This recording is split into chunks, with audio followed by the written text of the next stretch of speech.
Oh, what the heck? Where am I? We're in the void. Hello, hello, hello. How we doing, everybody? Check in to the stream today. How we doing? September 2nd, 2025. Check in, check in, check in. Happy Tuesday. Happy Tuesday. Uh-oh. My sound. Uh-oh. My sound. That was weird. There you go. There we go. Happy Tuesday. We had a day off yesterday. We had our Labor Day, so there's no stream. I was on my gaming channel yesterday, hanging out and chilling. Because today I knew we'd have the Trump announcement and just another week of America. Another week in America. While we wait for this orange bastard to come out and tell us what the hell's going on. Apparently we got a Space Command headquarters being moved. Buzz Lightyear's pretty happy. And then Rudy Giuliani is getting the Presidential Medal of Freedom. So that's what we have going on in the White House today. Hey, going out shopping. You're going out shopping today. You think he's deaded? You think Trump... That was the big news over the weekend. That was the big news over the weekend, was that Donald Trump was MIA. And from the pictures that I saw, the pictures I've seen, it ain't looking optimal for him. Saw a photo of him without makeup on. That looked bad. That looked terrible. Looks like a living corpse. Learning about penetration testing for some reason. Oh, is that what's going to happen? We're actually early today. We're early. I got a good night's sleep. So it'll actually begin in like a little under a half hour. I'm at work enjoying the show. Good to see you. Good to see you. Everybody check into the stream. Let me know where you're watching from, what city, what state, where in the world you are watching from today. Let me know with his stupid flagpoles. I hope those are just taken out. Everything he's done when the Democrat comes back in just needs to undo it all. Undo everything. Like ripping off all the bullshit they did. Turn the ballroom into a public convention center. What up, St. Paul? How you doing? Pacific Northwest. We got Chicago, Rapid City, South Dakota. We got Western North Dakota tuned in. Hello, hello. We did. We posted them too. Shout out to Mod Nikki over there killing it on the Facebook. Mod Nikki's been doing Facebook magic. But we had posted a clip of it. And I'll pull it up here while we're waiting for the announcement. Hope you guys did have a good Labor Day. How was your Labor Day? Anybody have any Labor Day plans? There you go. In case you guys missed that, over the weekend, we got you. Spotted at the White House. Let's stay in that little outhouse on the end. Oh, somebody there, right? Right now, right? Oh, there you go. You got it? What was that? You zoomed in? What was that?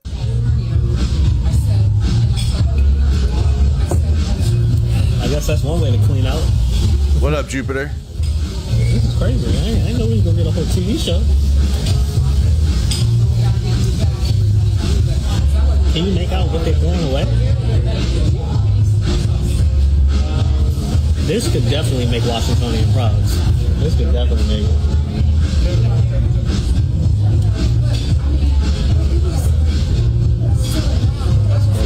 Throwing the files out the window or what?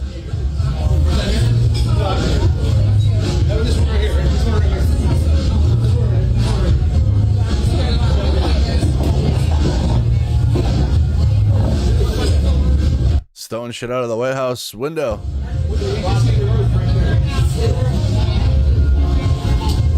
Let's stay in that little outhouse on the end. Here it is at the start.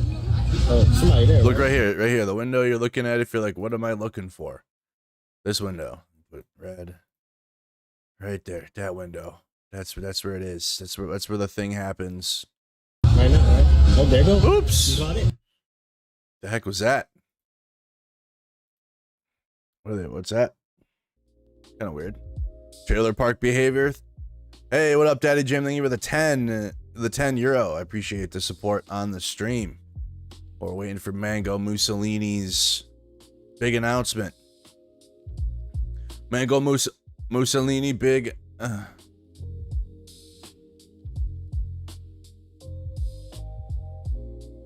Arena Breakout coming to Steam. We're waiting for the stream to be in. Got it up on AP. He's gonna look and sound terrible. The way that he sounded calling in, he just called into Scott Jennings. And he sounds so bad. This might be the best week in America. Yeah, Scott Jennings interviewed him this morning. Let me pull that up while we're waiting. He's the MAGA, the token MAGA that CNN had to hire because they were losing ratings because Trump was shitting on them. So like, okay, we'll hire MAGA, and so they got Scott Jennings. I'm very disappointed in him. He and I always had a great relationship. I'm very disappointed. Thousands of people are dying. They're not Americans that are dying, but they're Russians and they're Ukrainians, and there's thousands, and it's a war that makes no sense. And it would have never started if I were president, and that's what bothers me even more, because the election was totally rigged, and it's a shame.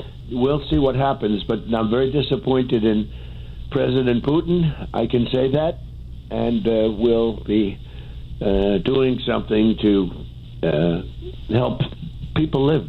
You know, it's not a question of Ukraine. It's help people live. 7,000 people are dying every single week, soldiers mostly, but 7,000 people. And if I can help to stop that, I think I have an obligation to do it. I don't think you're going to have much time left for anything, pal.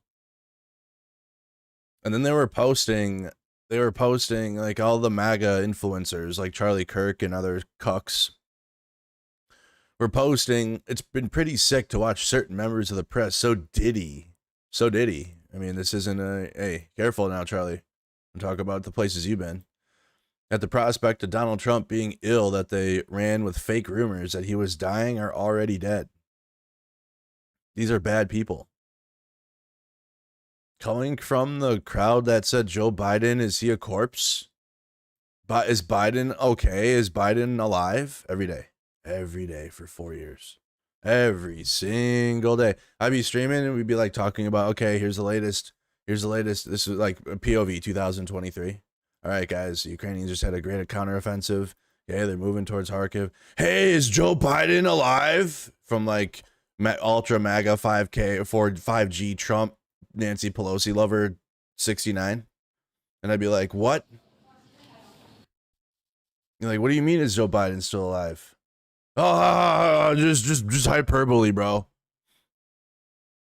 Yeah, he just looks old. He looks like a corpse. He's dead. Meanwhile, Trump is literally like on his last life, being kept alive by dialysis. Which, if you're from right-wing conspiracy world, that should be like, but no, because they're just a bunch of losers. Right-wing conspiracy world is like all about that. Like the elite is they're like getting injections from baby blood, and like they're demons and shit. Whatever. I don't. There's a whole like, guys. There's like an iceberg of like right-wing nonsense, and it goes deeper than you think.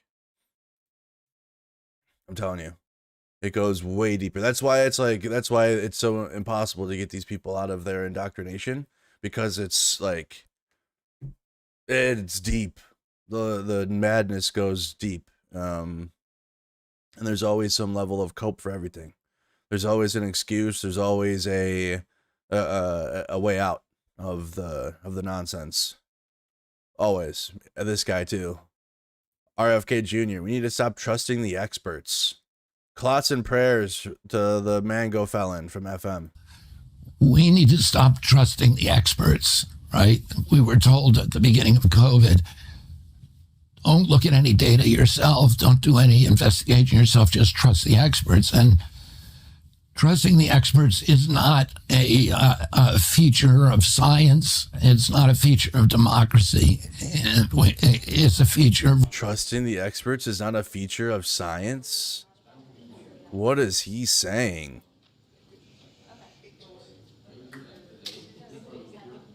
We're so fucked, guys. The longer this MAGA cancer continues to spread, we're dying slowly to this.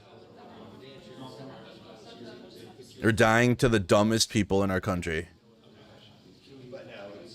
that are being used by the richest people in our country. That's what's happening. The dumbest, poorest people in our country are being influenced by the richest. Also stupid people, but smart in terms of they know how to move people to get what they want. They know how to move people and get people to say what they want, so, like Charlie Kirk and others, so that way they can further this bullshit. Religion religion. Because the more sick and stupid and uninformed you are, the more money they can make off of you without you questioning it. And it's a feature of totalitarianism.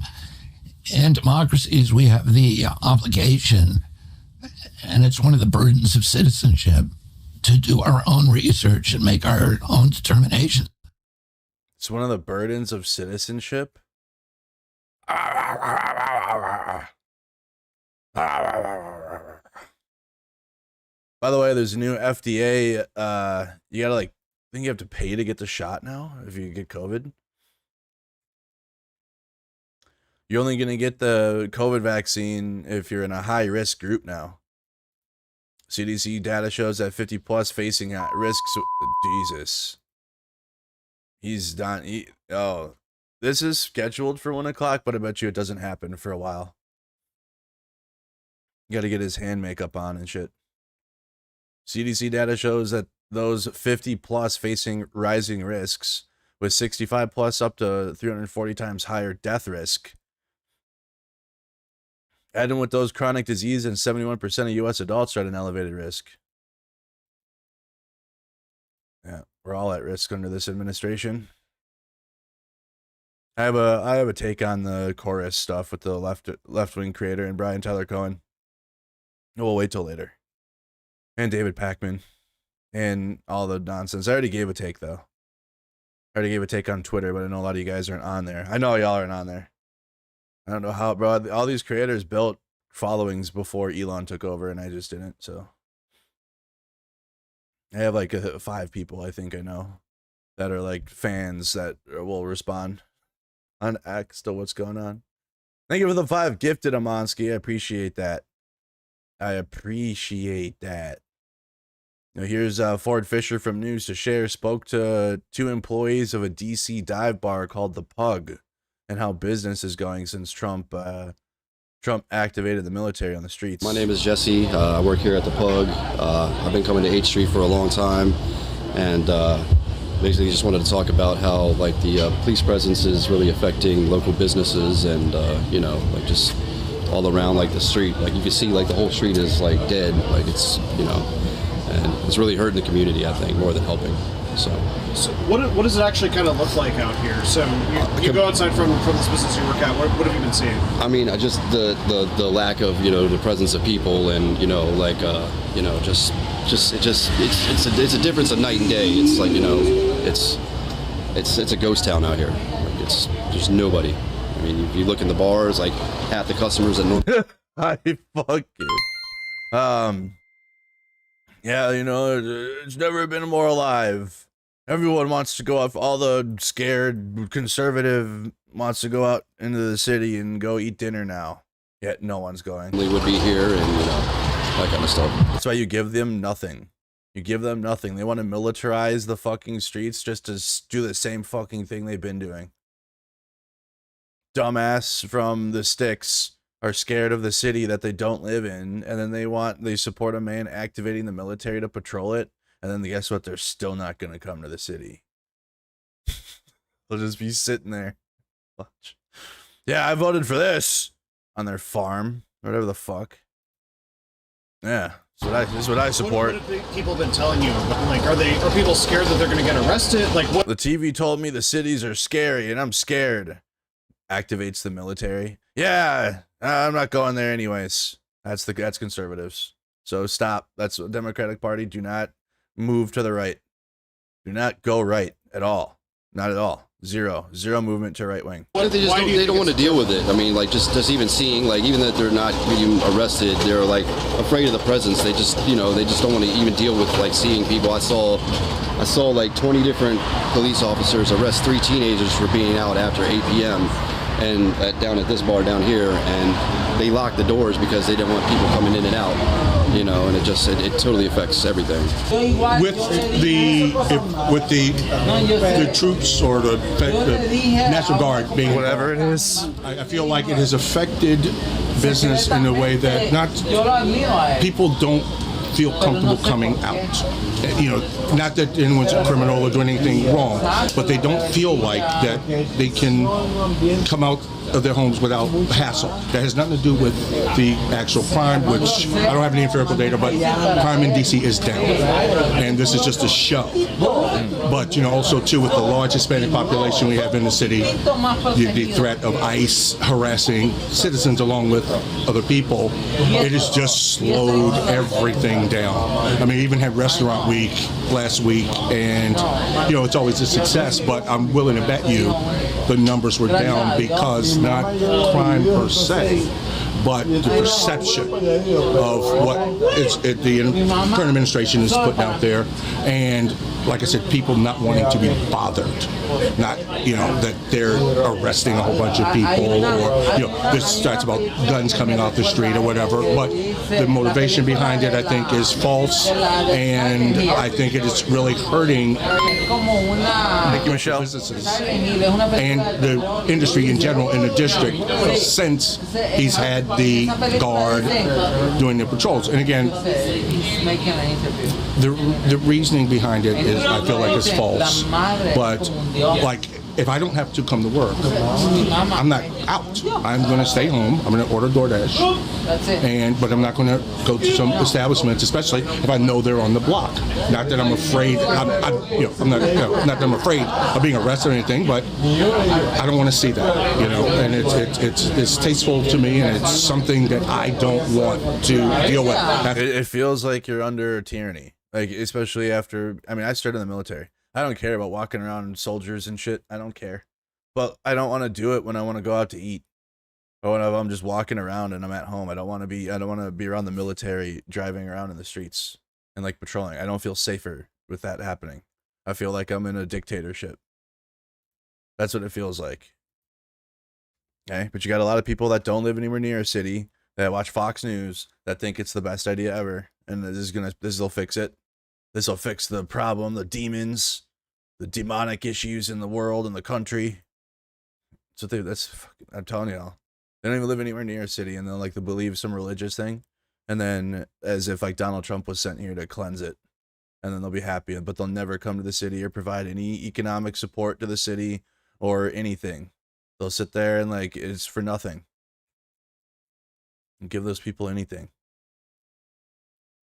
And then, yeah, I'll get into it after Trump's done about the far left and attacking liberal creators. Seeing that more and more often. I think it's just a regular thing, but I haven't tapped in. Soypill's still talking about it, so we'll get to that. Basically, like, Brian Tyler Cohen built infrastructure to be able to pay left-leaning creators. So that way they can have a platform. And because the right wing is funded by Russians, billionaire Nazis, billionaire everything. If you go right wing, that's what I told you, it's a cheat code. You wanna do fast money, you go right wing and grift right wing politics. If you're ever super down bad, if you're like actually like, dude, I'm done. You grift right wing politics, and then you'll be fine. Say the most outlandish, racist, bigoted shit you can, and then you're in there, and then you're like the best. And then you're protected, and then you can play victim. Then you can say the mainstream news hates me, and then you're in. That's it. And then you're cooking, and you're making racks. I swear to God, you gotta have some Riz though. You gotta be about it. So you gotta have Riz. But if you don't have Riz, it doesn't matter what you're doing. But yeah, that's all you need. Breaking: Donald Trump's health is not well, and the White House insiders say he frequently mentions heaven. It's a classic old boomer man thing. Conservative boomer man, classic trope. Just talking about God in heaven. Time's coming short. It's too late now. Too late now, Don. I think the gates are closed for you. You got to repent before you go there, apparently. That's what the Christians say. So you got to tell us about Epstein Island. I told my conservative family it would be like sending the military into every house that has male to combat domestic violence, and now they are against it. It would be like sending the military into every house that has a male to combat domestic violence. Oh, interesting. Drum won't die. The music will change. You'll get a second health bar. Damn it. That's JD Vance. Well, liberals support Palestinian genocide. Defund David Pakman. What is David? What does that mean? I don't know much about David Pakman other than he does videos. He does videos, and they're not for the right wing. That's all I know. I know more about Brian Tyler Cohen and the work he does. Anyways, so we'll get into that though afterwards, and get into all of it, into the weeds of it all. We got this apparently starting in a few minutes, but I don't think it's going to. I think something's not right. You said Pacman never calls out BB. Oh, okay. Today we rolled out a backend server update. Just give us Battlefield 6 already. Golly. What else? What do we need? We need Battlefield 6 and GTA 6, and then we can... No more video games need to come out ever again. That's it. The last video games. Is it illegal for a woman to be a governor? Average Trump chat. This looks like my chat when like shit goes crazy. You know what I mean? When we have like a breaking news segment or like a viral weather event. Out of nowhere too. We'll be like talking up, and this is obviously she's there, but that's not even, that's Christine Holm.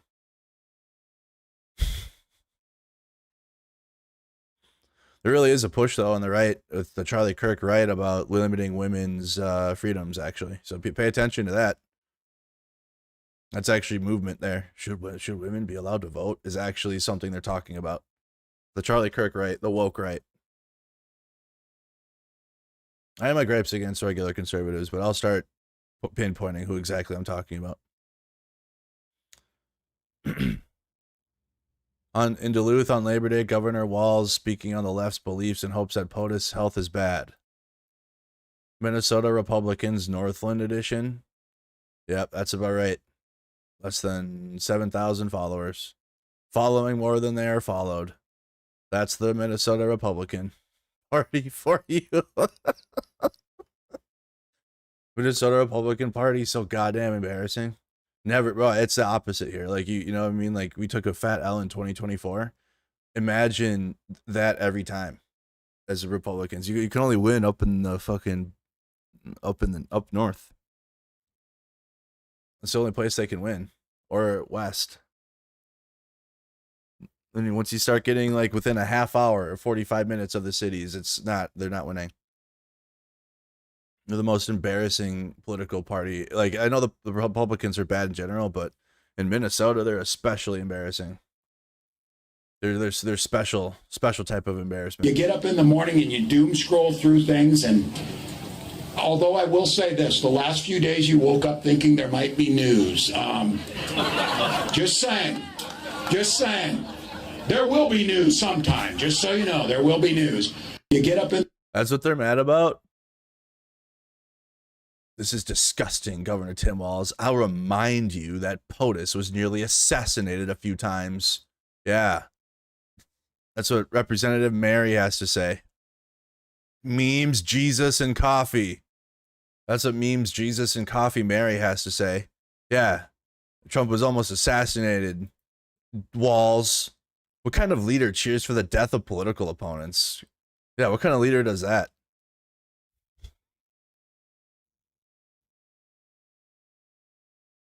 The hypocrisy is just in 5K. It's so stupid. But that's why they're dumb. They'll never win here.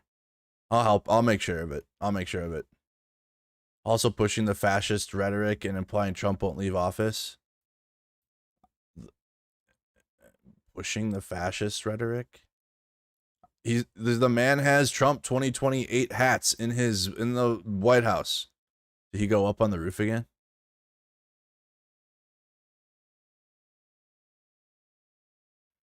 What are they doing on the roof?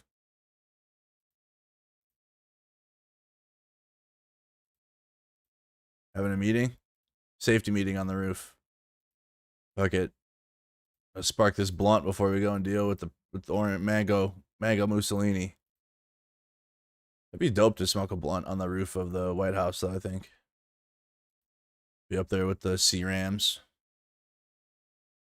Whatever other minigun emplacement they have hidden up there. I'm going to make this case to you. I've been saying it since January. They think I'm overreacting about how he's acting. The road to totalitarianism and fascism is paved with people telling you you're overreacting. You are not overreacting. You think that he wants to? That guy's not leaving in 28. Who the hell builds a ballroom and then leaves? He ain't leaving. Ooh. Good point. He didn't leave the first time. Minnesota Republican dumb fucks. The Northland edition. So cringe. We're the Northland. Guys, Minnesota Republicans are like, they think we're also living in hell here. Well, I mean, at least we know if Republicans really actually try here, there'll be a big push against it and not a fight against it. I'll be out in the city a lot. If ever the worst case scenario happened and we did get a right winger here again, which we haven't for a long time because they suck. They suck so hard. Trump, I'm alive, y'all. I needed some time to relax and bounce on dick. I'll go back to being president when I feel like.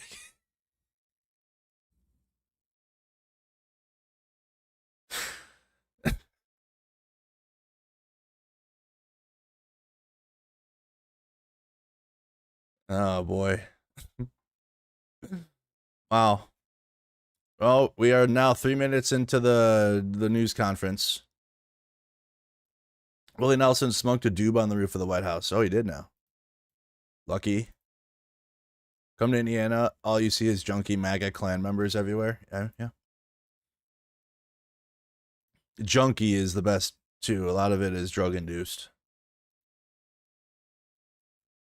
You don't just believe in all that I mean, a lot of people, some people do. They're just naturally just hateful. But a lot of times it's absolute like cocaine or meth or some type of drug induced bigotry. Doesn't excuse it though, because it's still like reaching a point. But because I mean, I don't know, I was addicted to coke, but I never, did a line and they just started talking about black people or talking about the trans community, like do a fat line. So let me tell you what I think about the trans community. No, it never happened. But it was there. That's where all of it was. It's what introduced me to it. What was this MAGA group? I swear. Dude, his name is Lee. Here on this Facebook page for this like MAGA, ultra MAGA shit, and like that's what got me into it, unfortunately. Back in the day. Did a fat line, started talking about Trump. Immediately. I was so young and impressionable. So stupid. Like 10 years ago now. Almost 10 years ago. We're getting there up to like 10 years. 6+ years. Is he dead? No. Nope. Only Fox has it. What is that, Christy? What does Fox have? We're waiting for the announcement. He's not, though, unfortunately. Give Donald some time. He pooped his pants. He forgot his name. He said Trump is chronically late, but it's after 3 p.m. Eastern time. See, that's why I'm late too. So that way I could be like, well, the president's late. I wasn't late today. You're on time. Every time I'm on time, Trump's late. So we gotta have a balance here.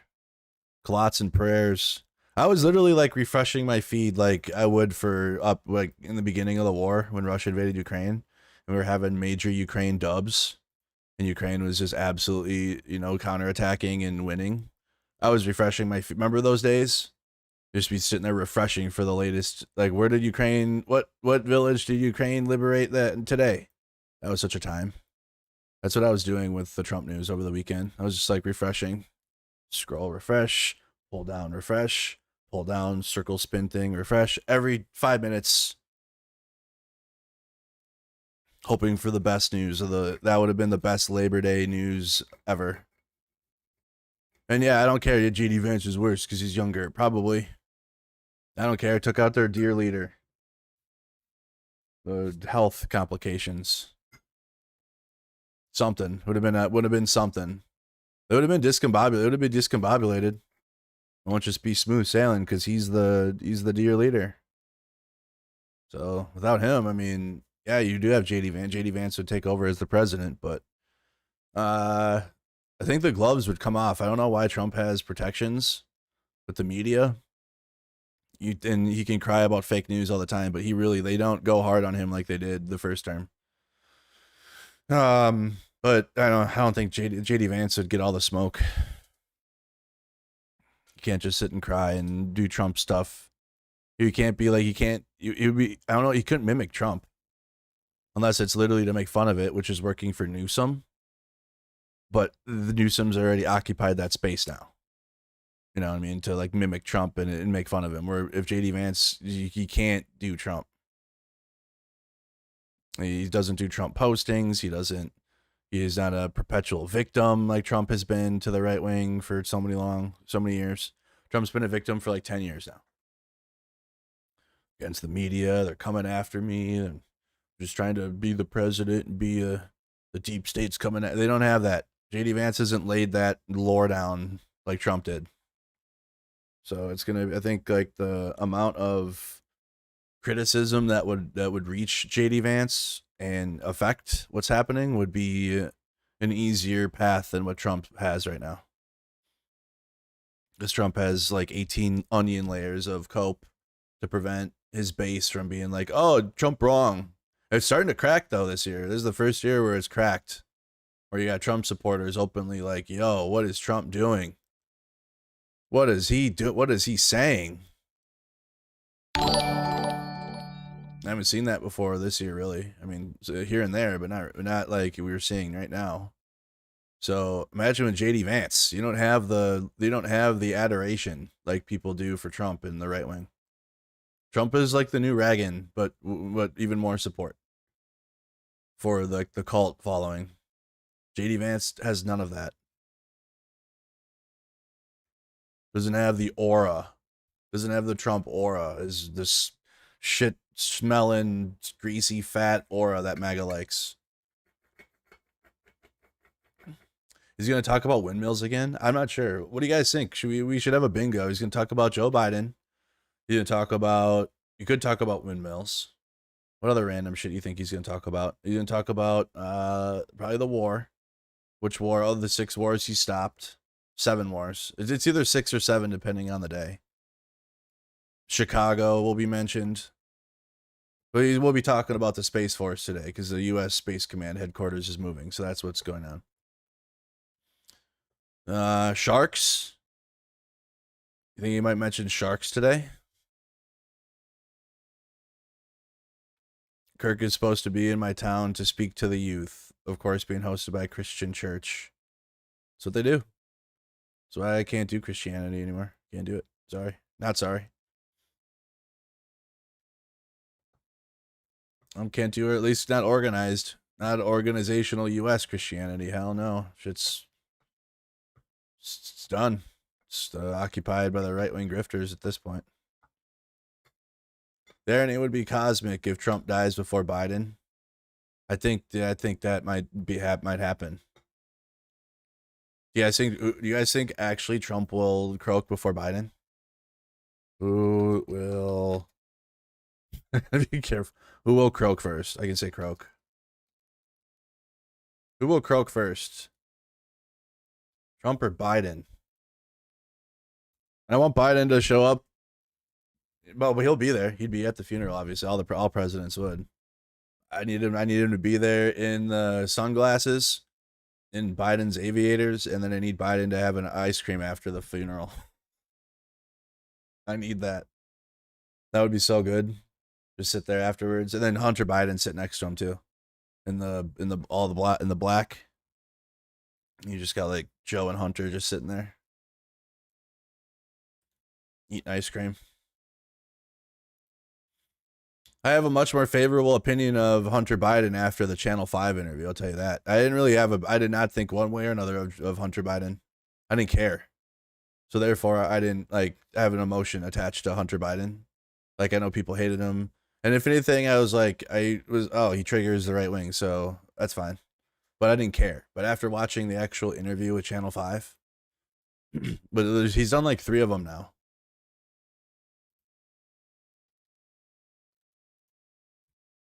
He's done like 3 interviews with Andrew on Channel 5. Like a follow-up. Yeah, he apologizes, I guess. 1 million views. Hunter Biden interview. Yeah, 3 of them. Over a 3-hour Hunter Biden interview, which is great. And then they had a follow-up, which is over an hour. And then they had another one. Like about a half hour long. Even the comments, too. I think the comments are like, oh, wow, this guy looks cool. Never in a million years would I have expected this interview. All major news networks reporters are shitting themselves in disbelief watching this video, wondering how they become less relevant. The only ones attacking Hunter Biden every day were the goddamn right-wing media. But if you're in the right wing, that is the entire world for you. You already labeled the other news as automatic bad, so then your entire world is right-wing media. So then it's therefore all major networks and reporters. Everybody liked it. I can't believe the guy the media has been telling me is a crazy crack addict has given the most coherent and energizing analysis of the current American political landscape that I have heard in years. That's why they kept attacking him. Watch Hunter Biden be a political powerhouse here. You thought you were done with the Bidens? Just wait. Hunter Biden's my candidate. Johnny, how you doing? Hello, Renegades. Hello, how you doing? Yeah, his paintings are pretty awesome. He does have he does do painting. So I think MAGA was just obsessed because they were jealous. And they were obsessed too. They were obsessed. It was a new Hunter Biden thing every other day. He's late. Is that on the Fox 35 Orlando? If only we could actually hear that noise in the hospital. You know what I mean? Just be like, Mr. President? Mr. President? Mr. President? Come on. Even Fox Business admits that Trump's crypto president shtick isn't about policy. It's about profit. Really now. The Trump family just launched a brand new cryptocurrency. Jesus Christ. It's called WLFI. Lauren, how much has the Trump family itself accumulated of this? How much? Yeah, for world. Trump family builds $5 billion in wealth on the WLFI launch. After Trump already has his own crypto. They are just absolutely...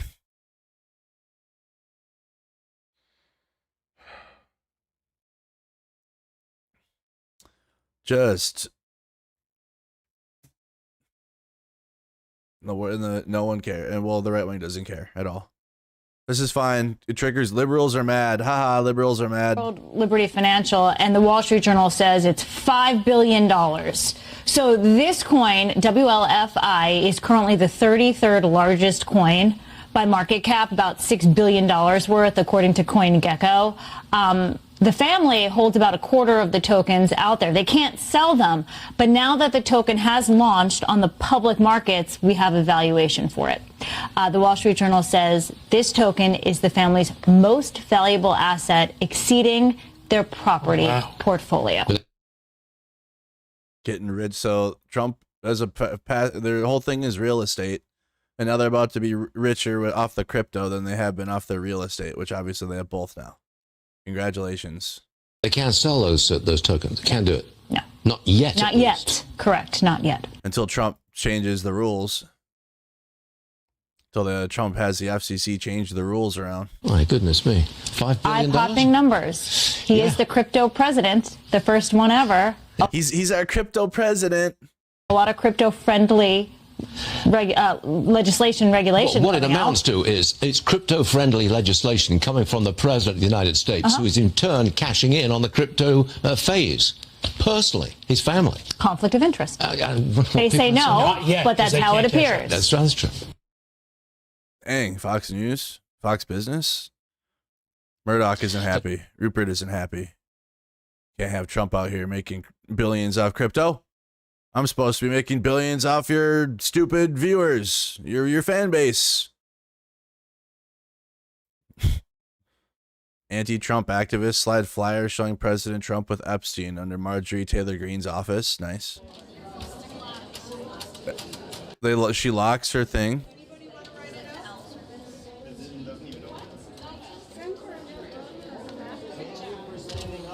Marjorie Taylor Greene would have her mail thing bolted. She's the type to do that. Has a mail slip and then bolts it.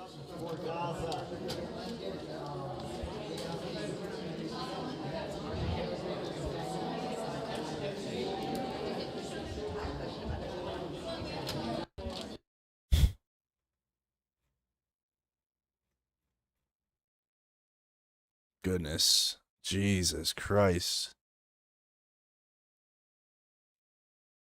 Got a Simonian scare today. Trump is very disappointed in Putin. We've heard that somewhere before. Yeah, every day. Every day. People that are war translated in Ukraine. The Ukraine audience is the meme where it's like the swimming pool. And you got like the kid drowning and like then you got like the one where like just like the skeleton sitting in the chair at the bottom of the pool. That's where Ukraine is now.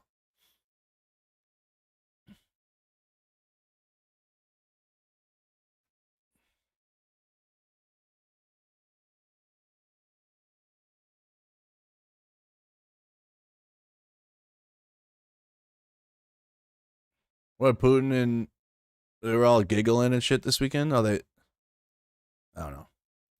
If you guys are just tuning in, we're waiting for Donald Trump's announcement. He's late, obviously. Had some technical difficulties.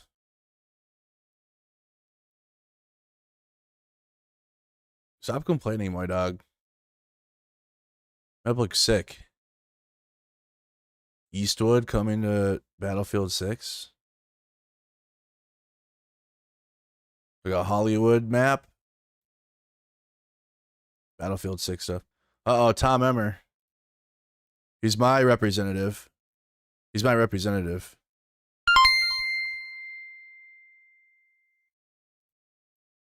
American. America, that's how we talk to our politicians. Mocking President Trump's health is a new low even for you. Wishing ill on others doesn't make you a leader. It makes you small. Minnesotans deserve better. You get up in the morning and you doom scroll through things, and although I will say this, the last few days you woke up thinking there might be news. Just saying. Just saying. There will be news sometime, just so you know. There will be news. Only we can be vile and hateful all day long. And well, does this even mean vile or hateful? Mocking President Trump's health. They're just mocking his health and making a tongue-in-cheek joke. Meanwhile, they're like, trans people should die. Black people are not. They're not. They're not as good as we are. I don't know. I don't want to say. I can't say the obviously hateful shit they really do. But like, that's all day long, and then someone will make a joke about Trump's health. This is actual hatred. This is the party of the tolerant left. I'm here to tell you, dude. If I'm like engaging in people on the left or like promoting left-wing politics, I am not tolerant at all. Take this, hey, conservatives that aren't typing because you're scared now, or you're wondering if Trump's alive right now. I'm here to tell you I am not tolerant. My left is not tolerant. Okay? I am not part of the tolerant left. I'm part of the fuck you left. That's where I'm at. I'm part of the go fuck yourself left. Yep. That's where I'm at. No tolerance here. If you're looking for tolerance here, you better go the other way, buddy. We don't tolerate shit. Nope.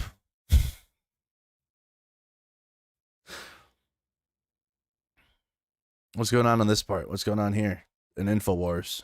And ever, it's not going to end too well.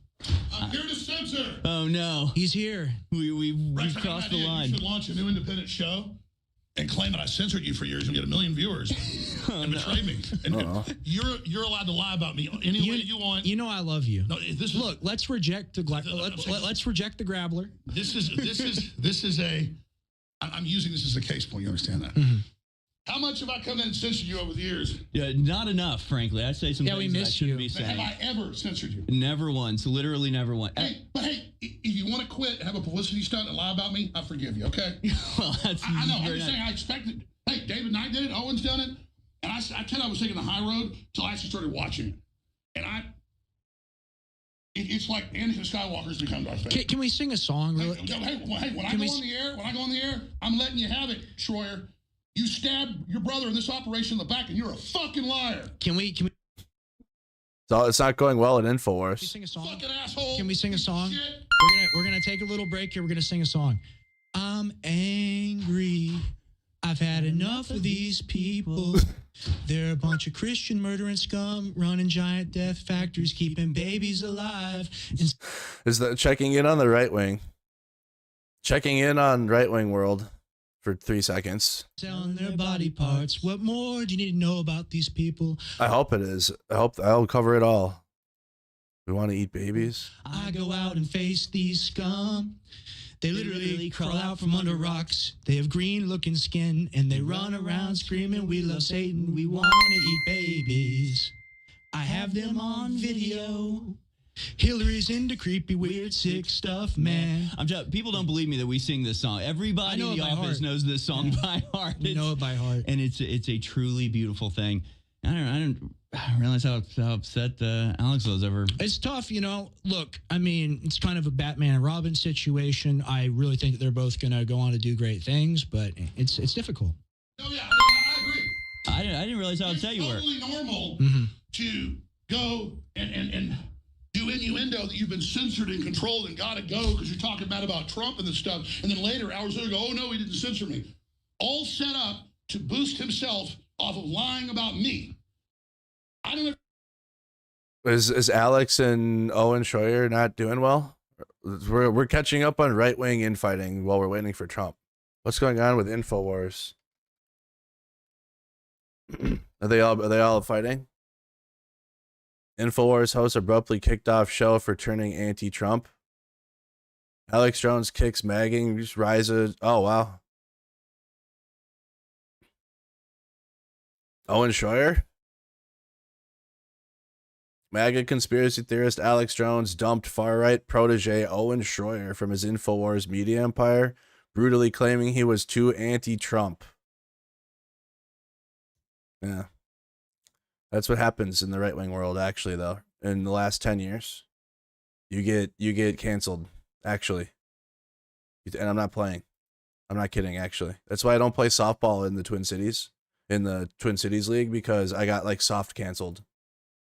The commissioner in this league that I played in, because they're all MAGA, took away the ability to stream. And it was like, no more streaming. I'm like, I'm the only one that does. And then every time I'd be out there playing, they would hit me with some jokes and shit until I didn't even want to be there anymore. Because I started posting against Trump. Any of the right wing spaces I was in prior to 2020 is completely, I'm not even I'm so far removed from them all now. That was the last one was some softball. I play on Mondays and it's not even, the league is not right wing at all, or I might be, but I was in a league where it's everyone knew each other and everyone was in on the same memes and was all friends on Facebook, and it was like a fucking cult. It's like that though. It's like that in right wing world of just existence. It's you got sub cults. The right wing broadcaster media was walking out mid show last Thursday after recurring clashes with Jones. And Schroyer went to jail for this shit. And meanwhile, Alex was out there with the megaphone telling people to stop. Hey, stop, turn around. Trump is over here. Hey, Trump is over here. He's this way. He's herding sheep out there during January 6th. We watched it live. We watched January 6th play out from the MAGA streamers, guys. The whole day. It was before I think I did it on Facebook. I don't know if I was streaming on YouTube. We watched the whole January 6th day on stream from all their MAGA streamers on the ground, and we watched Alex Jones with the megaphone, and he was redirecting Trump supporters. No, I think Trump's out front. I think he's over here. I think He's this way.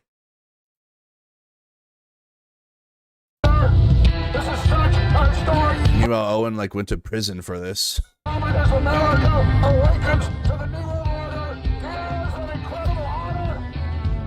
remember we had this 4 years ago, a little over 4 years ago.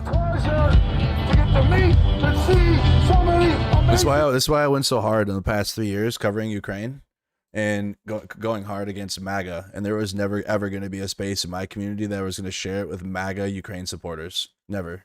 I'm so glad I never opened that space to it either. There might be one or two, but overall, obviously, I push against it, so it's not a comfortable place to exist to support Ukraine while also being MAGA. That should not be a thing. If you support MAGA, anyone that like supports Ukraine should have told you to go fuck yourself like right away. I don't care. It either had to be you support Ukraine or and you can't be MAGA though.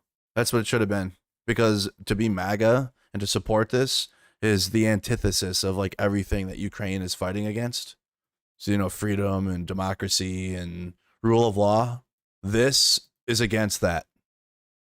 And also the thing that is fighting Ukraine, that the thing over here that's fighting it lies and indoctrinates all of these people standing here. And we had to be like, hey, we have to share space. They're MAGA. They support Ukraine still. Give a fuck what they support. I don't care if they support a cure for cancer. So they'll make you pay $1,000 a month for that cure, and then give all your money to a billionaire. Okay, I don't give a fuck. To the new order, it is an incredible honor and an incredible pleasure to get to meet and see so many amazing human souls, so many great Americans. Let's go to our country, man. USA! USA! Nobody planned this, but There's Owen Schroyer, the guy that he's fighting with.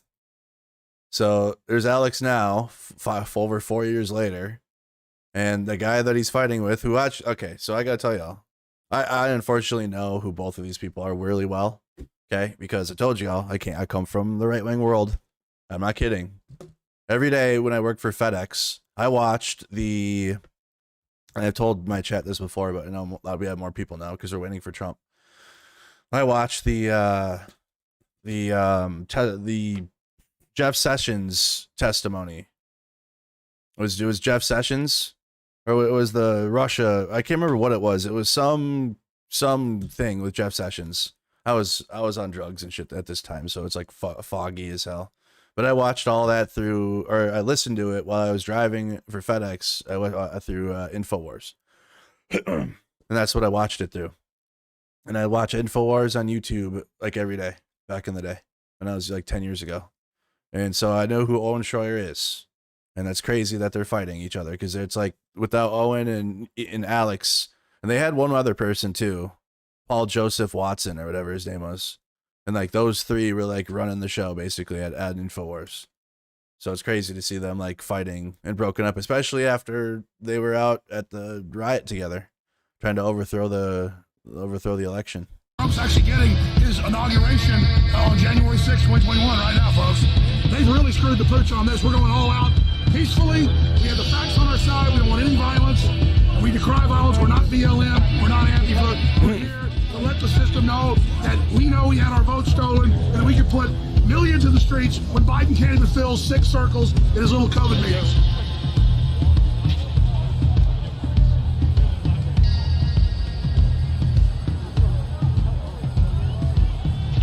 We're going to have this again. They're going to do this. Trump, you think Trump's not going to do this again?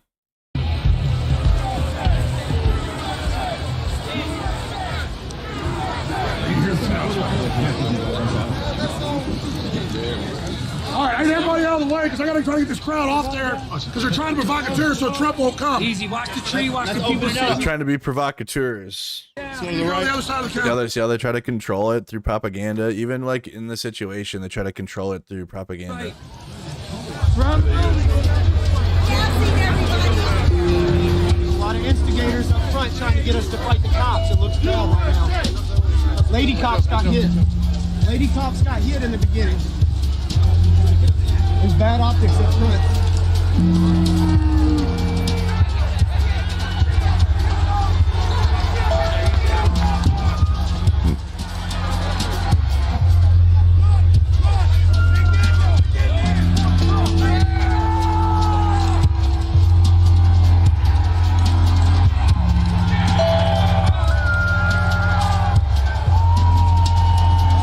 should have set up a Alcatraz for every single person that was standing there. Every single person on that lawn that day that attended should have been in prison. Not just the 1,600. That wasn't enough. And that, besides that, they all got let out anyways, right? Every single person there should have been prosecuted. Every single person that went to the Capitol that day for Trump should have been prosecuted. All of them, everyone. That dumb fuck there, anyone that looks like they think they're innocent in this, nope, you're not. Because you should have been made an example of, right? You need examples out here, and we don't have any. No examples are being made to be like, this is wrong, and this is what happens when you do wrong. We don't have that.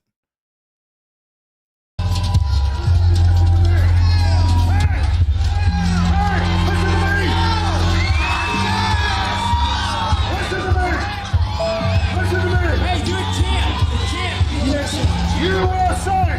USA! USA! USA! USA! USA!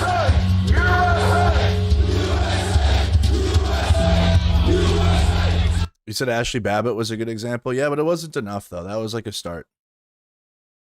That was a start, and that was finally the point where we saw something like, okay, this finally something serious happened. But that was it. There should have been more of that, in my opinion. There wasn't nearly enough Ashley Babbitts that day. Listen to me. Listen to me. We've got a permit on the other side. It's great that this happened, but the Trump's not going to come when we've taken this over. Trump's over there. We're not BLM. So you had Alex Jones trying to cool the crowd out. He's trying to tell him to calm. Hey, this is getting out of hand. We're not Antifa. We're not BLM. We're not like them. So chill out. Calm down. You're amazing. I love you. Let's march around to the other side. And let's not fight the police and give the system what they want. We are peaceful. We won this election. They did not win the election. And as much as I love seeing... That's why it's like, even like, they have the freedom to protest, but they should have, obviously Trump was president, so they were never going to have the Capitol cordoned off. But the Capitol needs to be cordoned off. No protests allowed around the Capitol. And that's how it should have been. Because they were only going there to try to physically stop the certification of the vote. Trump flags flying over this. We need to not have the confrontation with the police. They're going to make that the story. I'm going to march to the other side where we have a stage where we can speak and occupy peacefully. Tell everybody behind you, march to the other side. March to the other side. Yeah, Trump's over there. You guys are better. You guys Nobody's listening. are great. But the police, provocateurs have caused a problem, and the police are throwing flashbangs. We don't want to have a Kent State here. So, I love you. We're saving the Republic. This is beautiful.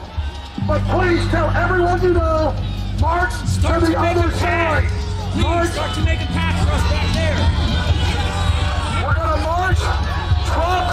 Trump is going to speak over here. Just saying shit. Trump is going to speak. He's over here, you dumb fucks.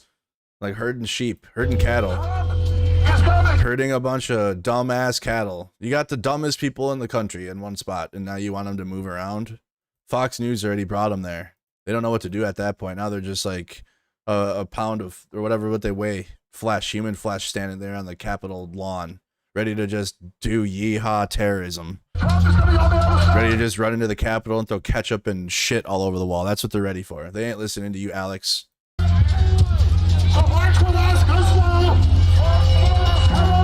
I think all the people there that day combined for like maybe one brain cell.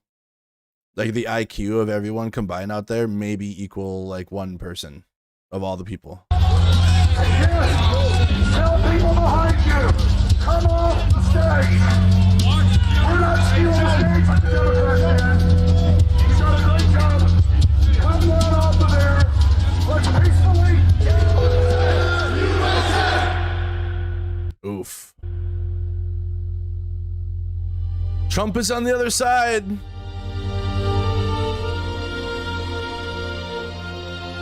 We really won the election. Trump loves you. By the way, no, we haven't missed anything. We're still waiting. Killing time while we're waiting for Mango Mussolini to come out and talk. Independent means I'm not funded by corporations. Not that I don't have a political opinion. Get over it. Get the fuck over it. Get the fuck over it. You got MAGA Nazis that literally get sent to the White House to go ask dumb fuck questions to Caroline Leavitt, and they call themselves independent. So shut up. I don't care.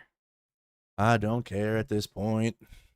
Kiss my ass. Get involved in infighting. When I've known somebody 10 years and they've been my friend, but he's gotten really dark, didn't talk to the crew the last 2 years, and so it's like a different person. I'm not here to be the villain for somebody's lie. So wait till you hear his phone call to me yesterday.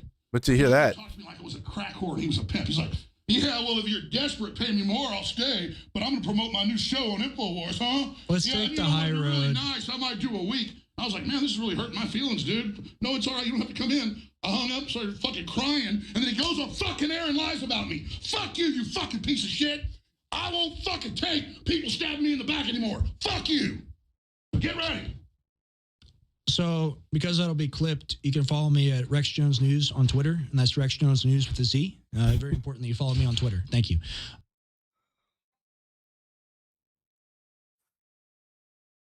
So things aren't going well in right-wing world. Not going well.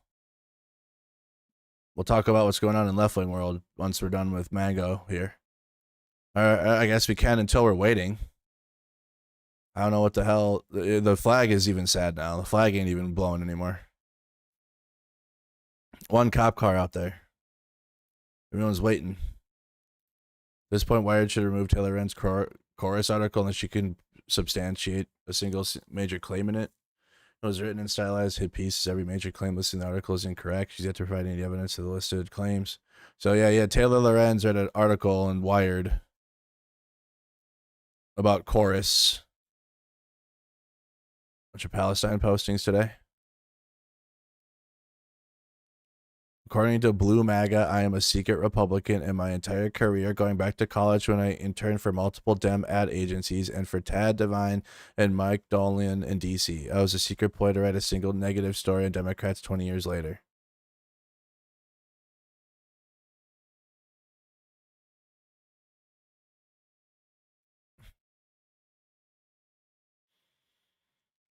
I have to like read the whole article on stream to you guys after this.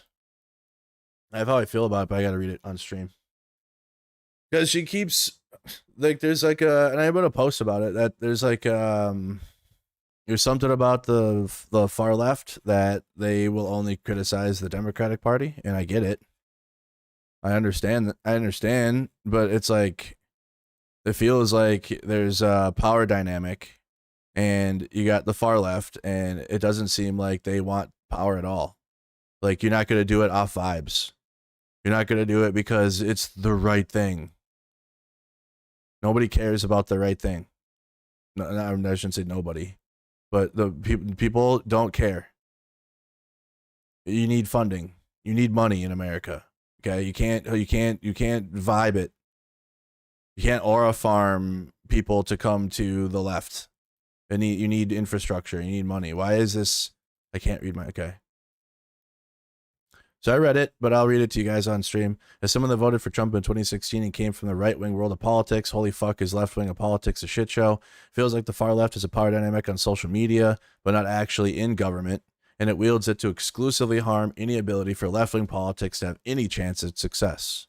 That's what it feels like. You know, I shit on the right all day long because that's where I come from. And it's easy for me to do that. But apparently people that are like the extra further from me, that are supposed to be the politically opposite of the right, are supposed to go harder. But they don't. And they go hard on Democrats. Which there's definitely Democrats to go hard on. Chuck Schumer, Fetterman, more of the establishment types, for sure. But there's like a limit though, I think. Or maybe not. There becomes like a point to where it's like, man, do you even want to win? Or do you even want the infrastructure to win? Because you need that. Unless like in America unless they think it's just like the entire American system will just collapse and we'll all be like on our own, but even then, no, we'll have a Western country, a European country take over or something. We'll still be in a Western system if America collapses. It won't be the same one, but we'll be taken over. But you need money. I don't understand that. Billionaires need to be taxed properly. It's not like you can't eliminate them. There's too many. So they need to be taxed properly in a proper tax rate. But beyond that, if they have a billionaire that's willing to contribute to left-wing politics, what are you against that for? You have too much money in the right wing. The money, it's like, oh, but we need our billionaires. They're not going to go anywhere. Billionaires are not going to leave. They're not going to leave. They're not going to disappear. They're not going to evaporate. It's an unfortunate product of our economic system. So you need to tax them at the proper rate. That's something conservatives are against. You need to be taxed. You need to pay their fair share in taxes. You can't be like, billionaire, delete, no more money for you. Like, what do you think? You gotta start asking like the far left real questions. Like, do you think you're gonna go into a billionaire's bank account when like far left takes over and just like delete their funds? Like go into the mainframe and take a billionaire and delete their money? That's so unrealistic. They're gonna be a billionaire, but you need the money to go where it needs to go.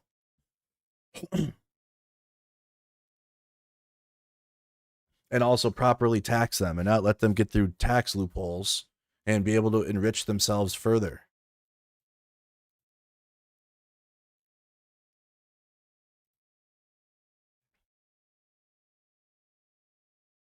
Yeah, Booker too, all of them, or any of the establishment.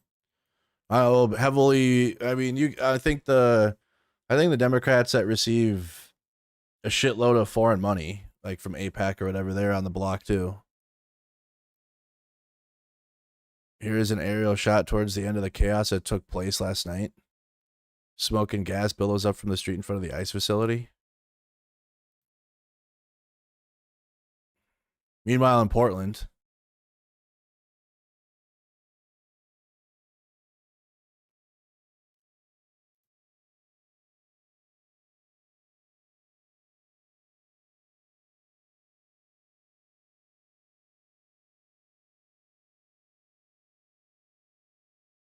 Mercado's Bernie. I don't hate Bernie Sanders at all. I'm scared of the word socialism. That's funny.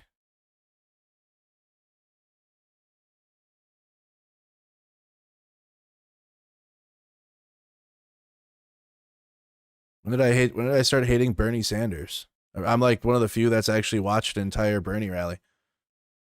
You got other political left-leaning creators don't even watch political rallies. What are you talking about? That's in Portland. Portland does go hard. At the ICE facility. You were in Portland last night?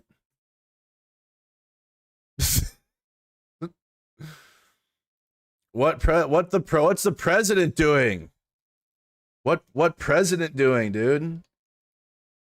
Sitting here going over a bunch of random American politics, doom scrolling. Praying for you, President Trump. Why?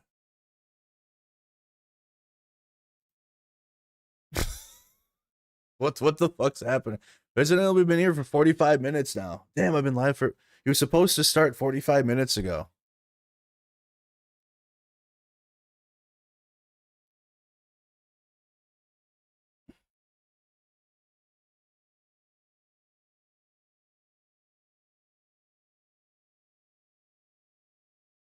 Wait, what? They got rid of Cohen for purchase? No pay to win? Might have to get back into Arena Breakout this weekend. It's coming to Steam. More people can download it and play it now. It's a free game. You guys, hey, really quick side note. Gamers. While we're waiting for Mango here. This is the alternative to Tarkov. Tarkov is funded by Russians. This is China though, but figure it out. I want an extraction hardcore shooter, and Delta Force is also China, and it's mid and it sucks. So Arena Breakout, that's the one, and it's free to play. You think he's taking a nap? Trump is now more than 35 minutes late. We're all waiting. Whole chat, everybody's waiting. I would have known to go into the Wired article, but I guess I don't know. We're all sitting here patiently waiting for Mango. They had the feed earlier. This is what we saw. What was it? How long ago now? They were live in the White House for like 2 seconds.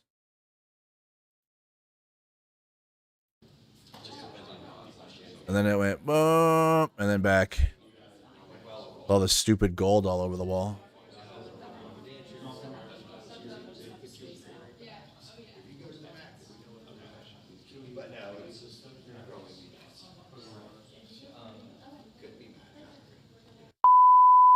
That's the only action we've had so far this whole time. That was a replay. That was a while ago now. That was a while ago now. Troops hanging out in the DC Metro today.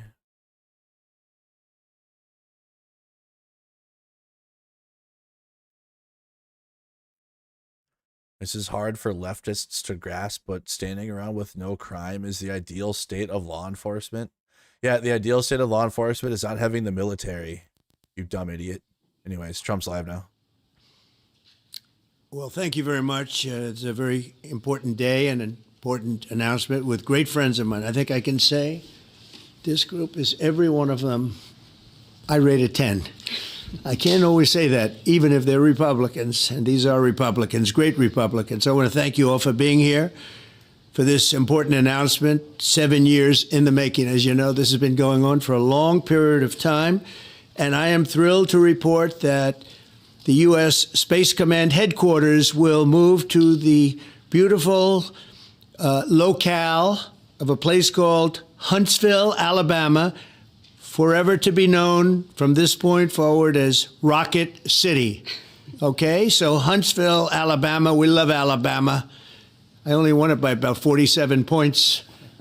I don't think that influenced my decision, though, right? That didn't, right? But what's going on with his we had hair? A lot of competition for this, and Alabama's getting it. Huntsville in particular. So congratulations, everybody. Yay! Yay! This will result in more than 30,000 Alabama jobs, and probably much more than that, and hundreds of millions of dollars of investment, and that's billions because it can't be millions. It's billions and billions of dollars. Most importantly, this decision will help America defend and dominate the high frontier, as they call it. I want to thank Secretary Pete Hegseth. He's doing a fantastic job. And Secretary of the Air Force, Troy Mink. Troy, thank you very much. Great job you're doing, Troy. This is such a big deal. This is one that everybody wanted to know. What are you doing? I also want to thank Senators Katie Britt, and I want to give my condolences. Your grandmother, her grandmother just passed away. She was 100, right? 100, and she loved you, Mr. President. Well, and she was very proud of you. Thank you very much. Very, very proud of you. So thank you, Katie. Wonderful woman. She must have been. To produce you indirectly, I can tell you she had to be. Tommy Tuberville, who's a great coach. And I won't say anything about what happened with Alabama football this weekend. Let's leave that out. But you're not used to that, right? You're not used to that.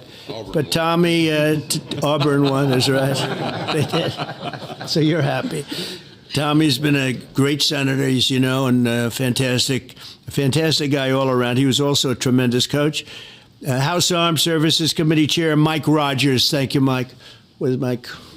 Mike, thank you very much. Doing great, Mike. Representatives Barry Moore, all great friends. Robert Adderholt, Gary Palmer, and Dale Strong. Thank you all very much, fellas. Appreciate it. In my first term, I created a thing called Space Force. So important. You know, we were losing the race in space very badly to China and to Russia. And now we're far and away number one in space. Are we? And reestablished Space Com with a mission to protect American space assets and detect any threat to our homeland. We initially selected Huntsville for the Spacecom headquarters, yet those plans were wrongfully obstructed by the Biden administration. And as you know, they moved them to a different locale. Biden. And today we're moving forward with what we want to do and the place that we want to have this. And this will be there for hopefully hundreds of years. That's where it's going to be. I will say I want to thank Colorado. The problem I have with Colorado, one of the big problems, they do mail-in voting. They went to all mail-in voting. So they have automatically crooked elections. What? And we can't have that. When a state is for mail-in voting, that means they want dishonest elections because that's what that means. So that played a big factor also. In Huntsville, Spacecom will play a key role in building the Golden Dome, as you know. That's going to be a big thing. Everybody wants to be a participant in it. Missile Defense Shield, we're going to be having a Golden Dome that the likes of which nobody's ever seen before. The finest, the best. And by the way, Canada called. They want to be a part of it, and that'll be great. But Canada wants very much to be included in that, and then we're going to work something out with them, I hope. It will also ensure that our technological capabilities, of which we're way ahead of anybody else, there's nobody close, remain unmatched long into the future. So I'd like to ask Secretary Hegseth to say a few words. He was very much a part of it. And really, everybody behind me was. Every one of these people would call me and lobby me. I said, Katie, I don't want to talk to you anymore. I know what you want. She said, that's right, sir. That's what I want. And they got their way. So I just want to congratulate. These are really special people.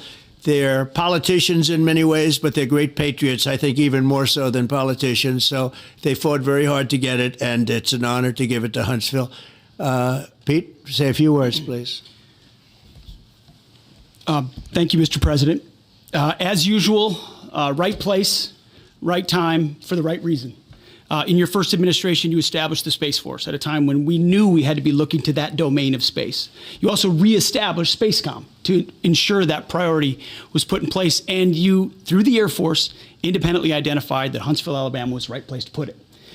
For other reasons, in the next administration under Biden, they decided to move it somewhere else. Well, during that time, the DOD Inspector General, the Government Affairs Office, they did their own assessments, and where did they say Spacecom should go? Huntsville, Alabama. So what you're doing today, Mr. President, is restoring it to precisely where it should be based on what the Space Force, the Air Force, your leadership believes will give us strategic advantage in the future. That is Huntsville, Alabama. We are way ahead in space, but this will ensure we stay leaps and bounds ahead because that's the most important domain. Whoever controls the skies will control the future of warfare. And Mr. President, today you're ensuring that happens. Thank you. Thank you very much. Wow. Katie, would you like to say something? Mr. President, we are grateful for your leadership on this and restoring Space Command to its rightful home in Huntsville, Alabama. This delegation has worked together, both chambers, both parties, to make sure that Huntsville was the place that Space Command called home. As was mentioned, obviously the Biden administration chose to make this political. What we want to do is put the safety and security of Americans first. We want to make sure that our war fighter is put first, and we want to make sure that America continues to lead. And today, Mr. President, you've allowed that to happen. Thank you. Thank you very much. Thank you, dear leader. Please. Yeah, thank me and tell me how great I am. Mr. President, this is a great day for our country, not just for our state of Alabama. We need help in our military. We need to catch up. And as Secretary has said, we're not behind in space, but we know where we're at, and we need to expound on that. Now, this move will save the taxpayers $480 million. It's not going to cost more. It's going to cut $480 million. We have the plans intact. It'll be behind a secure wall in Huntsville, Alabama, at Redstone Arsenal. We have 40,000 people there. We have the FBI there. We have missile defense there. We have NASA, Blue Origin, and SpaceX. It is the perfect place for Space Command. I would tell you today, and I've spoke with the president for the last 3 or 4 years about this. If I thought it needed to go somewhere else because I understand the security of our country, I'd be for that. But the best place for Space Command is Huntsville, Alabama, because what we have and what it means to this country is going to be so important. So thank you, Mr. President, for this, and we look forward to building a huge Space Command and having the Donald J. Trump Space Command Center in Huntsville, Alabama. Oh, my God. Oh, kill me. Sure. Well, Mr. President, thank you. I'll be very brief here. I lobbied the president hard to put it in Ohio, but he said these people behind us, these Alabamas, are just too powerful and too persuasive, and so it's in Alabama. But as Tommy said, this is exactly the right place for Space Force and Space Command. I think Americans ought to appreciate the fact that you can't win the battle of the future unless you control the skies. The cyber security, the communications, the entire infrastructure of the battle in the 21st century will be in space. So it was a visionary move in the first administration for the president to set up Space Force, and I think an equally visionary move to make sure the Space Force is right where it should be in Huntsville, Alabama. Thank you, sir. Oh my God. Go fuck a couch. Say anything? Would you like to say? Mr. President, another promise made, another promise kept. You think about it, Redstone Arsenal is critical to national security. The president said when you were the 45th president, let's do what's right for national security. And today, that's exactly what we're doing. It's not because of this or that. It's because it's right for national security. You think of the 21 categories that were evaluated to determine what was best for national security. All indicators pointed back to Huntsville, Alabama, and Redstone Arsenal. We have the right people at the right place at the right time. Mr. President, on behalf of the people of the 5th Congressional District and all of Alabama, thank you for keeping your word. Thank you. Absolutely. Thank you very much. Anybody? Let me just say, Mr. President, I want to say thank you. And thank you for doing this because it was the right thing to do. When they looked at all the numbers, Huntsville was the place to go, and like you say, it was unfortunately pulled out, but you made it right. So I want to just say thank you again for a grateful nation, and to the state of Alabama, we're very grateful. Thank you, and God bless. Thank you. Thank you very much. Please, go ahead. Thank you, Mr. President.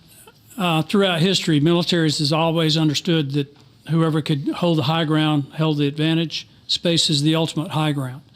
And what we're doing with moving the Space Command to Huntsville is absolutely critical to our maintaining dominance in that sphere.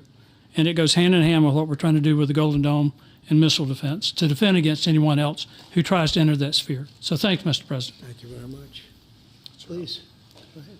Thank you, Mr. President. And obviously, national defense is a huge issue. And when you look at the scores, Alabama was #1. And for political reasons, it was moved out of our state. But Mr. President, thank you for making priorities the defense and the warfighter and the safety of this nation. And in the big, beautiful bill, that Golden Dome will be built in Huntsville, Alabama, and we're grateful for that. Thank you. Listen, as chairman of the Armed Services Committee, I care very much about what's most important for our national security. And the president held a nationwide competition to determine where we should have this command. If y'all remember, at the end of that competition, where Alabama came in first, there was a lot of complaints from the other states who did not place well. He said, we'll do it over with new criteria to accommodate your concerns. Alabama came in first in that second competition. His Secretary of the Air Force reviewed the results, said it was fair, and the president named Huntsville. It was the Biden administration that decided to make it political, even though his own Secretary of the Air Force said it was a fair competition and it should be in Huntsville. So I want you to know I appreciate this president standing up and being strong and saying he's going to make this right and put it where it rightfully belongs, and that's Huntsville, Alabama. Thank you very much. Good job. Well, Bert and Ernie can go play at the Space Center now. Thank you all very much. You are going to leave me alone now. You're not going to call me anymore and talk about this subject, right? You promise? They'll start something else. But I just want to congratulate you. It's a very big deal. When you come out and when you leave the room, you'll see that we just, over the last few minutes, literally shot out a boat, a drug-carrying boat, a lot of drugs in that boat. And you'll be seeing that, and you'll be reading about that. Drug boats. It just happened moments ago, and our great general, head of the Joint Chiefs of Staff, who's been so incredible, including what took place in Iran, knocking out potential nuclear power for a long time to come. I think within a month they would have had it if we didn't do what we did. But he gave us a little bit of a briefing. And you'll see. And there's more where that came from. We have a lot of drugs pouring into our country, coming in for a long time.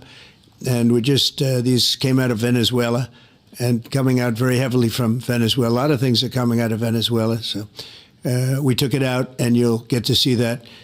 after this meeting is over. Do you have any questions, please? Yeah, please. Thank you, Mr. President. Senator Cumberville talked about the cost savings Yeah. associated with this announcement. Can you talk about the strategic benefits by having Space Force Command headquartered in Huntsville? Well, it just works because we have so much else there. And having a central, you could call it a central command, but it really is a command station. Also, even locationally, where it is, and when you think about flying distances, if you can save a half an hour as fast as some of these planes go, even the rockets go, if you can save by having the best location. So we went out, as you know, to experts, and we had 4 different groups of experts. They all said this was the best location.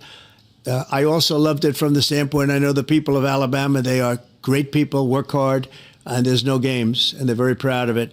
And I would say they fought harder for it than anybody else also. A lot of states, 5 states really wanted it, but they wanted it more. And I kid you not when I say that these people, they spoke to me a lot. That's all they wanted to talk about. They didn't want to talk about the weather. They only wanted to talk about moving to this location, moving to Alabama, Huntsville in particular. So we're honored to do it. They really wanted it badly, and they got it. Peter? President Trump, something completely different, but about a big viral social media trend over the weekend. How did you find out over the weekend that you were dead? You see that? No. People didn't see it for a couple days. 1.3 million user engagements as of Saturday morning about your demise. Really? I didn't see that. You know, I have heard, it's sort of crazy, but last week I did numerous news conferences, all successful. They went very well, like this is going very well. And then I didn't do any for 2 days, and they said, there must be something wrong with him. Biden wouldn't do them for months. You wouldn't see him. And nobody ever said there was ever anything wrong with him, and we know he wasn't in the greatest of shape. No, I heard that. I get reports. Now, you knew I did an interview that lasted for about an hour and a half with somebody, and everybody saw that was on one of your competitors. I did numerous shows, and also did a number of truths, long truths, and I think pretty poignant truths. No, poignant truths. Over the weekend. They also knew I went out to visit some people at the club that I own. Nobody truthed more than me. Potomac River. And no, I've been very active actually over the weekend. I didn't hear that one. That's pretty serious stuff. I'm glad it's well, it's fake news. You know, it's just it's so fake. That's why the media has so little credibility. I knew they were saying, like, is he okay? How's he feeling? What's wrong? I said, I just left. And it's also sort of a longer weekend, you know, it's Labor Day weekend. So I would say a lot of people know I was very active this Labor Day. I had heard that, but I didn't hear it to that extent. Go ahead, Peter. Something else. We know that this country has a huge problem with school shootings. You've said that you're open to sending the National Guard pretty much anywhere. Would you ever consider sending an armed National Guardsman to every school? What? Well, we have a big problem with school shooting, but we also have thousands and thousands of schools that run perfectly. You know, they talk about you can do things construction-wise, and that's really I think nobody knows more about construction than me. You can build the construction doors. You can build what they call safety doors, where they lock on the outside, the inside, and every place else. Have the National Guard do one of these drills in the schools. Happens to get through, then the police can't get in. Then they're looking for keys all over the place, and it takes them. I mean, a lot of disadvantages to doing, you know, spending billions and billions of dollars and actually making it safer in some way for some of these lunatics that we're dealing with. But I don't think so. I've thrown out the concept. We have great teachers that love our children. The parents love the children. Teachers love the children too. And if you took a small percentage of those teachers that were in the military, that were distinguished in the military, that were in the National Guard, et cetera, and you let them carry. That's something that a lot of people like. I sort of liked it. I'd have to be studied, but they're trained. They know about weapons. You can't do it with every teacher because most teachers don't know, and you know. But I always thought that would be an alternative. But it just we've had a lot of instances. Other countries have also. They have different kinds of problems than we have, but we do have. There's something going on. And it's a bad thing. Yes, please. Have you spoken with President Putin spoken with President Putin in the Yeah, past I don't want to. I have learned things that will be very interesting. I think in the next few days you'll find. Like what? Like what? if there isn't some type of announcement of a meeting with President Putin and President Zelensky, and what could those consequences We're going to see what happens. 2 weeks. We're going to see what 2 they weeks. do and what happens. I'm watching it very closely. Last week they lost 7,000 between the two countries. 7,313 soldiers, to be somewhat exact, for no reason whatsoever. And they're Russian and they're Ukrainian, but, you know, they're soldiers. I want to see it end. Yeah. Mr. President, have you decided you're definitely going to sit? They're dying for no reason. I didn't say when, but the answer is, look, Chicago's very interesting because I watched Pritzker get up and say about, we don't need help, we're safe. But 2 weeks ago, they had 6 people murdered, and they had 24 people hit by bullets. Last week, as you know, it was 7 people, 24 people hit, and 7 people died. And then over the last 2 days, that was the crown jewel. They had, I guess, 9 or 10 killed, and 50 hit with bullets. And you have this governor get up, who's a terrible governor. Probably he and Gavin Newsom would be probably the 2 worst and most naive. They're naive. Either they're naive or they're very untruthful. And he'll say, we don't want any protection. We don't need. So in the last 3 weeks, he's lost almost 20 people killed. There's no place in the world, including you can go to Afghanistan, you can go to places that you would think of. Ukraine? Close to this. Really? Chicago is a hellhole right now. You just said one. Baltimore is a hellhole right now. Parts of Los Angeles are terrible. If we didn't put out the fires, and I mean the other fires, the bullet fires, they didn't do a good job with. They should have had the water coming down, like I said. You know, we had to release the water. We had to go in and release the water to L.A.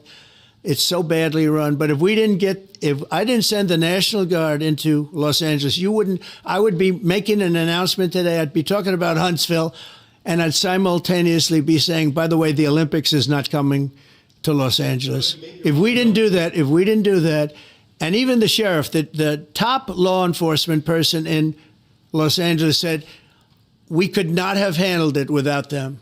So that's what he said. Make your mind up on Chicago, though? Well, we're going in.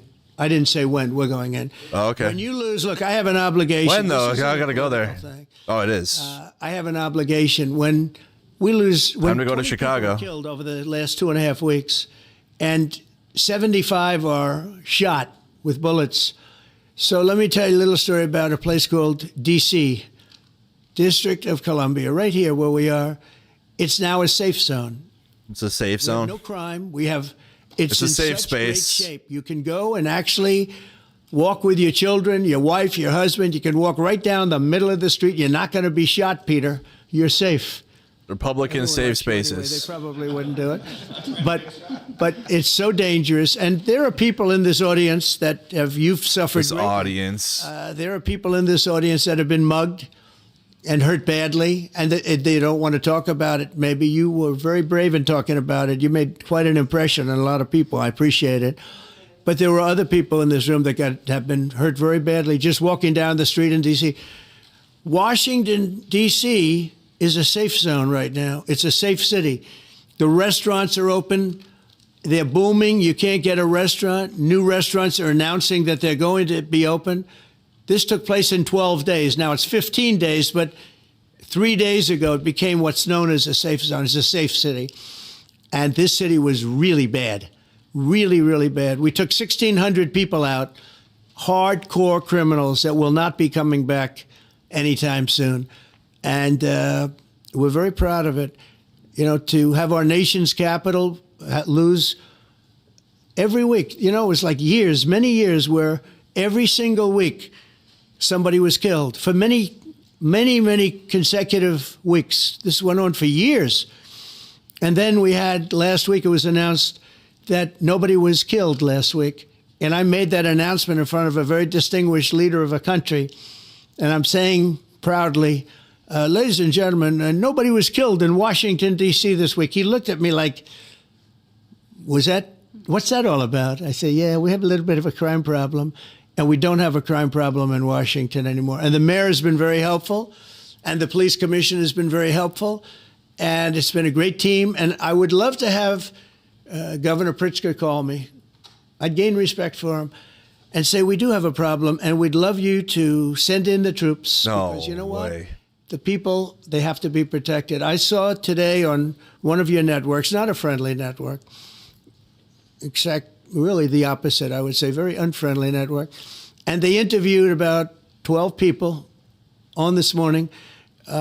Most of them were African American, who were black. And they were saying, please, please, American. The president send in. These were people from Chicago. Please, we need help. Was this on Morning We Joe? need help. We can't walk outside. We're petrified. If the governor of Illinois would call. This is the Morning Joe thing, I right? would love to do it. Now, we're going to do it anyway. We have the right to do it because I have an obligation to protect this country.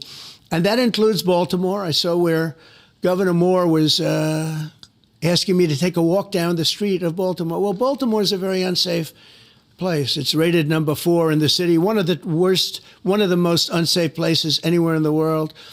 Oh boy. But we took care. This was a beautiful thing that happened in Washington because we showed that it could be done. And this wasn't just sending big, strong guys, and they are big and they are strong. What? We had a great decision from the Supreme Court that had to do with sort of talent. How big are they, Trump? You are put down based on merit. You can hire based on merit. So merit for a soldier or for a policeman is strong, physically fit, big, something, having a certain ability, not a person that is woke and got the job through woke. But got the job through strong enough to lift a gun out of the holster, et cetera, et cetera. No, I looked at the police. As you know, last week I went over, we had a meeting there had to be 300 people, and they were all very impressive looking. And when the bad guys see them, they're not going to do a thing. And so I'm very proud of Washington. It serves as a template, and we're going to do it elsewhere. But Chicago is certainly going to be high. I would love to have him call. I would love the governor of Illinois. I'd be honored to take his call.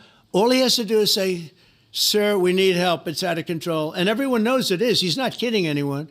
I would love to have, I would say, Governor Moore call, because I watched him over the weekend trying to explain that Baltimore, what they need is housing. No, they don't need housing. They need to get rid of the criminals. These are hardcore criminals. We took many people off the streets of Washington, D.C.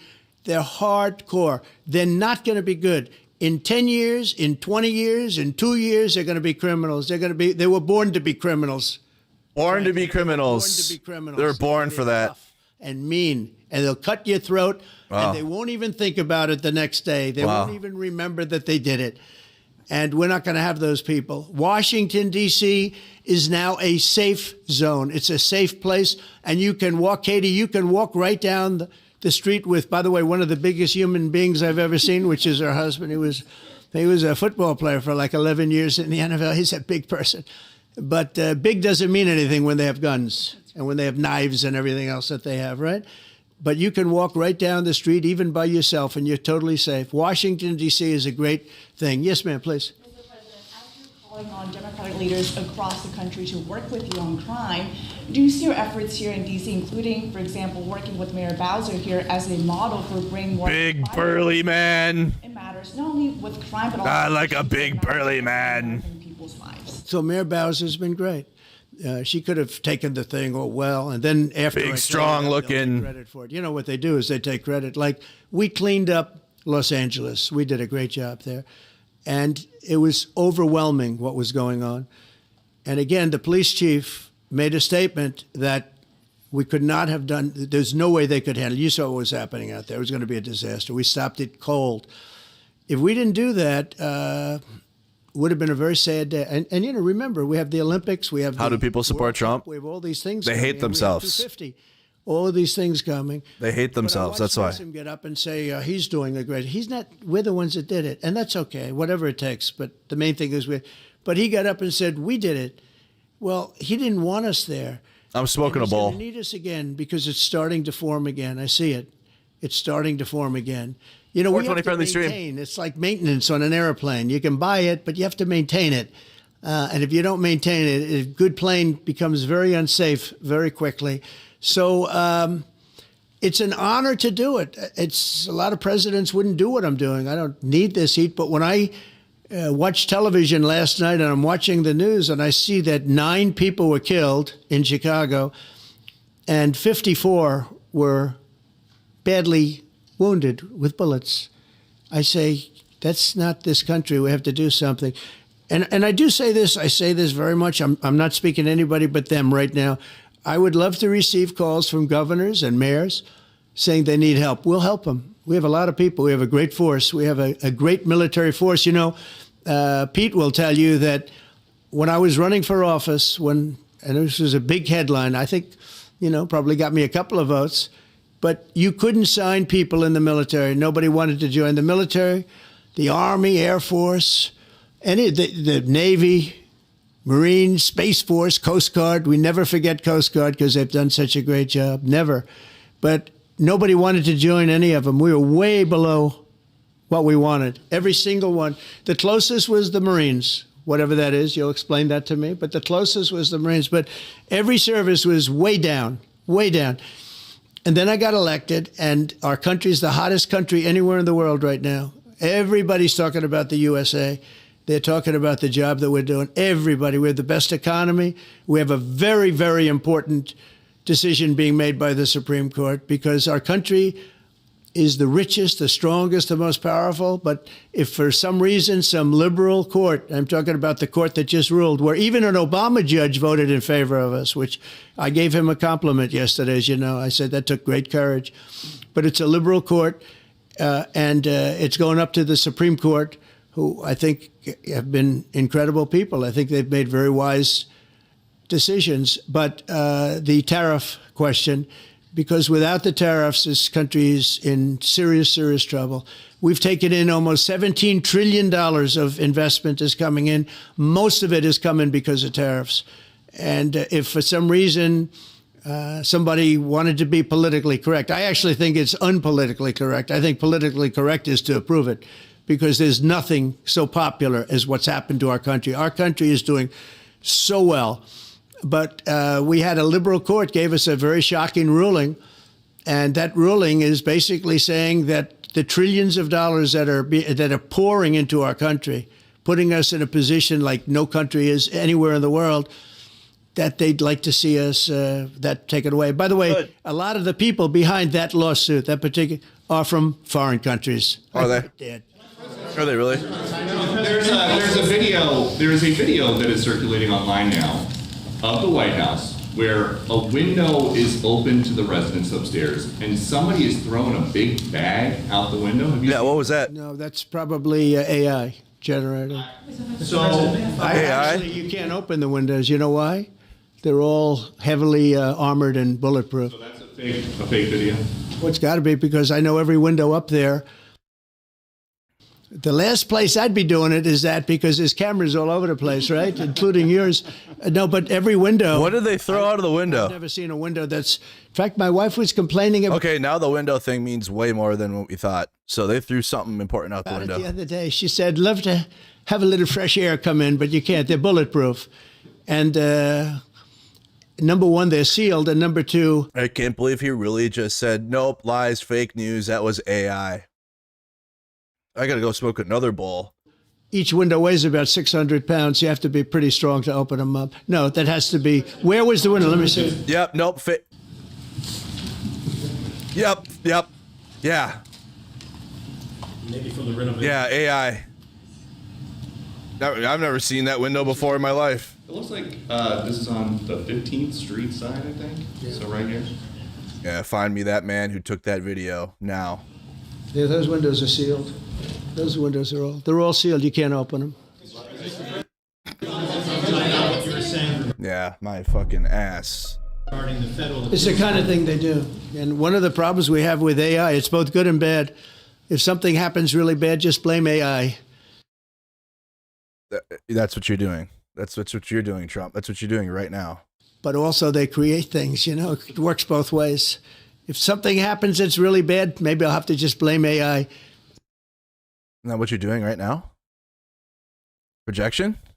What's happening right now? What is actually happening right now? But there's truth to it because I see so many phony things. I saw something as I was growing up from the time I was a baby till now. I said, who did that? It was AI generated. So it's a little bit scary, to be honest with you. But those windows are all very heavily sealed. Thank you. What did they throw out of the window now? He's in there? Yeah, it's not sealed. They're gonna try. Oh man, if you're the person that took this video, you better run. I don't know who took this video, but they better leave the country like right now, immediately. They're coming. The Cash Patel's coming for you right now. Oh wow. So nope, fake. That's AI, is what Trump just said. With his stupid "I'm lying" face, for sure. Mr. President, I want to follow up with what you were saying regarding that federal appellate court that ruled against you and your administration as it relates. MAGA doesn't care, though. They don't care. That's fine. Yeah, every politician lies. Literally lies right in front of our face. So he does it every day, though. But this one was stupid. This was a stupid lie. You could have said anything. You could have said anything about why the White House window was open and why some motherfucker was... Oh, they were doing construction. They wanted to... Nope. That looks like AI. That means they were for sure doing something. They for sure did something bad. And then for Trump to, because he's old and decrepit and his brain is mush, and and conservatives do this a lot for some reason, where they like say out loud what they are thinking. And so he gave it away there. I'll just say that it's AI and fake news. What was that? Why did he do this? They're all sealed. You can't open them. What you were saying regarding the federal. It's the kind of thing they do. And one of the problems we have with AI, it's both good and bad. If something happens really bad, just blame AI. I'm saying the thing that I'm doing out loud, but I didn't do it. But also they create things, you know, it works both ways. If something happens that's really bad, maybe I'll have to just blame AI. That's what you did. Okay, so we'll have to think on that one. So the White House window thing was way more than something innocent. It's not innocent that what happened out that window, though. Now I know what was thrown out the window. But there's truth to it because I see so many phony things. I saw something as I was growing up from the time I was a baby. So new Republican strat just unlocked today. New Republican strat. That's AI. Today. Remember today, September 2nd, 2025 at 2:20 p.m. in the year of our Lord. That's AI.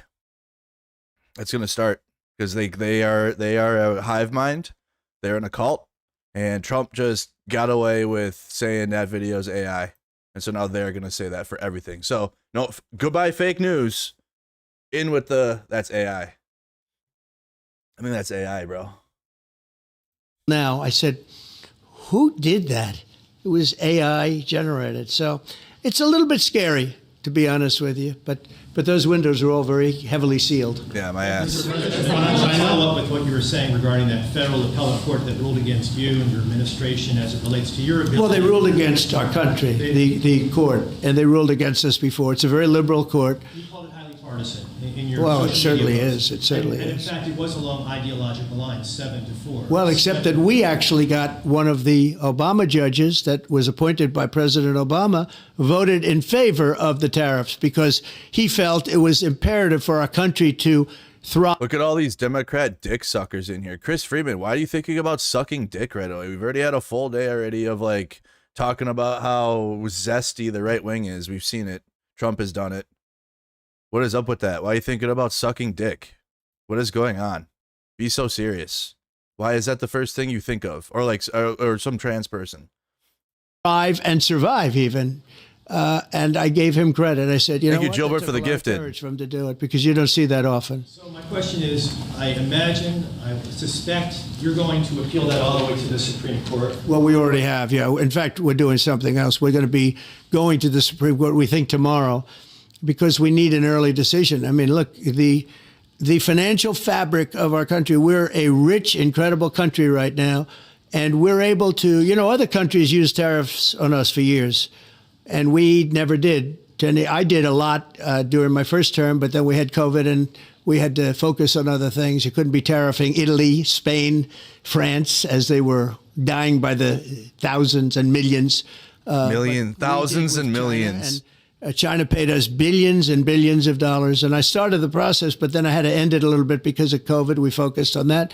But no, it's a very important decision. And frankly, if they make the wrong decision, it would be a devastation for our country. We've taken in trillions of dollars. And by the way, all these countries signed agreements. As an example, they're all happy. Everybody's happy. But some whack job put in a lawsuit. It went before a very liberal court, and the liberal court ruled, it was 11, they ruled 7-4, with one of the most liberal of them all voting in our favor because they're patriots. I think I give tremendous credit to that judge. And now it's going to the Supreme Court. Now we're going to be asking for early admittance. We're going tomorrow, and we're going to Remy, for the gifted. An expedited ruling because, when you look at the stock market's down today, the stock market's down because of that, because the stock market needs the tariffs. They want the tariffs. If you look at AI, all of those, all of that money that's going to be invested, trillions and trillions of dollars, the biggest thing, bigger than the internet, I suspect. It's the internet plus 3 or 4 other things combined. We are leading very substantially with AI. We're leading because of tariffs. We're leading because of talent, and this is where they'd like to be. But without the tariffs, we wouldn't have a chance because we wouldn't be able to protect those investments of the companies coming in. So if you tariffs are the only things that ensure the investments, Jesus. Took away tariffs, we could end up being a third world country. If you take away tariffs, we could end up being a third world country. Yeah, what kind of a drugs did they give him before this so he isn't a corpse? That's how big the rule. So honestly, we're probably going to see him continue here because they gave him drugs before this. Asking for an expedited ruling. So he's mad. He's mad about, and this I want to critique it because I'm not going to just sit here and he's still alive. So they're still alive with it. But the U.S. The tariffs took an L in the court. Legal fight over President Trump's global tariffs is deepening after federal appeals court ruled the levies were issued illegally under an emergency law extending the chaos in global trade. Because obviously our trade partners are like, okay, I guess this is what we have to do now to trade with the U.S., do with these stupid fucking tariffs, and deal with Trump threatening because it makes liberals triggered in American culture war politics. The entire politics of this is driven by American culture war. So I think that's going to try to get so other countries become fascist too, I guess. I don't know. A 7-4 decision by a panel of judges Friday night in Washington was a major setback for Trump, even as it gives both sides something to boast about. The majority upheld a May ruling by the Court of International Trade that the tariffs were illegal, but the judges left the levies intact while the case proceeds as Trump had requested. So it's still the tariffs are still like in place, but they as the case is proceeding. So it's still there while Trump's fighting it, basically, which sucks that they exist, but that they can't exist. Obviously Trump gets to appeal and it's going to be a legal fight. And that takes time and months and months. So, but during this time of legal fight and it continuing to take time, the tariffs remain. Backstop to that, President. You have a Republican-controlled Congress. You control the House. You control the Senate. Yeah, but we don't have 60 votes. We don't have 60 votes. I'd love to do that. Oh, if we had 60 senators? Yeah, you need 2/3 in the Senate. Haha, American politics. You should know it. If we got the 60 votes, we would get them. But we need 60 votes, and we need, a certain number in the House. Yeah. Mm-hmm. I think we'd get, I don't know, we have about 5 of them here. Would everybody agree with me on tariffs? Without tariffs, we're a different country. I don't, the guy's looking at him. This guy's just like. We have taken in. just don't say anything. Don't look at anything. My constituents are literally bleeding themselves dry from these tariffs, and they can't afford them, and they're losing their businesses. So much money. And here's the thing. We signed a deal with Japan. They're paying us hundreds of billions of dollars. We signed a deal with South Korea. We signed a deal with the European Union. We signed a deal. Yeah, we have a deal. The deal's there. And those countries are paying us $950 billion. Yeah, and then think what would happen without that now. And they're happy about it. They're okay. As one of them said, it's amazing that we got away with it so long. One of my friends, a leader of one of the countries. Which one, Trump? Which friend? Who? Why does it need to be mysterious? They're fine with it. They all signed. If that ruling ever went against us, I guess we'd have to give back. Also, Americans are paying for it, not foreign companies, or not foreign countries. This is Trump. This is Trump make believe time. Americans are paying for this. People that have that get imports from other countries to keep their business going, they're paying for it. For all the deals that we have worked out from this tariff dumb shit. Like hundreds of billions. We would have to give trillions and trillions of dollars back to countries that have been ripping us off. We're getting billions and billions of dollars. If the tariffs go away, we'll have to give back trillions and trillions. The last 35 years.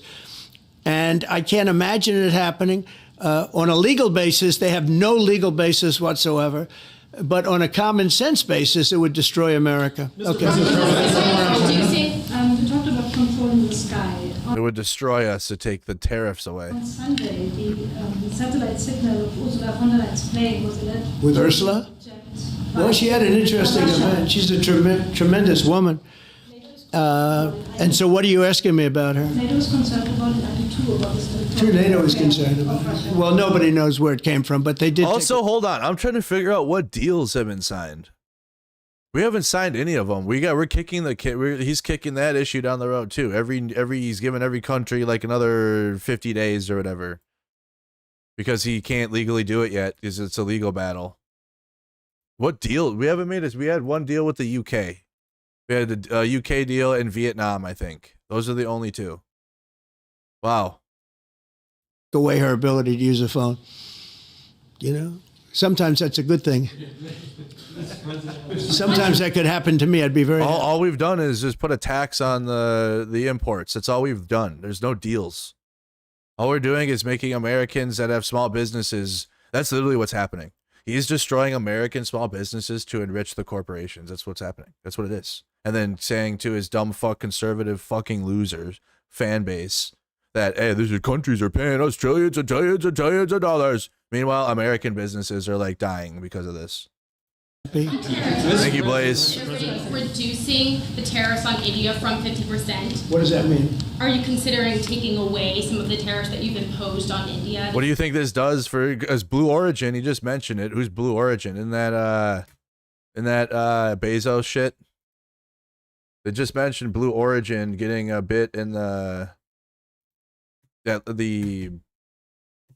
Huntsville, Alabama. Jeff Bezos, yeah. That's Amazon. They think they want American small business. You think he wants American small businesses to have deals and work your own deal with a foreign import? Fuck no. Amazon, that's Amazon. You better come work for Amazon. You shitting me? How dare you, you small American business and your imports? And those imports need to go to Amazon stocks. No, we get along with India very well. But India has, you have to understand, for many years, it was a one-sided relationship. No, Blue Origin. That's Jeff Bezos' aeronautics company, because he has one too, like Elon. Only now, since I came along, and because of the power that we have with tariffs, India was charging us tremendous tariffs, about the highest in the world. They were about the highest in the world, number one. And we, therefore, weren't doing much business with India, but they were doing business with us because we weren't charging them. Foolishly, we weren't charging them. So they would send in massive, everything they made, they'd send it in, pour it into our country. Therefore, it wouldn't be made here, which is a negative. But we would not send in anything because they were charging us 100% tariffs. And, I'll give you an example. Harley Davidson. Harley Davidson couldn't sell into India. There was a 200% tariff on a motorcycle. So what happens? Harley Davidson went to India and built a motorcycle plant. And now they don't have to pay tariffs. Same thing as us. So what we're doing is literally thousands of companies are coming into the U.S., car companies, AI. Which ones? Which car companies? Because you can't, I mean, if you're a car dork, you should know all your car companies. Which one? Which foreign car company has came to and is now a U.S. car company? What a fucking lot. This is a president for losers. A literal loser. Incels. People that don't interact with other humans. This is who this president is for. But, more traditionally, car companies. We have so many car company Holy factories fuck. under construction or being First he said thousands of countries. He realized, oh, that's actually cooked. I can't say that. Thousands of car companies. designed right now. And they're coming from China. They're coming from Mexico, I must tell you. And they're coming from Canada. A lot of them coming from Canada. But they're coming into our country because they want to build here. And they want to build here for two reasons. Number one, they'd like to be here. And number two, the tariffs are protecting them. And number three, they want to avoid paying tariffs. When they build their cars here, they don't have any tariffs to pay. When you build here, you don't have any tariffs. Mr. President, Go ahead, in light of the Minnesota shooting last week, the Department of Homeland Security is now awarding more than $100 million to hundreds of faith organizations across the country to help them ramp up security. What's your vision for further protecting religious liberty across the country amid incidents of threats and So violence? religious liberty is so important. And we're talking about every religion now. And we're doing things on that nobody else has ever done. And we're going to be having a big announcement in about 2 weeks on that question. Yeah, please. On Space Command, sir, are you concerned that people may not be willing to relocate from Colorado to Alabama? No, I'm not worried. We'll get somebody else. The problem with Colorado is they have a very corrupt voting system. I have so many friends in Colorado. Anytime you have mail-in voting, you have corrupt elections. Very simple. It's very simple. Even Jimmy Carter said it with his commission. They set up a commission with him and Scoop Jackson and some people, highly regarded people. And they said the finding was, if you have mail-in voting, you will have corrupt elections. Well, your radical left governor decided that he was going to have all mail-in voting in Colorado. Once you have all mail-in voting, and for whatever reason, the Democrats cheat. And they cheat like, they're not stupid. That's the only thing. They're no good on policy. Cheat like what? Cheat like who? They're no good at government. Cheat like who, Trump? They're great at cheating. And they stick together, too. No, who? Credit for sticking together. Please. Obviously, this is a big win for national security, moving this to Alabama. We've all can agree with that. Big. Is there any idea of the economic impact this has on the state and on that local area? Katie, do you want to answer that? Look, go ahead. Please go. This is going to be JD. Who the hell is the state JD? of Alabama. Trump what we've is seen cooked. through this process is the worst of Washington. JD Vance was even like, yeah, not me, you. Way of what is best for the warfighter, what's best for national The security. vice president. And the state of Alabama is about to show the country the best among not me. us. So we know the economic impact is going to be tremendous. There at The drugs are going to start getting melty here, soupy. everything from Mercado, He's looking worse and worse the longer this is going. headquarters there for material His neck pussy command is just to a number completely of like. things. We obviously have NASA with Marshall Space Flight Center, and so this naturally fits within. When you look at the decision matrix, This is not a misogynistic comment, so don't take it that way. But I can't see Katie Britt without the kitchen, and you need to know that if you've seen Saturday Night Live. in front of us. And then her little Republican thing she Would be did. tremendous. Does anybody have an exact number? Like when I think of Katie Britt, I think of kitchen. And like you need to be a 1,000 spinoff. a slave wife. That's what she's so we for. are really proud, and the people of Alabama are ready to. Katie Britt supports slave wife slavery, basically. Please. That's how I see her.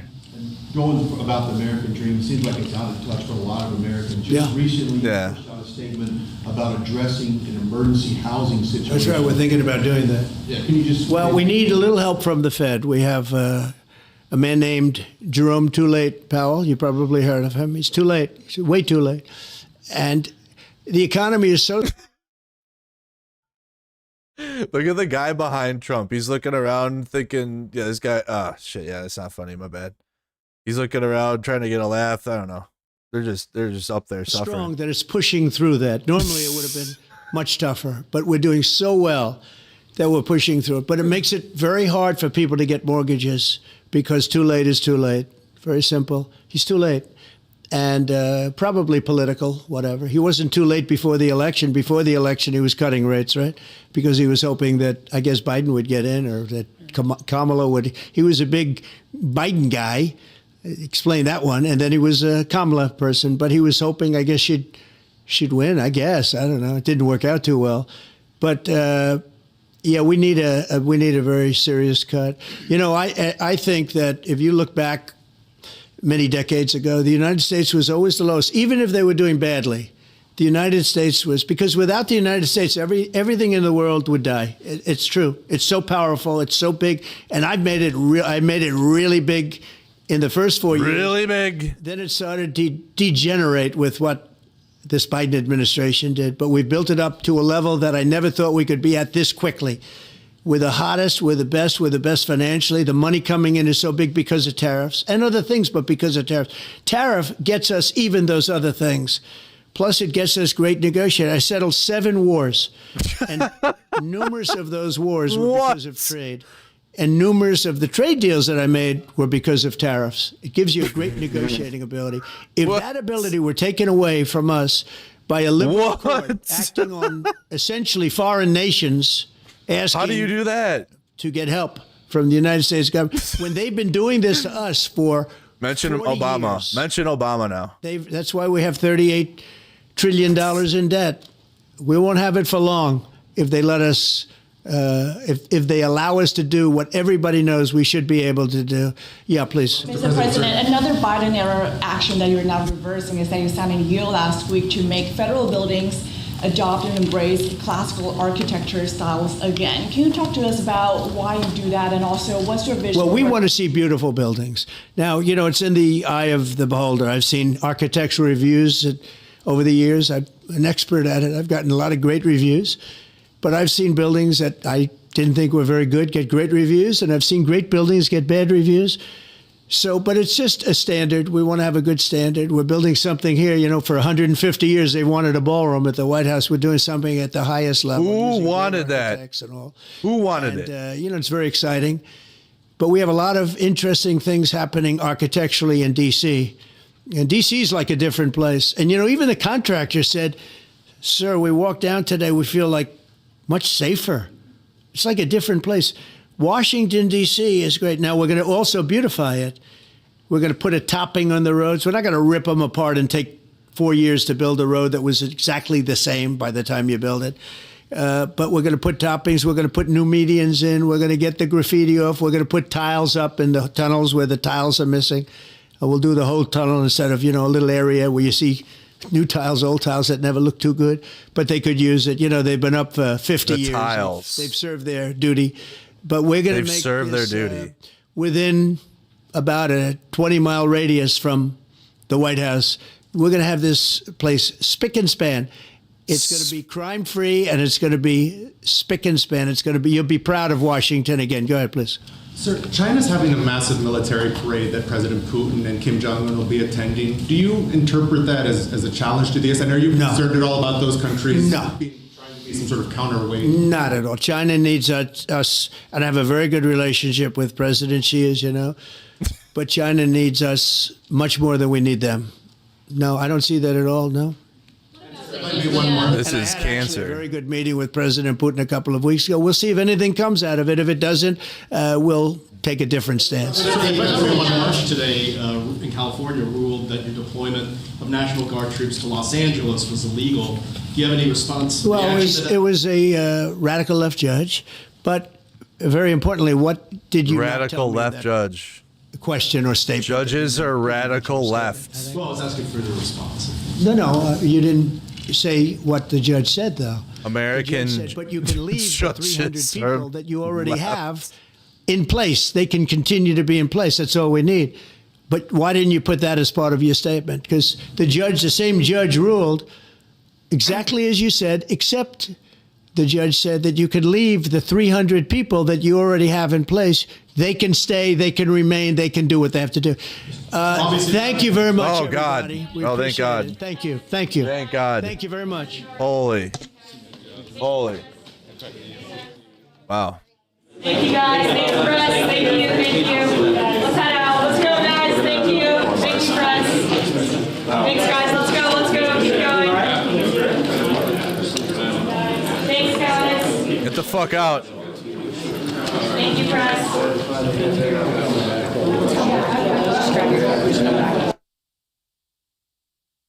Man, my legs are getting tired standing there listening to him. He said, is J.B. Pritzker really going to talk? Illinois governor? Is he really? On what? Because he said he's going to send the guard to Chicago. Oh boy, let's go. This is so much content. The content provides. It's giving. So yeah, he's given a response back because Trump was like, yeah, we're going to send the guard to Chicago. Chat does not seem sad. What do you talk about, Hugh? The chat is grown. Chat has grown. Chat continues to get motivated every week. View outside of the House Oversight Committee with Epstein survivors. So you got Epstein stuff happening. Okay, that's going on. And then we got J.B. Pritzker is going to respond to what Trump said today. The Donald J. Trump what was it called? I tweeted it. We have our first building named after him. Government building. What was it called? The Donald J. Trump Space Command Center. We're going to make Buzz Lightyear. Buzz Lightyear is going to become a thing. Thank you, Kristen, for the gifted. Well, what do you guys think of the announcement? Is she doing a twirl for the camera? Like, what's going on there? Congressional committee meet discussing handling of Epstein case. Oh, dang. What the heck?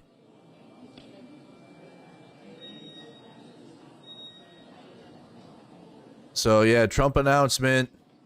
We moved the Medal of Freedom. Maybe that's later today. I'm going to delete that part. I don't know about Giuliani. I'll delete that part from the title. Maybe later. I was worrying we weren't going to get it fast enough. We had our fantasy football draft tonight. Hey, thank you for the support. Consider becoming a member, supporter of the stream. There's Paulina Luna.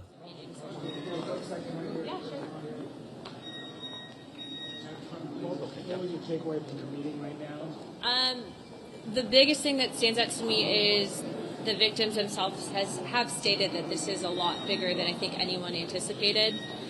We are obviously going to be requesting the SARS reports from Treasury, and also too following up on that. There are some very rich and powerful people that need to go to jail. I think everyone's been frustrated as to why that hasn't happened before. But it is very much so a possibility that Jeffrey Epstein was a intelligence asset working for our adversaries. But also, too, I think the questions that we have is how much did our own government know about it? And so there's more to follow, and I'm sure you'll be hearing from the chairman momentarily. But I do applaud the victims from coming forward, because we heard from a woman who was as young as 14 years old when she was victimized multiple times by Jeffrey Epstein. So that's hard to hear. Okay, like Donald Trump or what? I think that the files will probably be released prior. I don't know why Comer hasn't. I think that he should do it, so it wouldn't even have to come to a vote. But, I mean, obviously I've been a huge advocate, even when I was the only one in Congress calling. Trump was done. He said, everybody, that's it.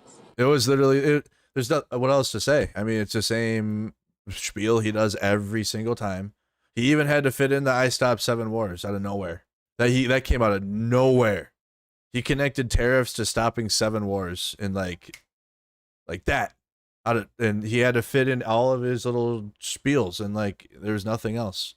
The tariffs are an illegal battle, thankfully. Deemed them illegal, but also they're in place, so Americans are still paying the tax, which is what it is. It's an increased tax on imports. So that sucks for sure.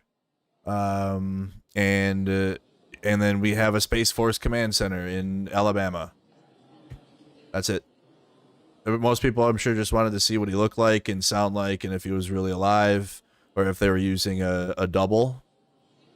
But then after that, it was the only interesting thing that come out of that really is the National Guard to Illinois, to Chicago, which it looks like Pritzker is giving a response anyway. So we got that coming up. And then you got the Epstein thing going on.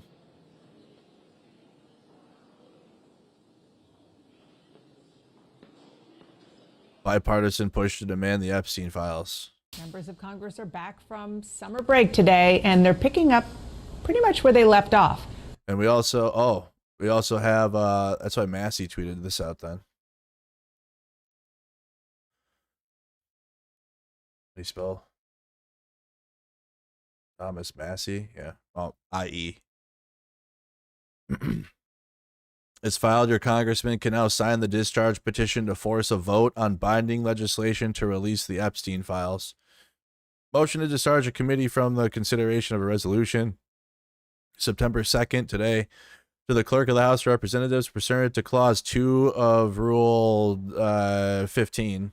I, Thomas Massey, move to discharge the Committee on Rules from the consideration of the resolution entitled A Resolution Providing for the Consideration of the Bill to Advance Responsible Policies, which was referred to said committee on July 15th, 2025, in support of which the undersigned members of the House of Representatives affix their signatures, to wit, Thomas Massey. So he's kind of leading the charge on the Epstein files. And I think, honestly, he's MAGA still, so don't get that twisted. But I think Trump attacking him for this personally has lit a fire in him to be like, I'm going to be the new Rand Paul, basically, of the right. But MAGA.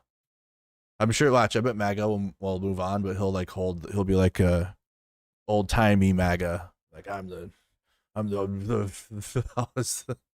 founder of it, whatever, because he's still MAGA. But he's at least leading the charge in the Epstein case. And because obviously that was a pillar of MAGA, was the pedophile elite and draining the swamp, which includes the pedophile elites. And according to MAGA themselves, and they'll say this, I don't know if they believe it, but they'll say, it doesn't matter who. I want them all out, except for Trump, obviously. You say Trump, and then they're like, no, there's no proof. Then there's like photos. He took tons of pictures with people. Epstein took pictures with everybody, and then like cope about it. So it's like, whatever. But they'll say, because it's a pillar of their shit, is the pedophile elite get drained from the swamp. So Thomas Massey is at least in his MAGA world upholding that. And then Trump targeting him personally was probably definitely more motivation for that, because he doesn't seem to be at least bending the knee to Trump and the establishment MAGA. Weird. They got like layers of it now. With the Jeffrey Epstein saga, House Speaker Mike Johnson and members of a key committee will meet with some of Epstein's victims ahead of a public news conference that's scheduled for tomorrow. They are in town in D.C. as part of a bipartisan pressure campaign led by Democrat Ro Khanna and Republican Thomas Massey to force a vote demanding the public release of all the Epstein files. Okay, so it's not just Thomas Massey, it's Ro Khanna as well from the Democratic Party. Yeah. Where is his part at? He might not have tweeted it out yet. Let's talk about Epstein tomorrow at 10 a.m. Oh, he talked about it this morning. Oh, no, tomorrow he's talking about it with the survivors of Epstein's abuse. Hi, I want to talk to you about Epstein. All right. Do you know where the files are? No tip. All right. Just frustration. Yes. I do believe that Johnson, your boss, I guess. Not my boss, but he is the Speaker of the House, yes. But he has a lot of power. He does. And he shut it down. He did. Trump says shut it down, and Johnson shut it down. I don't hear any, other than you, and I have seen you on television before, I don't hear any strong voices from the Democratic Party about very strong issues. This is a very strong issue. You're talking about pedophile, you're talking about as young as 9 years old. What are the Democrats doing about this? Well, I appreciate your saying that, because when I first introduced the bill with Massey, some people said, oh, this is a distraction. I don't believe it's a distraction. I don't believe hundreds of people, rich, powerful men, engaging in the sexual abuse of young girls and then facing no consequences is a distraction. And I actually have a press conference scheduled when I get back after Labor Day with some of the victims. We're going to come to the Capitol, and they're going to demand the release of the Epstein files. Well, the wealthy billionaires that went to the island and abused these kids, their names should be published. The people that invaded these girls, abused these girls, they're hiding, and because they have money, they get away with it. Well, that's what we need, accountability. Obviously, the victims should be protected if they want to be protected, but the people who committed these horrific crimes, they need to be held accountable. And the Democratic Party needs to be the party that fights for transparency, that fights to say that rich and powerful people should have the same rules as you or I have in this country. This is a fight that the Democratic Party, Joe Rogan, we keep hearing all these studies. How do we get young men? I don't need the Democratic Party to waste $20 million on some study on how to get young men. I'll tell you, Joe Rogan said the Epstein files are a line in the sand. The Democratic Party should be fighting for this, talking about this every day until those files are released and people are held accountable. Well, they should be screaming from the rooftops, not brushing it under the rug. And if they don't stand up for this, how could they be good politicians and stand up for all the things that are gone wrong in the United States right now? Interesting. So that's good. They're all kind of meeting with voters. Hearing them out. I'm guarantee you some of those people in there aren't probably left wing at all. They're probably newly left leaning, I guess, or Democrats. Because a lot of these issues were pillars and core foundations of like 2015, 2016 MAGA. And obviously it never happened because it was a giant grift, and it still is. But a lot of these people genuinely believed in that. And so it's a cult still, so no excuses. But still a cult, and now they're at where they're at with Trump literally lying to their face in 4K multiple times about the Epstein files. There's his hand today. Not going well. Ugh, yuck, dude. The dialysis hand. Not going good. Not going well. They don't have better makeup than that for the president. Is there really no foundation that is? There's nothing you can do, really, huh? Really nothing you can do. Nah, it's not a body double. It's still the same Trump. I watched enough of Trump to know, like, if there was somebody impersonating him or trying to, I'd be like, that's not Trump. But we've watched hours and hours and hours and hours and hours. It's the same one. They gave him drugs today for sure. They gave him some up drug. Okay, JB Pritzker is about to do a press conference. I wonder, bro, could this be the first governor that actually like directs the law enforcement of Illinois to like stand against the feds? That would be sick. That would be lit. That would actually be dope. That would go hard. That would actually go super hard. I would vote for JB Pritzker if he did that. I swear to God. I would not give a fuck about what Newsom's doing online with the memes. I like it, but this would actually mean something to me more than that.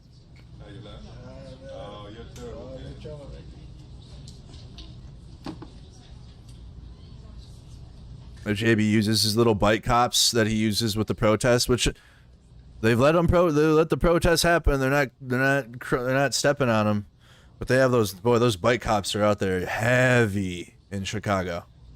You can't go anywhere with the protests without a heavy police presence, but like it still happens. So it's like you either have a protest that gets crushed and like they get tear gassed and flashbanged and beat up and arrested, or the protest happens. I like Minnesota. Minnesota's doing it better than others, obviously, because we're one of the best states. It is what it is. But there's like cops out there, but they're not really seen when the protests happen now. Or like if they're at the Capitol, obviously you have the Capitol Police and like the state police because it's at the state Capitol, so duh. But even them, they're just kind of standing there. They're not really like a feature of it. Whereas like in Chicago, the police are there. You see them, and there's a lot of them, but they're directed not to shut the protests down or like provoke the protests. Like they got to just ride their bikes alongside. So if JB Pritzker would like, even if I don't know, because he's cucked with the National Guard, and that's all governors. Trump can take over any state National Guard, so just get ready for that, no matter what. No governor can stop that. But what they can do is they have their state police, and even if it's just like a show of force, because I don't know if you're really gonna.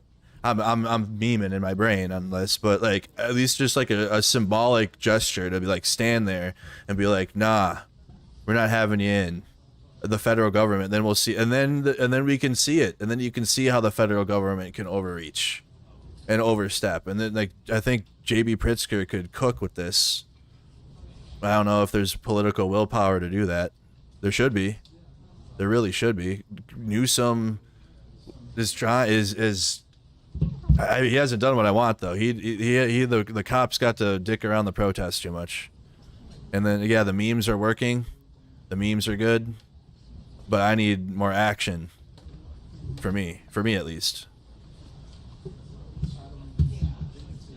It would have been dope if Newsom would have, like, after Trump sent the Guard and the Marines to allow the protests to happen, but that didn't happen. They were out there flashbanging them after like 5 minutes.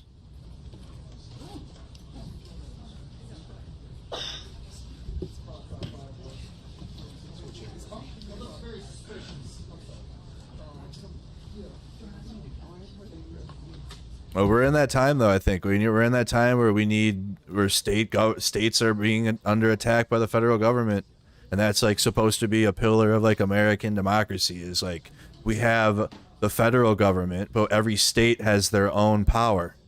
So we kind of like we're a part of a union.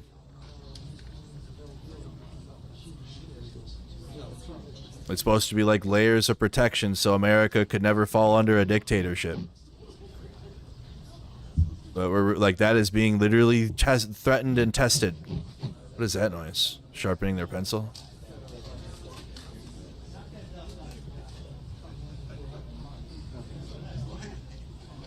That lady was correct, and I'm tired of Democrats being so damn quiet or fighting for the wrong thing. You just start calling out Republican crap and wait, who was lady? What lady was correct? What do you mean? Here comes Pritzker. He's early. Live in Chicago. Yep, I'm with it. Good afternoon. Good afternoon. First, I want to address the president's unhinged remarks a few minutes ago, begging me to call him. No, I will not call the president, asking him to send troops to Chicago. I've made that clear already.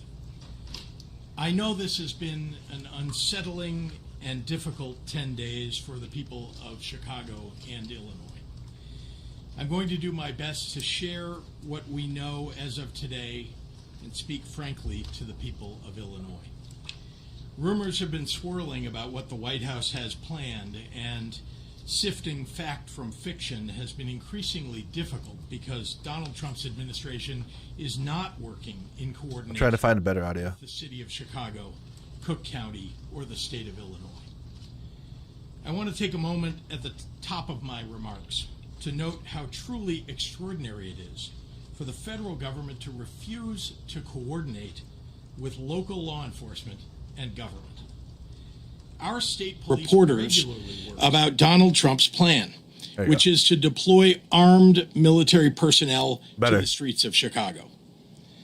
I'm aware that the President of the United States likes to go on television and beg me to call and ask him for troops. I find this extraordinarily strange, as Chicago does not want troops on our streets. Come to order. I also have experience asking the President for assistance, just to have the rug pulled out from underneath me when execution meets reality. I refuse to play a reality game show with Donald Trump again. What I want are the federal dollars that have been promised to Illinois and Chicago for violence prevention programs that have proven to work.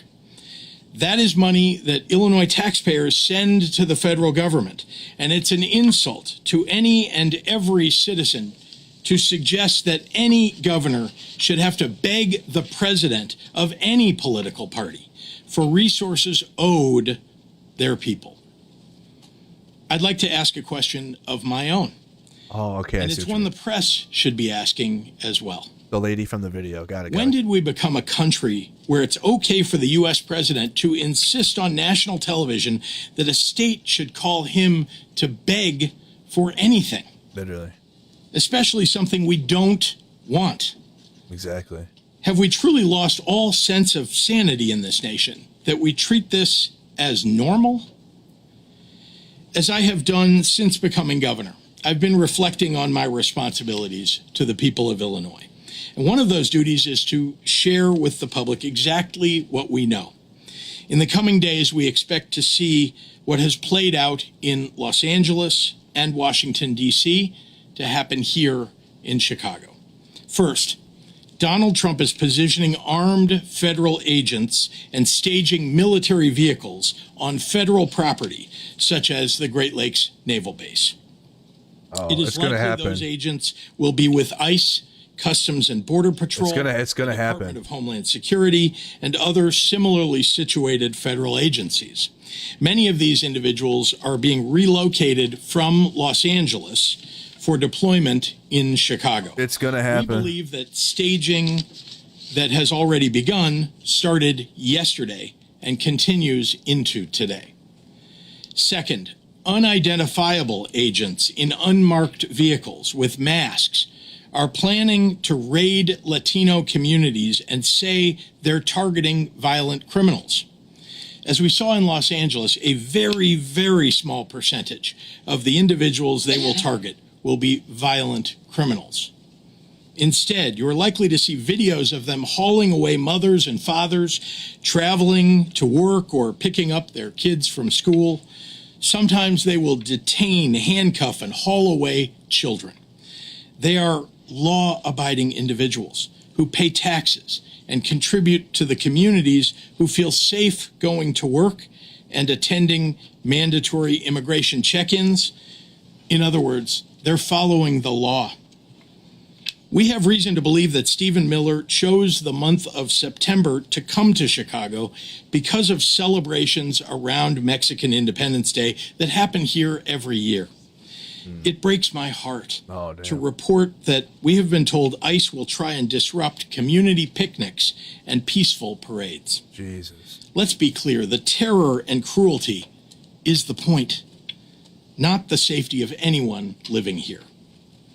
Third, as lawful citizens exercise their First Amendment rights, Trump and his team will be looking for any excuse to put active duty military on our streets, supposedly to protect ICE.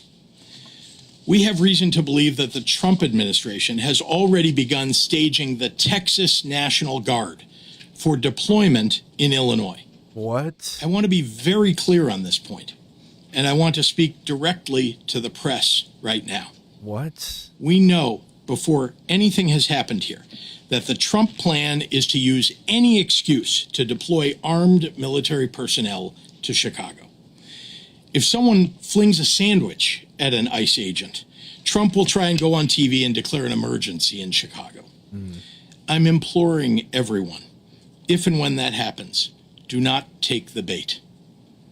Lastly, after about 30 days or so, we believe that they will pick up all of those resources that they send here to Chicago and send them to the next city in a blue state. Exactly. Ignoring cities in red states. It's going to happen in Minneapolis, I bet. Violent crime rates than we have.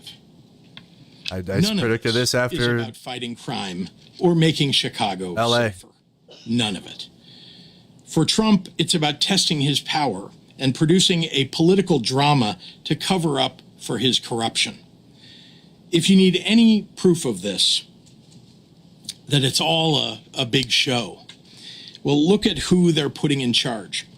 Gregory Bovino, a guy who desperately wants to be a reality TV star. He led the cruel adventures of ICE in Los Angeles, and he's been sent here to do the very same thing. Go look at his social media. He terrorizes innocent people and then posts on TikTok edits of himself. Jeez. Apparently, this is a Trump administration norm, because the last time we saw staged major ICE raids in Chicago, they sent Dr. Phil here to embed with the agents so he could get views and likes for his social media. Crazy. When Bovino pulled these stunts in LA, people got hurt. 2 innocent people died trying to flee his masked agents. ICE opened fire on a vehicle without dangerous provocation. They detained a disabled 15-year-old, drew their guns on him. They have ripped mothers away from their babies and handcuffed 10-year-olds. In Washington, they pulled over firefighters headed to fight an actual wildfire and detained 2 of the firefighters on duty in that effort. And they want to bring all of that to Chicago. During one of Bovino's raids, U.S. Customs and Border Patrol's own data indicated that their officers had no prior knowledge of criminal or immigration history for 77 of the 78 people arrested. Again, this is not about crime. More and more reports around these raids include people who were stopped or detained because of how they look, and not because of any threat to the public. If any of this was about dealing with the complexities of a broken immigration system, then Trump would have had the Congress Trump Republicans control write and pass a comprehensive immigration bill. Not only has that not happened, there is no talk of any such effort on the horizon. I know how Donald Trump thinks because I've been governor during both of his terms. He has surrounded himself with groveling yes men who are too weak to restrain his most violent and unhinged impulses, or who share those impulses. As a governor who cares about the well-being of my people, I can't live in a fantasy land where I pretend Trump is not tearing this country apart for personal greed and power. I have to deal in facts, and here they are. Crime is down in Chicago. Murders are down by almost 50% in the last 4 years. Shootings are down 57%. Robberies down 34%. Burglaries down 21%. Motor vehicle thefts down 26%. One violent crime is too many, and we have more work to do. But we have made important progress on safety that Trump is now jeopardizing. Just during the last week, I've been in neighborhoods across Chicago, from Bronzeville to South Shore to Chatham to Little Village. The president's absurd characterizations do not match what is happening on the ground here. He has no idea what he's talking about. There is no emergency that warrants deployment of troops. He is insulting the people of Chicago by calling our home a hellhole.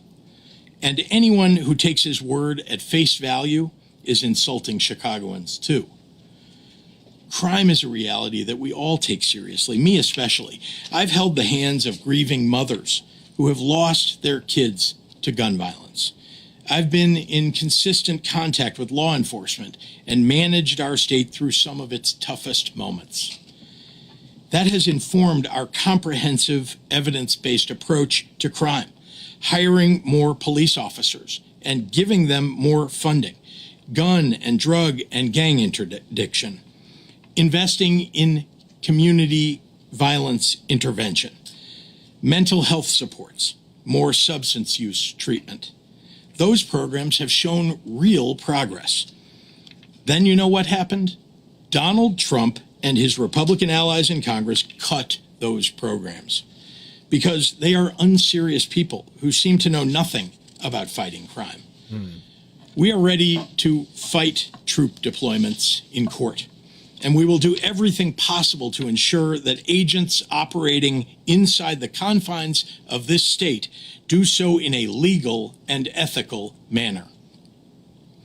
To Chicagoans, what you can do is look out for your communities and your neighbors. Know your rights. Film things that you see happening in your neighborhoods and your streets and share them with the news media. Authoritarians thrive on your silence. Be loud for America. To everyone listening, but most especially to the press, I refuse to pretend that any of this is normal.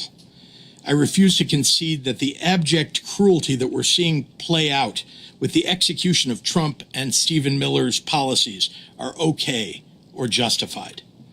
I refuse to fall into the pundit trap that demands we sacrifice vital constitutional rights if it's being done in the fake guise of fighting crime. Because, as I said 6 months ago in my State of the State address, any rational person who has spent even the most minimal amount of time studying human history has to ask themselves on one important question. Once they get the citizens of this nation comfortable with the current atrocities committed under the color of law, what comes next? Now I'd like to turn the podium over to the mayor of the city of Chicago, Brandon Johnson. Thank you, Governor. Good afternoon, everyone. Good afternoon. Thank you, President Preckwinkle, the Lieutenant Governor Stratton for being here, and our Attorney General Raul, and to the members of the press. Today we stand here united as the state of Illinois, Cook County, and the city of Chicago to send a very clear message. We do not want or need military occupation in our city. We do not want or need militarized immigration enforcement in our city. Let's go. We have been clear on that. 92%. And we will continue to take every single measure. Get real, cry harder. That we can to protect our people. Looking at 92%. However, I also want to be clear about this. 213 there are votes. Measures that the federal government can take right now to help continue to drive down violence and crime in our city. We need the federal government to stop the endless flow of guns into our state and into our city. Chicago police officers have taken more than 24,000 guns, illegal guns, off the streets of Chicago since I've taken office. Over 24,000 illegal guns taken off the streets of Chicago since I've been in office. They have worked hard every single day to make our city safer, and they've made historic progress. However, we will never be able to end gun violence in Chicago as long as the president continues to allow tens of thousands of guns to be trafficked into our state and our city. The vast majority of guns do not come from Chicago. They are not made in Cook County. They are not bought in the state of Illinois. These guns come from red states. They are coming from Indiana. They are coming from Mississippi. Just like the drugs. They are coming from Louisiana. And that is the harsh reality. Facts. Whether Republicans like it or not. Right at the heart of the problem today. Occupying our city I love this. will do nothing to solve this problem. No matter how much work we do or how hard we work, whether it's expanding our Detectives Bureau, investing in community violence intervention, and addressing the root causes of crime. None of it will ever be enough until the president decides to end the mass trafficking of guns in our city. For every gun that the Chicago Police Department fights to get off the streets, 2 or 3 more new guns come into our city. Chicago will continue to have a violence problem as long as red states continue to have a gun problem. Shootings will continue as long as this presidential administration continues to put politics over people. We have sued Glock over their semi-automatic guns that are easily converted into automatic weapons with switches. We have taken down gun stores in Indiana that illegally sell thousands of guns to traffickers who move them into Chicago. But whatever we shut down, and whenever we do this, another one pops up. The governor has worked extremely hard to strengthen our gun control laws across our state. And as much as we would like to, we cannot send officers across state lines to stop this problem at the source. We only have jurisdiction over our own city. The governor only has jurisdiction over our state lines. It is the role, more importantly, the responsibility of the federal government and the president to stop the trafficking of weapons across state lines. For every shooting in Chicago, there is a gun trafficker in Mississippi making money. There is a gun trafficker in Louisiana profiting off of our pain. And this is a serious problem that has gone on for far too long, and it requires serious solutions. Chicago's closer to We wrote Indiana. a letter to President Biden after a mass shooting in Chicago 2 years ago, asking for more resources to stop gun violence in our city by deploying federal agents to hold these gun traffickers accountable. President Biden responded with more resources and stronger enforcement, and that alone had a significant impact on gun violence in our city. We need President Trump to do the same. Instead of using militarized ICE agents to terrify our communities here in Chicago, instead of sending in Border Patrol to our city to detain mothers and fathers who have called Chicago their home for decades, working class people who pay their taxes and make our communities stronger, they should direct those resources to taking down gun traffickers so that we can finally put a stop to the violence. If the Chicago Police Department had a fighting chance, we could end gun violence in Chicago. But as long as this president allows hundreds of thousands of guns to come into our city, we will always be fighting an uphill battle. And so our call to the president and to his fellow Republicans who want to weaponize the tragedy of gun violence, the Republicans who want to use the pain of families who have lost loved ones to shootings, and who want to use our city as a punching bag. Our response is that they should get their own house in order before they say anything about the city of Chicago. We have done tremendous work with the Bureau of Alcohol, Tobacco, Firearms, and Explosives, ATF in Chicago. On August 4th, ATF worked with the Chicago Police Department to take 171 guns off the streets in just one action. They took 64 machine gun switches. These are devices that turn guns into automatic weapons, and they are almost always found on the scene of mass shootings in our city. These guns are linked to shootings and homicides in Chicago going all the way back to 2017, including the killing of a 14-year-old boy. So my question is, why did Trump cut $468 million from ATF's budget in his nasty signature bill? Why did he cut funding for the agency responsible for getting guns off our streets by almost 30%? Yeah, Trump supporters. Why did he cut 1,465 positions from an agency that is so critical to reducing gun violence? Because they were woke. They cut funding from the agency that is actually stopping gun Because that's the woke ones. So they could increase funding for ICE and Border Patrol. Those were DEIs. I'm going to repeat that again so that it sinks in.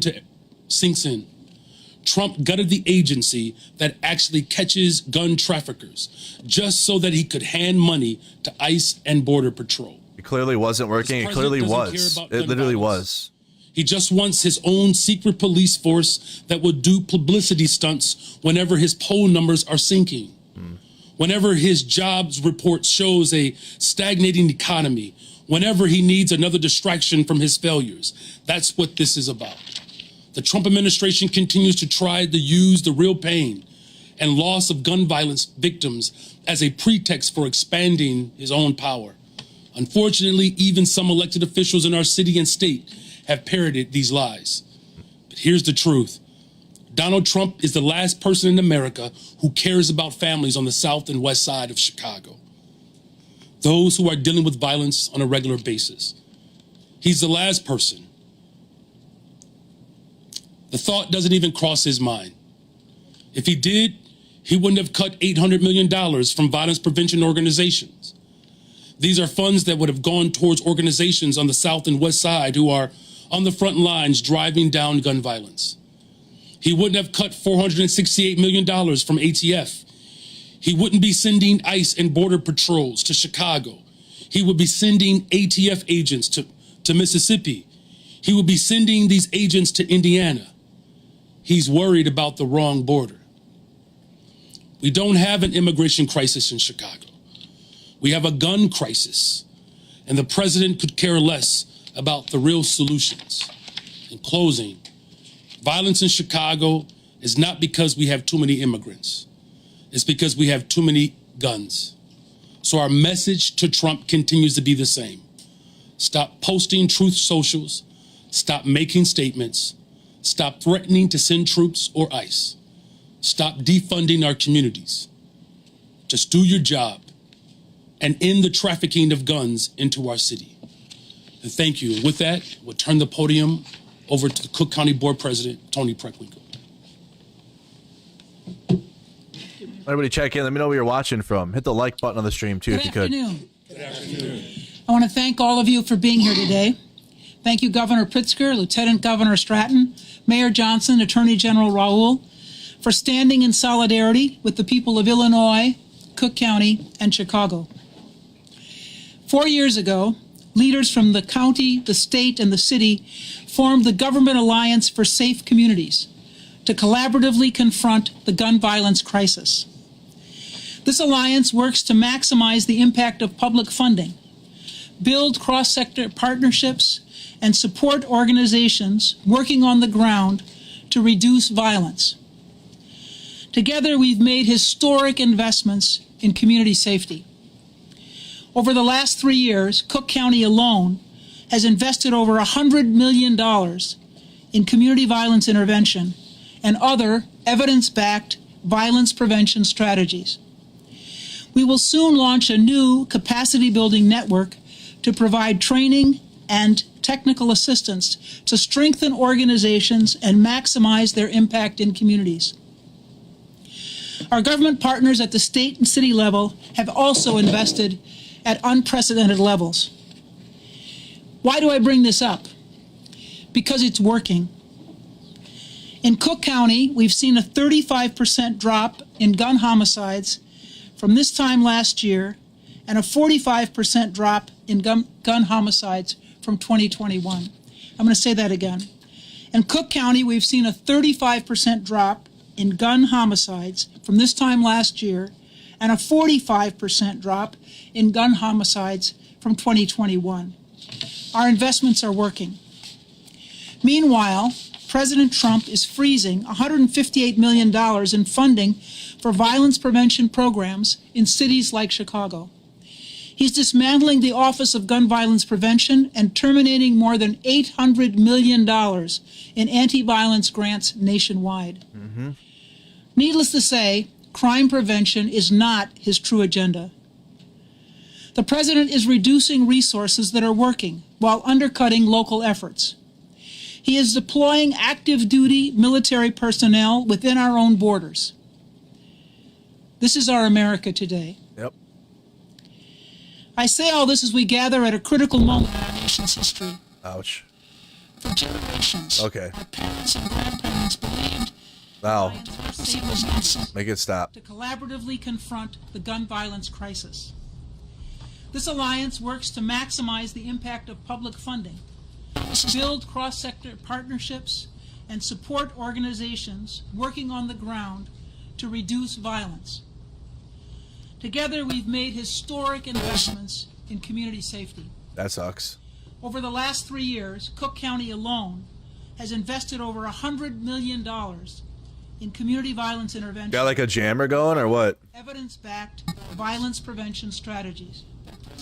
We will soon launch a new capacity-building network to provide training and technical assistance to strengthen organizations and maximize their impact in communities. Our government partners at the state and city level have also invested at unprecedented levels. Why do I bring this up? Because it's working. In Cook County, we've seen a 35% drop in gun homicides from this time last year and a 45% drop in gun homicides from 2021. I'm going to say that again. In Cook County, we've seen a 35% drop in gun homicides from this time last year and a 45% drop in gun homicides from 2021. Our investments are working. Meanwhile, President Trump is freezing $158 million in funding for violence prevention programs in cities like Chicago. they attack all the root causes, Donald Trump and MAGA. Anything that could like stop the foundation of it occurring, they want it to continue. Bipartisan, comprehensive immigration reform. Restore community violence intervention grants. Lower the costs of goods impacted by tariffs. And restore cuts to Medicaid and SNAP that take away health care coverage and food from the table. History teaches us that democracy is not self-sustaining. It requires constant vigilance. It requires courage. And most importantly, it requires people willing to stand up and say, no, you will not trample our rights. To the people of Cook County, I say this: do not be intimidated. Do not be silenced. Democracy depends on your voice, your courage, and your peaceful, I'll say that again, peaceful participation. Stand tall, speak up, and remember that no troops, no weapons, no show of force is stronger than united communities that refuse to yield our rights. Chicago will not succumb to threats, and Cook County will not be silenced. I'd like to welcome to the podium the Attorney General of the state of Illinois, Kwame Raoul. Attorney General of Illinois, check in, you guys. Thank you, Mr. This is in response to Trump, by the way. This isn't just out of nowhere. Donald Trump had his dumbass press conference about the Space Command and said he's going to send the Guard to Illinois. So this is Illinois' response to Trump. Governor, Mr. Mayor, then Lieutenant Governor.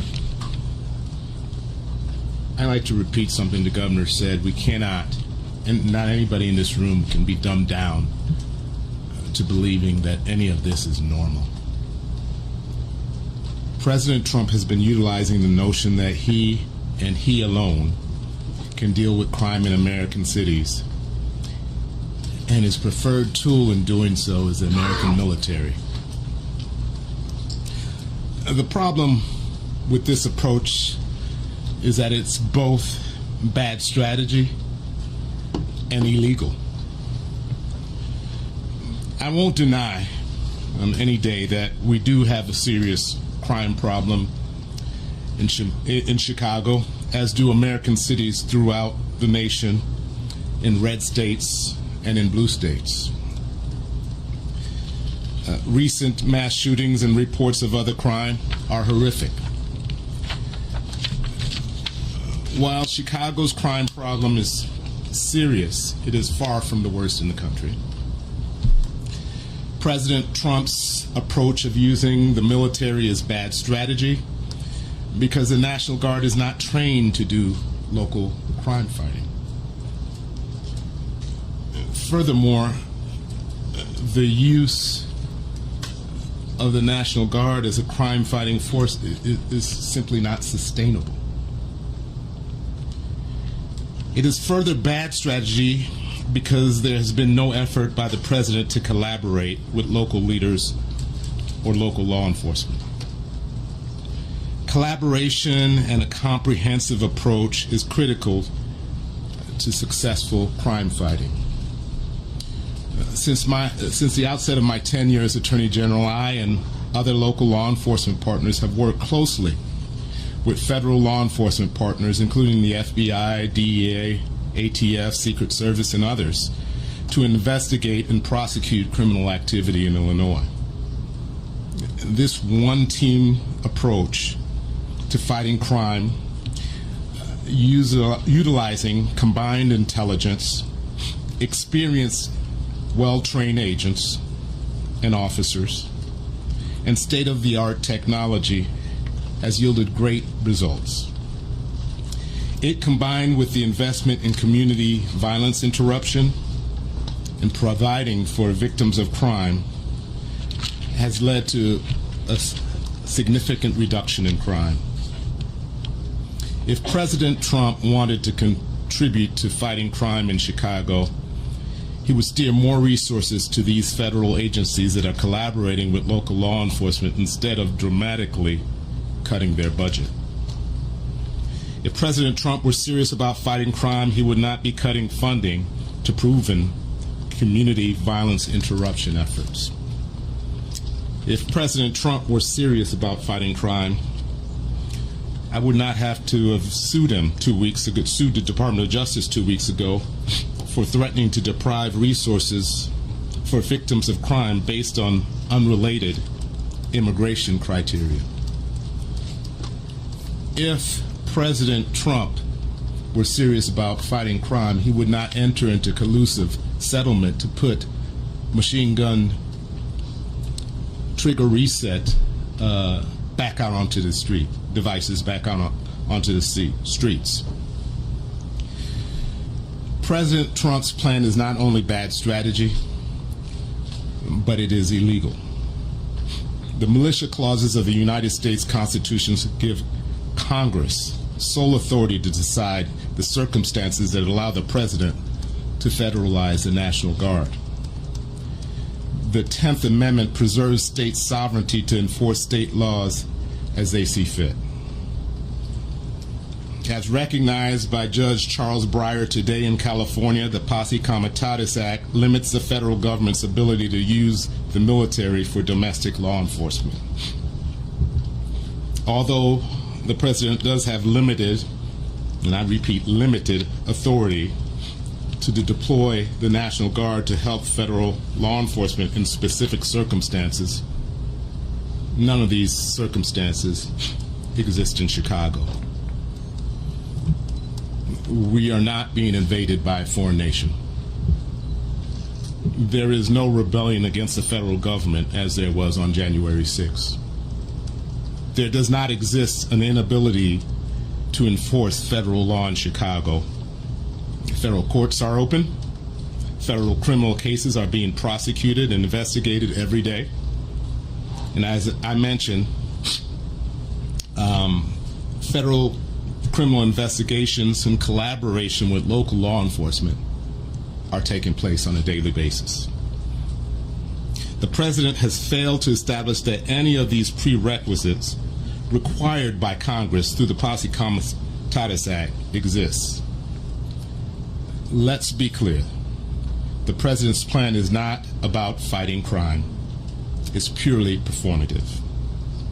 He wants to demonstrate a show of military force towards American citizens as we would only see in authoritarian countries like China, North Korea, or Russia.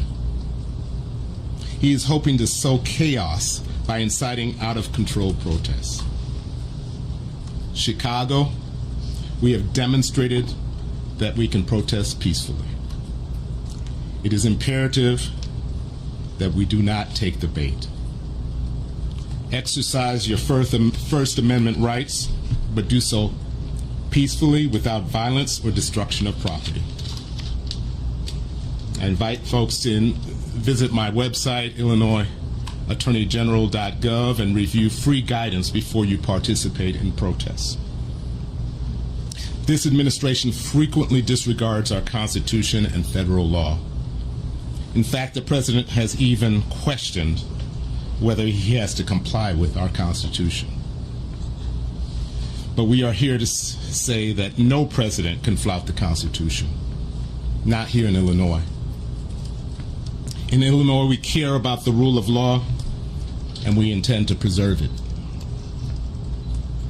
As Governor Pritzker already said, there is no emergency in Chicago. I've been in touch with the governor's office and the City of Chicago Corporation Council, and we will not hesitate to take action to protect our residents if this administration breaks the law or violates our Constitution. And with that, I'd like to pass the mic to our Lieutenant Governor. Press conference in Illinois today, guys. Hello, everyone. In response I'm to Giuliani Trump. Stratton, and I'm so proud to serve as Illinois' Lieutenant Governor at this moment in history. Thank you to Governor Pritzker, Mayor Johnson, President Preckwinkle, and Attorney General Raoul, and everyone standing here together preparing to defend our people. I've dedicated my entire career to creating safer communities across our state. As Lieutenant Governor, I lead councils and initiatives focused on addressing the root causes of violence and delivering peace. I've had countless conversations with people who have been impacted by crime, and I can say without a shadow of a doubt that no one, absolutely no one, has ever asked to militarize our city. This performance by Donald Trump and the puppets in his administration has nothing to do with eliminating crime. Thank you, Venus This Blue. con is about power, control, and fear. Trump is weaponizing federal agents against vulnerable communities in an effort to scare us all. When we see our neighbors snatched from the sidewalk and peaceful residents thrown into unmarked vans, it will hit a nerve, and it should. There is a protest. He It's is live. banking on the heartbreak any decent person would feel watching this abuse so that he can manipulate tensions and further his power grab by sending actual soldiers into Chicago. The Pritzker-Stratton administration has been working closely with community and advocacy organizations to prepare resources ahead of this invasion. And while we can't take the fear of this moment away, we can help equip you to face whatever comes next. If you or someone you love aren't sure what resources exist for immigrants in our state, I want you to go to IllinoisImmigrationInfo.org. Let me repeat that, IllinoisImmigrationInfo.org. On the front page, there's a red button that says Learn Your Rights. That takes you to a complete Know Your Rights toolkit where you can access specific guidelines.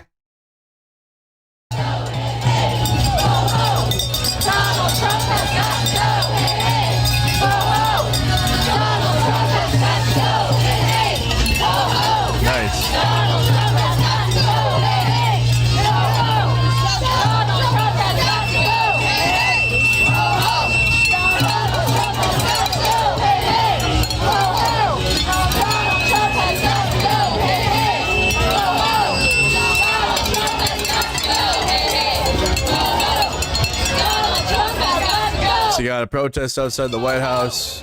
They're still going with the press conference in Illinois. 435-7693. There are translation services available and people ready to help. Is that Epstein in a... Our goal is not to scare is. anyone, but to prepare everyone to face some ugly realities I don't know what that is. in the coming days. Oh boy. Many Illinoisans who look a certain way are going to spend this time. Okay, what I need really quick, what I need from you guys is to support the Buy Me a Coffee link in the description, because we're going to be going to Chicago. National Guard's going. It's happening. Okay, it's going to happen. So support the Buy Me a Coffee link. If you guys want coverage of what's happening on the ground in Chicago, obviously I got to pay for a B&B, and that costs money. I got to pay for stuff. So I got to pay for things to go and give on the ground coverage of what's happening out there. And Chicago is close enough to where I can go. It's only 6-hour drive. Not even. It's like 5.5 hours. 5 hours and 45 minutes. Not bad. Could do that. Could do that in the morning. So I can drive there. I don't have to buy a flight, so I don't have to do that. But support the Buy Me a Coffee link in the description so you guys can send me to Chicago and go and provide coverage of the National Guard and the subsequent protests that will for sure be happening. When our rights are on the line, we've shown that peace begets progress, and it's time to do it again. This version of America is not safe for anyone's American dream, but it can be if we take each other's hands and push back against this hate with every fiber of our being. Despite the gaping lack of humanity in Trump's soul, we know who America really is. A place where our ancestors triumphed over evils even greater than those we face today. Another Chicago road trip. A place where goodness exists alongside complexity. We've done a few of them. A place where goodness is real and powerful and worth fighting for. We are with you, Chicago and Illinois. Our only way forward is together. And so, together, we will march. With that, I will ask Governor Pritzker to come back to answer questions from the media. Okay, let's listen to the questions and then... I need your guys' help and support, though, in all seriousness, in order for me to travel and go places and provide coverage. Well, good. Keep asking. And let's be clear, I'm not going to reveal the sources. These are people who are patriotic Americans who either work in the administration or work in the various branches of the military who've been willing to share what they know with us. Governor, challenging the president in court is going to take a while. Say that again, I'm sorry. You're going to be disruptive. Challenging the president in court is going to take a while. Are you projecting any type of fiscal intervention in case there are raids in Latino communities? Like physically intervening? We're not asking any of our law enforcement to interfere with the federal government agents that are coming. We are suggesting that there are people who no doubt will be deeply concerned about this, citizens, residents of Chicago, who will speak out, who will film situations that occur and make sure that they're known to the media. Why don't you use your... Yeah, that's for sure happening. I need your guys' support to help send me there so I can provide news coverage of it. About the National Guard. Guys, and we'll cover it. Wait till this is done. Can you respond to that? I'm going to hit my bowl really quick. Yeah, listen. Plans for a preemptive lawsuit. Well, there's no such thing as a preemptive lawsuit. If something occurs that trips the wire that allows us to go into court, and I'll just look at the Attorney General when I say this to get his confirmation, we absolutely will go into court, but that hasn't occurred yet. His comments aren't enough to trigger that? We're going in, it's not enough. No, we don't know this particular factual basis that he would be suggesting to federalize the Guard, and so we have to be able to respond to facts, not predicting what he's going to be relying upon and what they're going to be doing specifically. Sorry, just to answer the first part of your question, yeah, he said they're sending in troops. I just confirmed for you that we had heard that already, and so we knew that. I want to make sure that whenever we have information, that we share it with the public, make sure that they know, because they need to protect their own rights. Chris. Governor, can you elaborate on the information that you used at the beginning of your address about things that are going on right now, mobilization that's underway right now? What specifically is underway right now?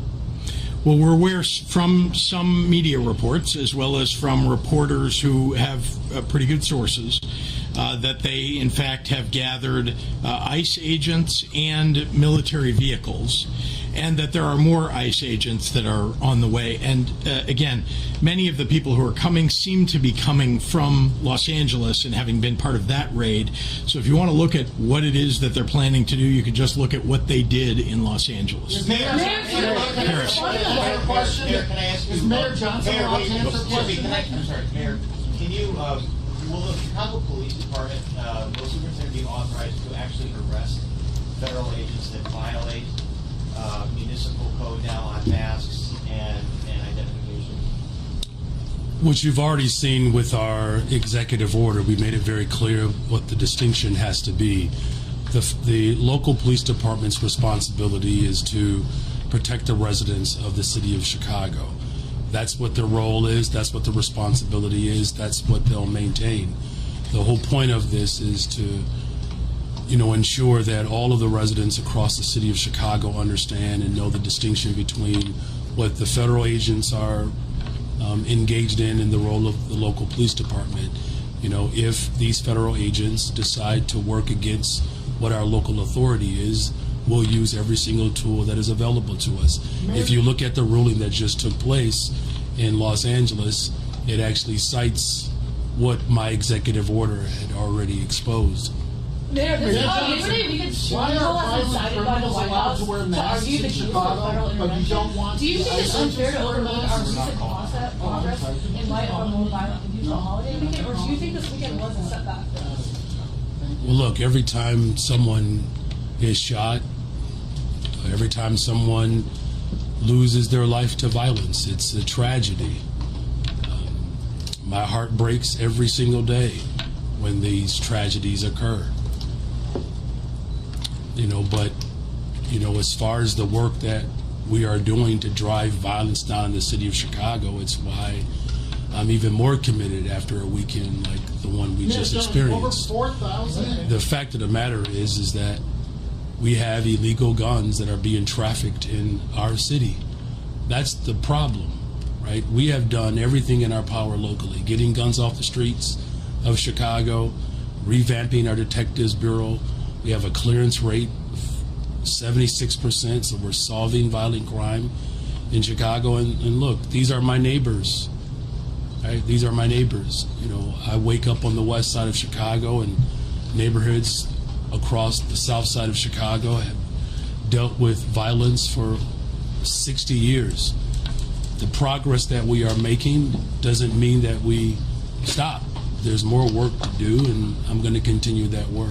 Mayor Johnson, what do you say? Yeah, there's Cash App available. Do we have a member? Do we have mods on? See the reduction in violence. And those who might wonder, had the Guard been here this weekend, 58 people might not have been shot and 8 of them might not have been killed. Well, if you look at what's happening in D.C., I believe the vast majority of the interactions were for traffic stops and misdemeanors. No one is asking for that in Chicago. In fact, the amount of money that is being spent by the federal government, if we were to have those resources in Chicago right now, I could reopen every single mental health clinic that was closed. But you don't think the violence numbers would have been different? I can hire every single young person that was looking for a job. We could double the amount of individuals who are serving as CVI workers. Here's the harsh reality. What the president is proposing does not set us up for long-term sustainability. He's not serious. Because here's another question I would ask. If he was serious, why would he cut 30% from the ATF budget that we have been working with over the course of my administration to get illegal guns off the streets? Mayor Johnson, over 4,000 people have been shot. Yes, ma'am. Yeah, hi. Is this for the governor? Yes. Okay. Sorry. You mentioned that you have been concerned that Chicago was targeted because of Mexican, the Mexican Day festivities. Can you speak to any precautions that you're advising for those organizations that are planning those events, or the kind of conversations that you're having about those? We're learning more about it. It's been mentioned as some of the aim of Stephen Miller. I have not heard that yet from ICE, but we know that what Stephen Miller wants to have happen with ICE is usually what happens. So we're deeply concerned about it. No doubt the mayor, our state police, our CPD, all are going to be on guard, thinking about how do we preserve the lives of and the livelihoods of and protect the people of the city of Chicago in a circumstance where they're simply celebrating their heritage. They shouldn't be interrupted in this way. This is an aim of this government. They don't actually care if you're here and undocumented. They just care if your skin color is a little off of theirs and that you're Latino. They're going to just target you without knowing anything. By the way, does anybody in this room walk around with citizenship papers? I mean, really, none of us have citizenship papers on us.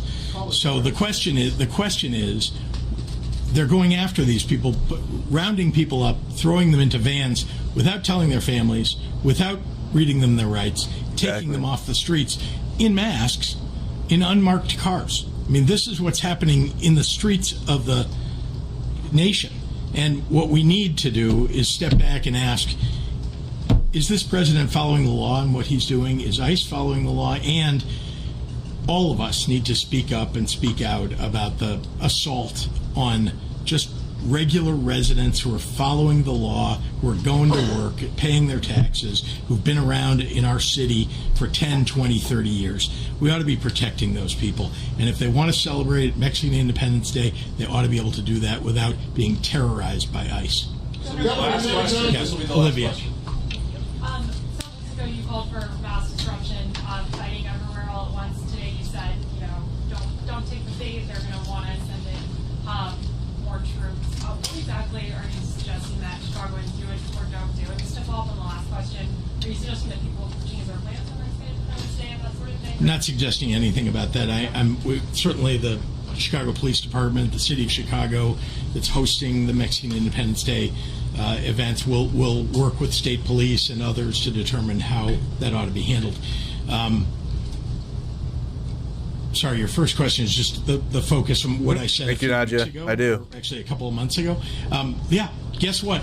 People ought to be speaking out about what this administration is doing. I'm doing it from this podium, but people can go protest. People are holding up signs on street corners with their friends to protest. There are thousands of people, indeed millions of people, that showed up for No King's Day. And I'm encouraging people to peacefully, have said that all along, megaphones, microphones. Yeah, I'm going to go to Chicago. I need you guys to support, though. Let's be clear.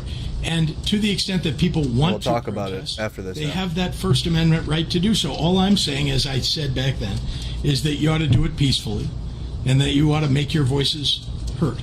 Governor, Thank you. Important question regarding the illegal aliens. Jose Luis Mendoza Gonzalez was released under. So like they had some like MAGA troll reporter in there. That's what it sounded like.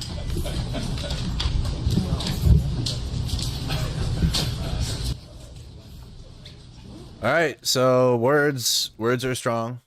Words are good. Here's the protest in DC.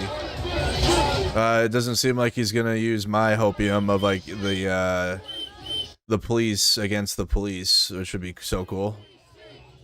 That would be super cool. Oh, weird. Palestine and Ukrainian flags together in a protest again. Which, by the way, that's the correct geopolitical take, is to support Ukraine and Palestine. So, and if that's not your political take and that's not what you believe in, then you're wrong, actually. I don't make up the rules of morality. I just, it's just what it is.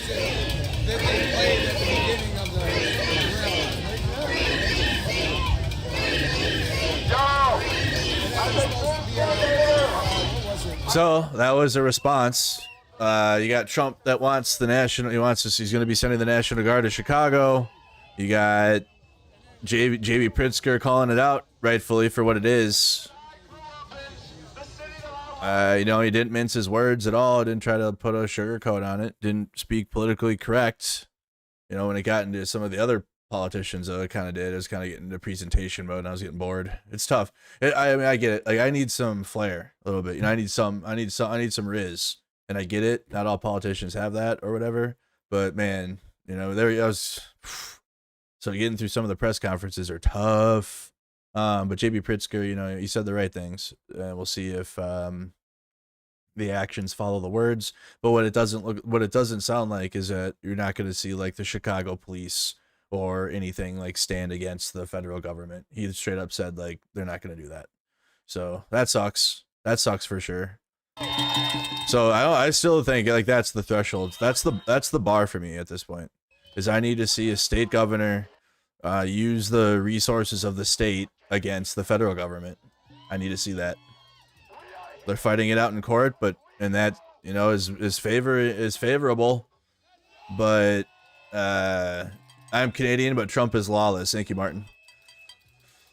But I mean, is it though? The Republicans control the Supreme Court, and they're actively trying to atrophy the courts, calling them leftist judges and shit like that. That's funny. Activist judges. So a lot of words, good words, not bad words. I'm not gonna say they're bad words. They didn't try to sugarcoat it. And then J.B. Pritzker is calling out what was the root cause of the issues with Trump, and also the mayor talking about the trafficked weapons from red states. The crime numbers are facts. The crime statistics are down.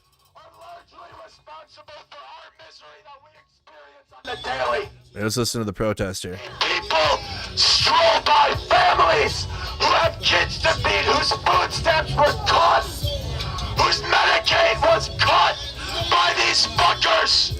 That's right. And it is up to us to get that back. And we will. We fucking will. All right. So they're out there protesting in DC still. You got the veteran group out there that's just been out there with the Jolly Good Ginger, which I still want to connect with him. You guys have been putting his name in the chat and whatnot. So I'm going to be out there, and it's Mercado Media still pro-genocide. Why would I? What? I've never been. I was like probably pro-Israel before I got into content creation. And then after that, like, I didn't care about it at all. And then it wasn't until Israel's actions in Gaza that I'm like, yeah, Israel's like a Nazi government. And I've been saying that. What are you talking about? Pro-genocide? I don't think I even had a take on it until like in the last year and a half. I didn't have a take on it right away, which I didn't do that. But now at this point, I mean, it's pretty egregious, pretty obvious what Israel's doing to Gaza. Oh, y'all are truly amazing people. And this cannot end here. Promise me this will not end here with you. I want to hear it from each and every one of you. You will go back home and you will continue to resist. Our left is still saying that Ukraine is a NATO project. That's what I'm going to say back. I will say what I say, then I'm going to ask you that back. Because their tyranny. Our left is still saying that Russia isn't actually invading Ukraine for real. It is everywhere across the country. It is all over the continent. Our left is still carrying water for Russia and like using all of Russia's excuses for invasion as to why Ukraine can't defend itself. You can play that game all day long. Report on Gaza. I'm reporting on what I built my channel for. My channel is built for American politics and domestic issues and Ukraine. You know why? Because I started covering Ukraine when Russia first invaded. I don't know, my bad. I did it on the genesis of the invasion. Together we are unstoppable.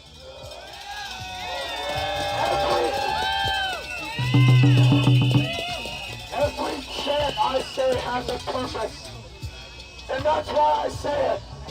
So this one, listen to it. Don't just say it. Don't just repeat it. But listen to it. You need to believe it. You need to live these chants. The people united will never be defeated. The people united will never be defeated. The people united will There is no crisis in DC except for the one. He is cheating. never be defeated. The people united will never be defeated. Let every tyrant hear you. Let every tyrant across this country hear you. Let every scumbag Nazi hear you.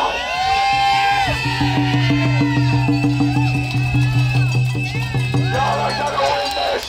We will win this. Damn. All right, so anyways, really quick, just a side note. The reason why I need your guys' help and support, because we had a troll loser that like was trolling me for asking for support for the channel. I am working on sponsors. Me and ChatGPT have put together the best package to start emailing out to sponsors, so I can start getting money. Is any money to do media? Okay, these people are paid millions to do what I'm doing with like at least a quarter of the amount of viewership. Not even. Millions, especially on the right. Okay, and now to get into it really quick, while the topic is now relevant, because this is why I need your guys' support. Where is the article? If it's going to come up. There it is. So we had a Taylor Lorenz article come out over the weekend about a dark money group secretly funding high-profile Democratic influencers. Sounds intense. Boy, that when you first read that, what do you think? You might think, damn, that sounds like what the right wing does with the Russia, dark money, and the right wing taking Russian money. It's not though. That's why we're gonna get into this article. But when you first see it though, boy, that looks sus. Let me grab something to drink quick. Hold on.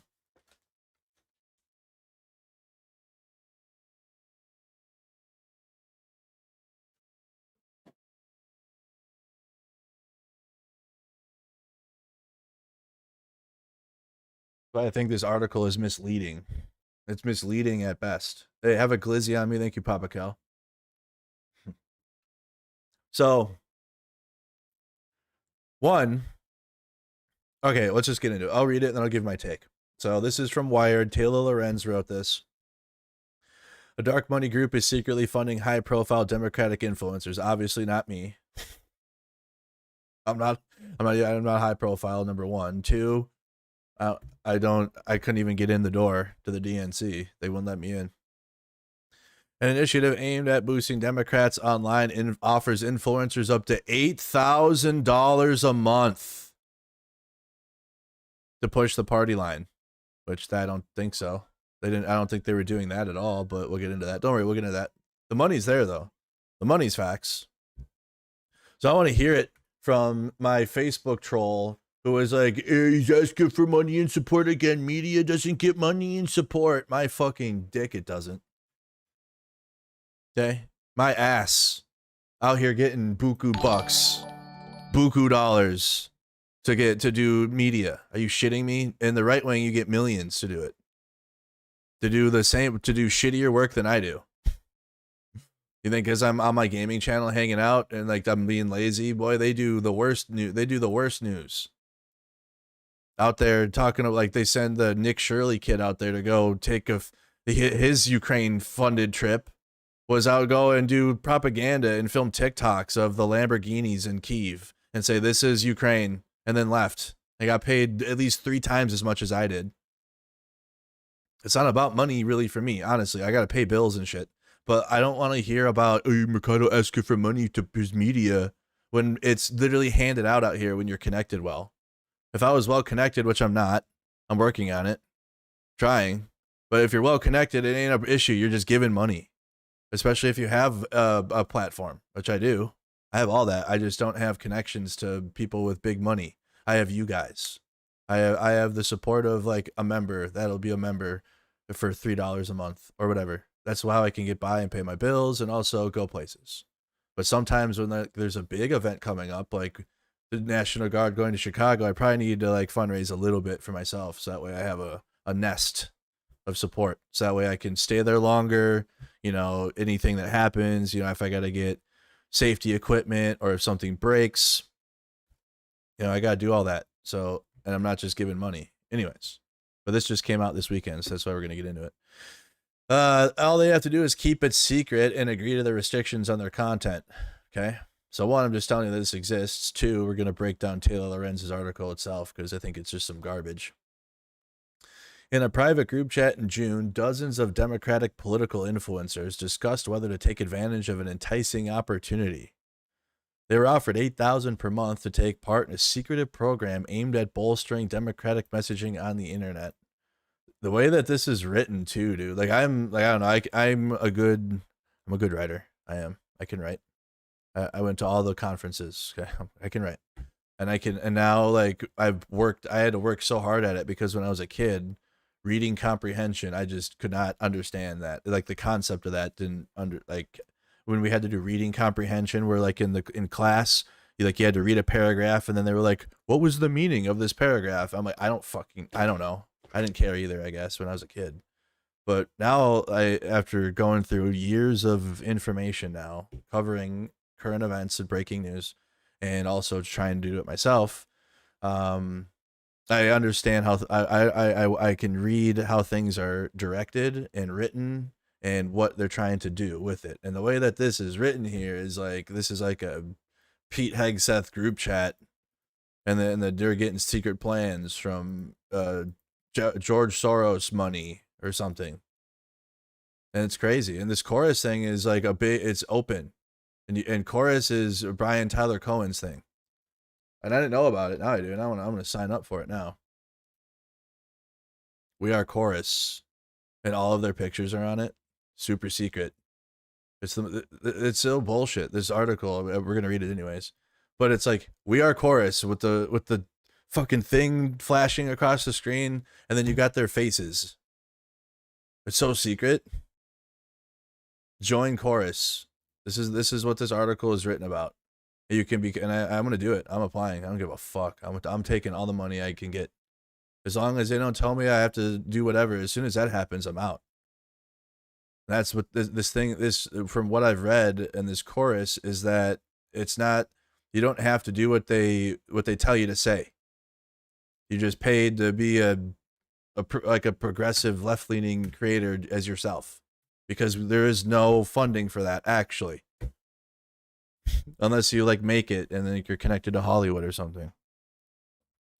Because the right wing has constant infrastructure for their news and media. It's never ending for them. They're not remember all that shit. It's projection. So when they act like little victims out here, it's the opposite. They're out here getting millions of dollars to lie every day. So Brian Tyler Cohen was like, "Fuck that. We're gonna have infrastructure." Wow, all of their pictures, so secretive.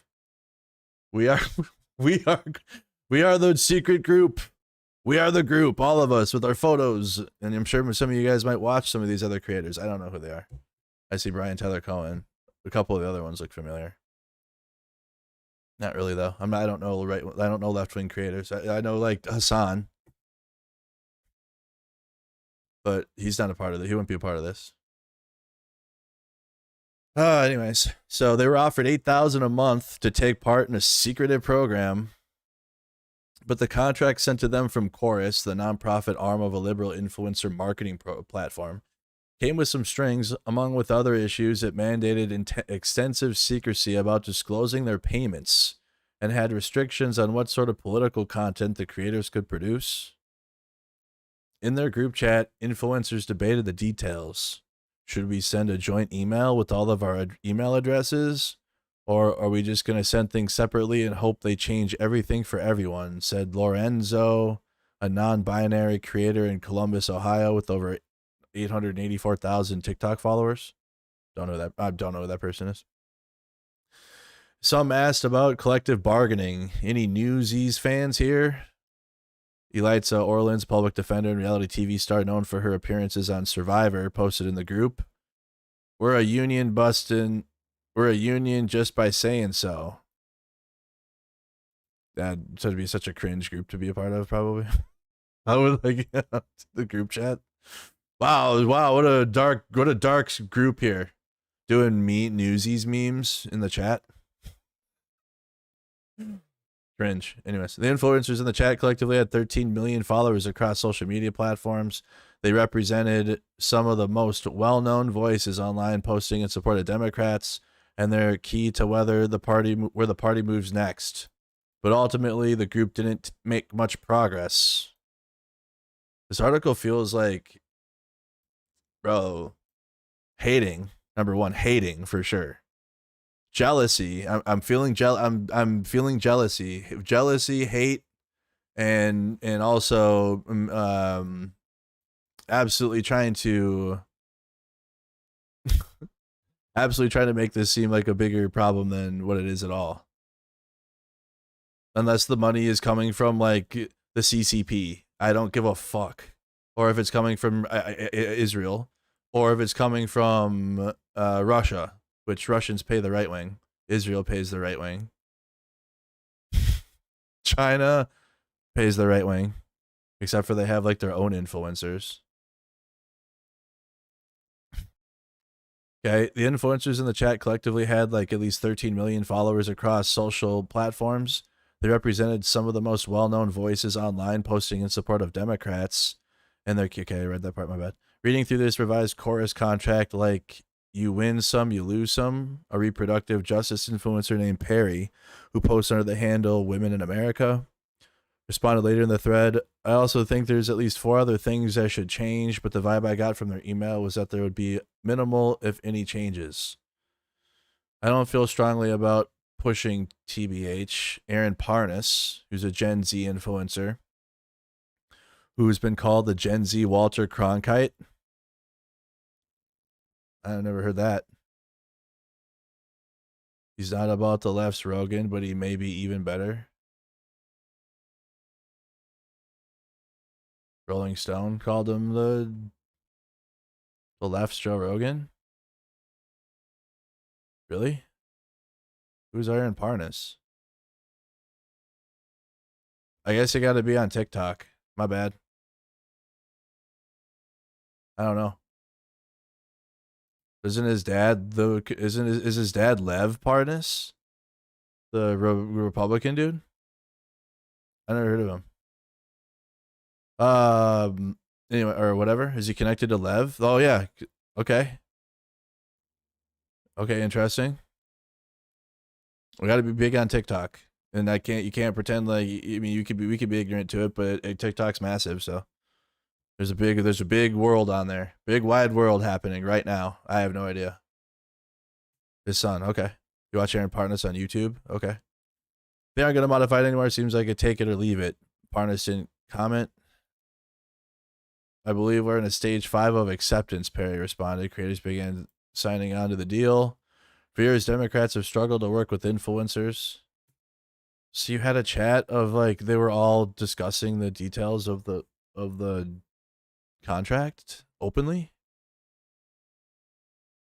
For years, Democrats have struggled to work with influencers. In 2024, President Joe Biden's White House snubbed several prominent creators after they lightly criticized the administration over its policies on climate change, COVID, Gaza, and the TikTok ban. Content creators who challenged Kamala Harris, including Hassan. Is this a... Oh, man. This feels like a... I want to say... I don't know if hit piece is right, but it's like a... an angry piece at the Democrats for not paying attention to the far left, and like Hassan. The Hassan left. That's what this feels like. That's what this is reading like so far. They were similarly unwelcome. Fucking Hassan had a... Are you shitting me, brother? Hassan had a booth, not a booth. He had a what's it called? A box at the stadium, in the arena. He had a whole thing to himself in there and could like stream it to himself. I couldn't. People could. They had Charlie Kirk was getting in. Hassan had everything there at the DNC. He was streaming from the DNC. They gave him everything he wanted. What are you talking about? After the Democrats lost in November, they faced a reckoning. It was clear that the party had failed to successfully navigate the new media landscape, while Republicans spent decades building a powerful... It was clear that the party had failed to successfully navigate the new media landscape? So you write a hit piece at the people that are... Yeah, the Democrats, they don't know how to do media. And then here's like an example of how to create media infrastructure for the left. Here's exactly why this is bad. What are we doing? Or what is this? What are you doing? Yeah, Republicans have been, they've been spent, that's all they spend money on is propaganda, because you need it to lie to the right wing to make them do what they need to do. Maximizing controversy to drive attention and maintaining tight relationships with creators despite their small disagreements with Trump. The Democrats have largely relied on outdated strategies in traditional media. Okay, how are you going to... Okay. Now, Democrats hope that the secretive Chorus Creator Incubator Program... Democrats? What politicians connected to this? Are we doing the right-wing thing where, like, anything that's... This is why being left-wing sucks, number one. Okay? This is why being left-wing sucks and being right-wing is easier, because you can just be ignorant and don't care and then be whatever. What politicians connected to this?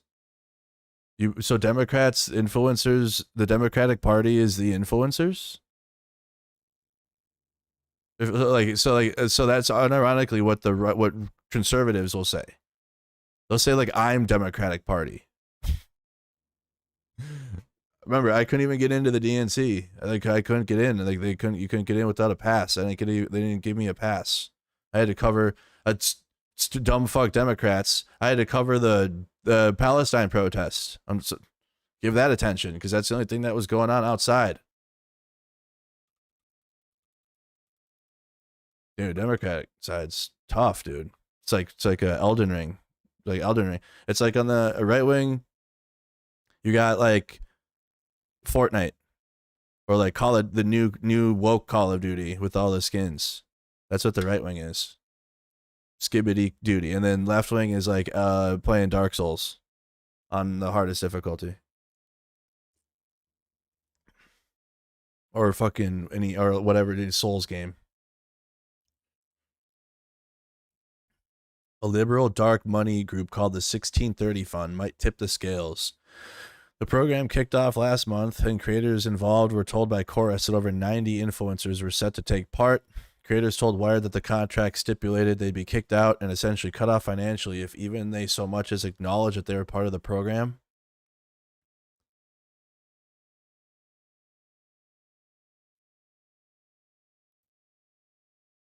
The website. We are Chorus with their pictures. What is what is the secret part? I'm still missing where the secret part is. Creators told Wired that the contract stipulated they'd be kicked out and essentially cut off financially, even if they so much acknowledged that they were part of the program. Some creators also raised concerns about a slew of restrictive clauses in the contract.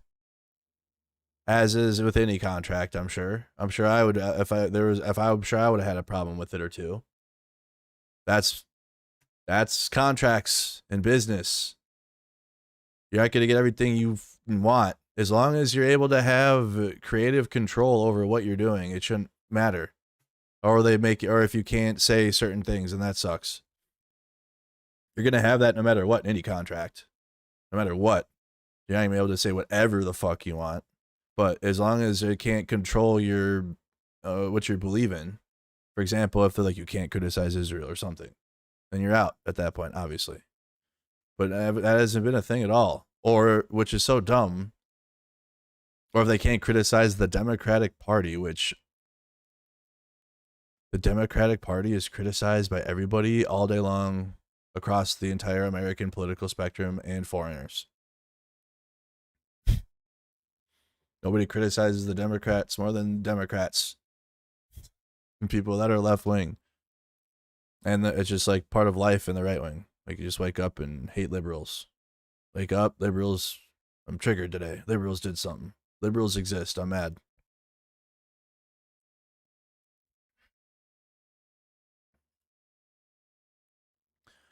And how would you even, like, as a left-wing creator, this is so dumb because you have to talk about the strategy of the Democratic Party and like where it's going. That's the main talking point of any left-wing creator right now. That's about influencing left-wing politics. They're talking about the strategy of the Democratic Party and should it go left? Should it go right? Should it stay center? They're talking about it all day long. It's the only thing to talk about right now since you took a fat L. You lost. So the only thing you can talk about is the strategy and like if this is good ideas or bad ideas. And that's all we hear from the top creators on the left. Some creators also influencers included in communication about the program, and in some cases an onboarding session for those receiving payments from 1630 Fund include Olivia Giuliani, the centrist Gen Z influencer who spoke at the 2024 Democratic National Convention. Lauren Pietra, former Playboy executive turned political influencer, who hosts a podcast for Occupy Democrats. Barrett Adair, a content creator who runs American Girl Doll, a themed pro-DNC meme account. Are we doing the right-wing thing of loosely connecting dumb shit to make them Democrats? Like as if they're politicians? This is what the right wing does. So like just like guilt by association or whatever, right-wing politics. This is what the right wing does. What are you doing? Ariel Fodor, an education creator, 1.4 million followers on TikTok. Sater Jennings, a former TLC reality star and older brother of trans influencer Jazz Jennings. David Pakman, who hosts an independent program. I don't let you guys watch. Let you guys watch David Pakman. Damn it. Leah McGowan, who goes by the moniker Politics Girl, and dozens of others. The first two declined to comment. The rest did not respond to a request for comment. According to the copies of the contract viewed by Wired that creator signed, the influencers are not allowed to disclose relationship with Chorus or the 1630 Fund, or functionally that they're being paid at all. What? Dozens of liberal influencers are believed to have been approached by Chorus about the 1630 Fund financing opportunity this spring. They were told that Chorus appreciated the work that they were doing online and were asked if they'd be interested in part of the first cohort.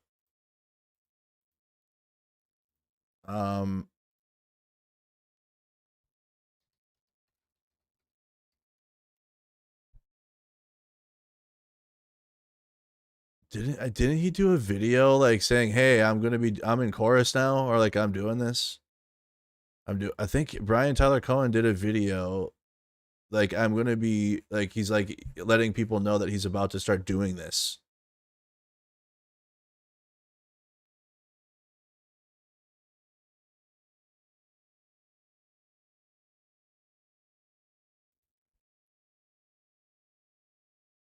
Interesting story here. It's one of the leading stories. You guys don't know. I'll tell you.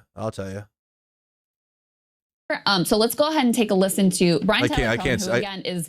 I can't stand the show, but I want to just hear what Brian Tyler Cohen says. That's why I didn't listen to any of the thing because they suck.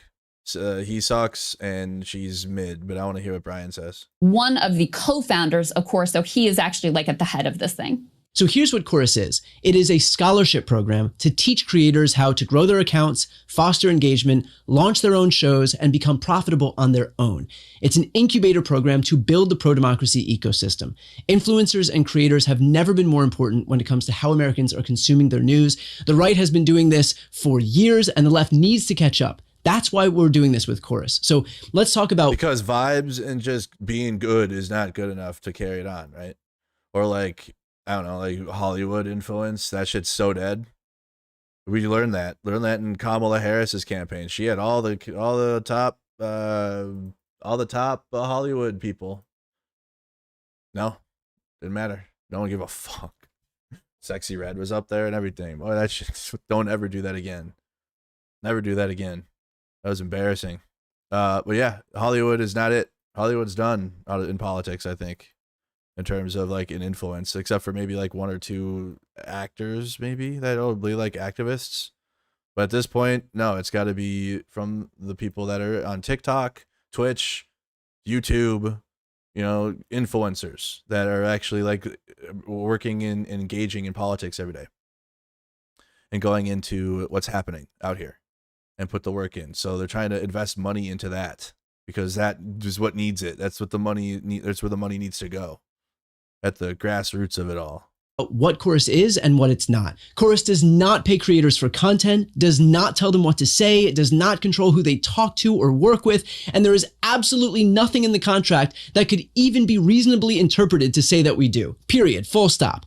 I don't know a single creator who would willfully sign up for a program that would tell them what they can or can't say. That's not what this program is. We pay people to show up to workshops and technical trainings to optimize their content online. For example, we've got trainings on how to package content for YouTube, trainings on how to optimize audience retention for Instagram and TikTok, trainings on how to form an LLC. There's the implication in the article that this is some arm of... Exactly. I wish I would have known how to start an LLC. I had to figure all this out myself.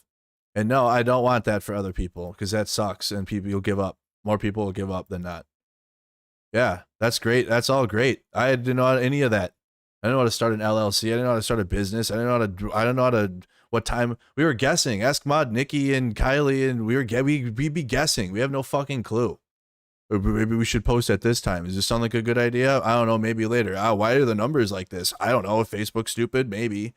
Meanwhile, this shit, they know because they have millions and millions of followers and they know how the algorithms work and they can give you the information. I can tell you something now. I could do like a school to teach you how to start a social media page. I could do that. I don't know how to like go beyond where I'm at though. I'm still working on that myself on how to like kind of break through and like really, you know what I mean? But I'm at least at a higher place than people that haven't started yet. But it's all true. Like I had no idea how to do any of that shit. And who's going to teach you, especially with Donald Trump fucking tariffing the hell out of small businesses? Like who wants to start a small business right now? A little different on media. I don't have any inventory coming in. I don't have to worry about imports. But in a time where starting a small business in which you have inventory is like volatile right now, that's tough. It's super tough. So, but none of that is explained. Or you don't know any of that, like especially if you want to start your own media, or like, man, I have some ideas. I want to do a stream, or I want to do a podcast.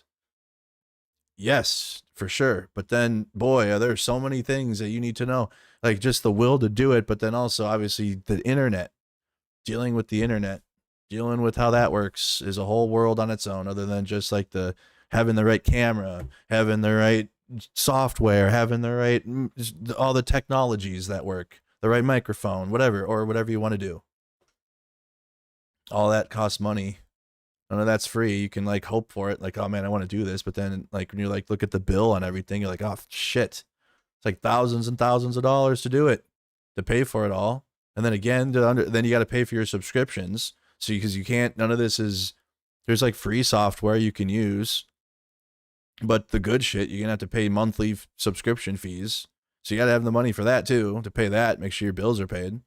And then to understand how the internet works and like how to title your YouTube streams, what thumbnails to do, or like that is all shit. No, not taught unless you find an opportunity like Brian's or whoever else is doing it.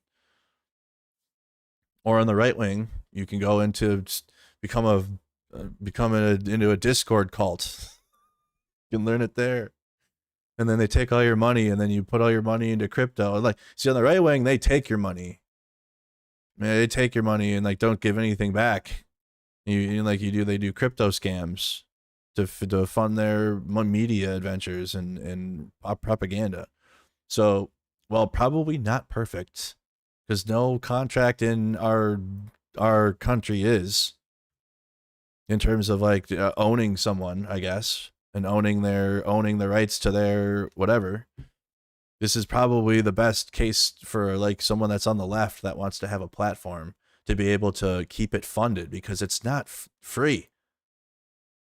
I don't know. You can't vibes in Aura Farm your bills.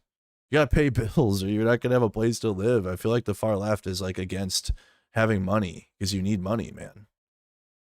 Like unless America changes for sure, and like you need to be able to pay for your infrastructure. And plus things go bad too. So what are you going to do if your technology that you manifested? What are you going to do when that breaks? You're going to manifest another thing, another camera? So anyways, all that to be said, that's why we're going into this and it's all relevant. And we're going into all this because I need support myself on my own media ventures. Not every day I do. Like if I'm just sitting here at home, if you guys want to support, I appreciate that. But really, I don't, I'm okay. I'm just sitting at home. But if I'm going somewhere, like you've been to Ukraine, been all over riots, been all over whatever, I'm going to need some support. Thank you, Iggy. Impacts, someone with 150 hot dogs from anonymous. I got to go in here and thank everybody too. I'll be doing that tonight after my fantasy draft. I'll go in and thank everybody that's been contributing. There I was there. Oh, weird. That's Chicago DNC, but they didn't let me in.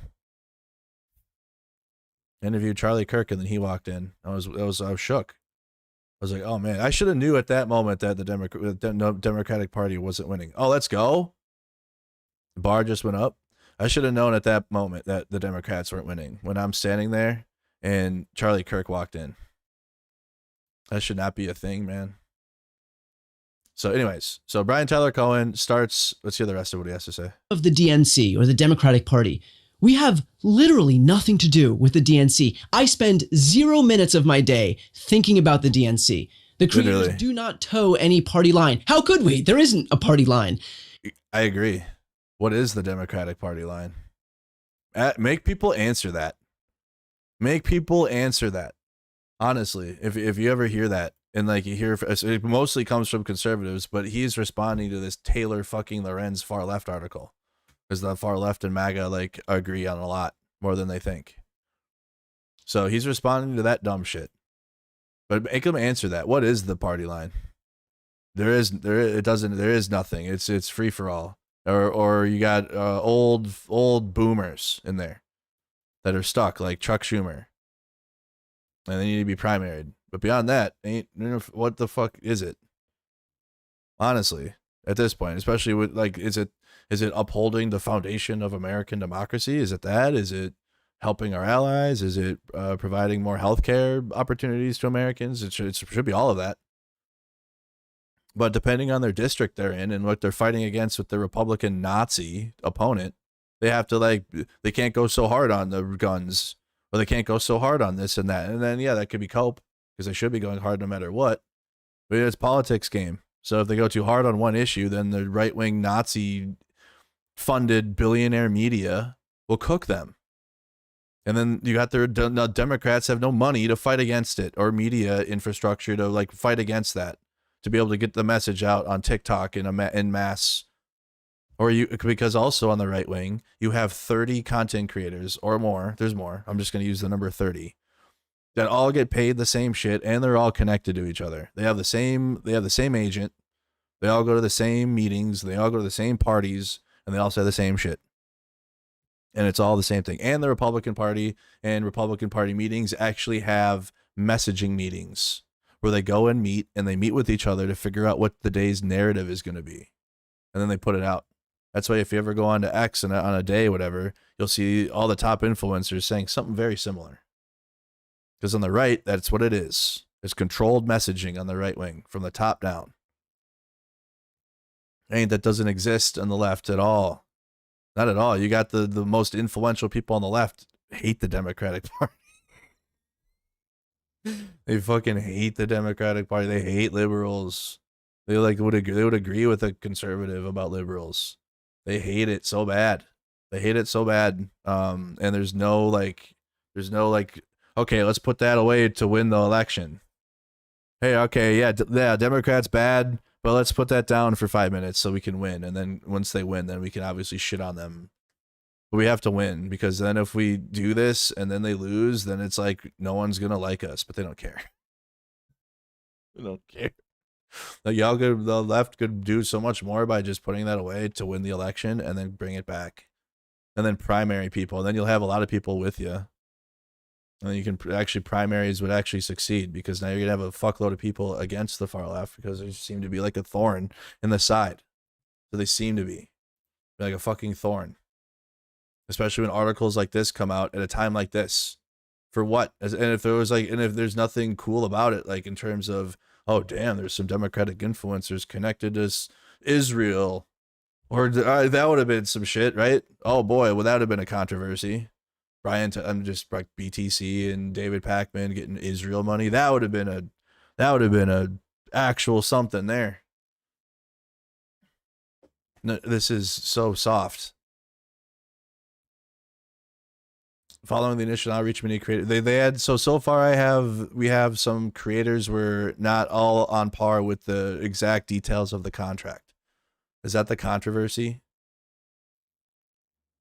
According to copies of the contract viewed by Wired, creators of the program must funnel all bookings with lawmakers and political leaders through Chorus. Creators of the program must funnel all bookings with lawmakers and political leaders through Chorus. Creators also have to loop Chorus in on any independently organized engagements in government officials or political leaders. Okay.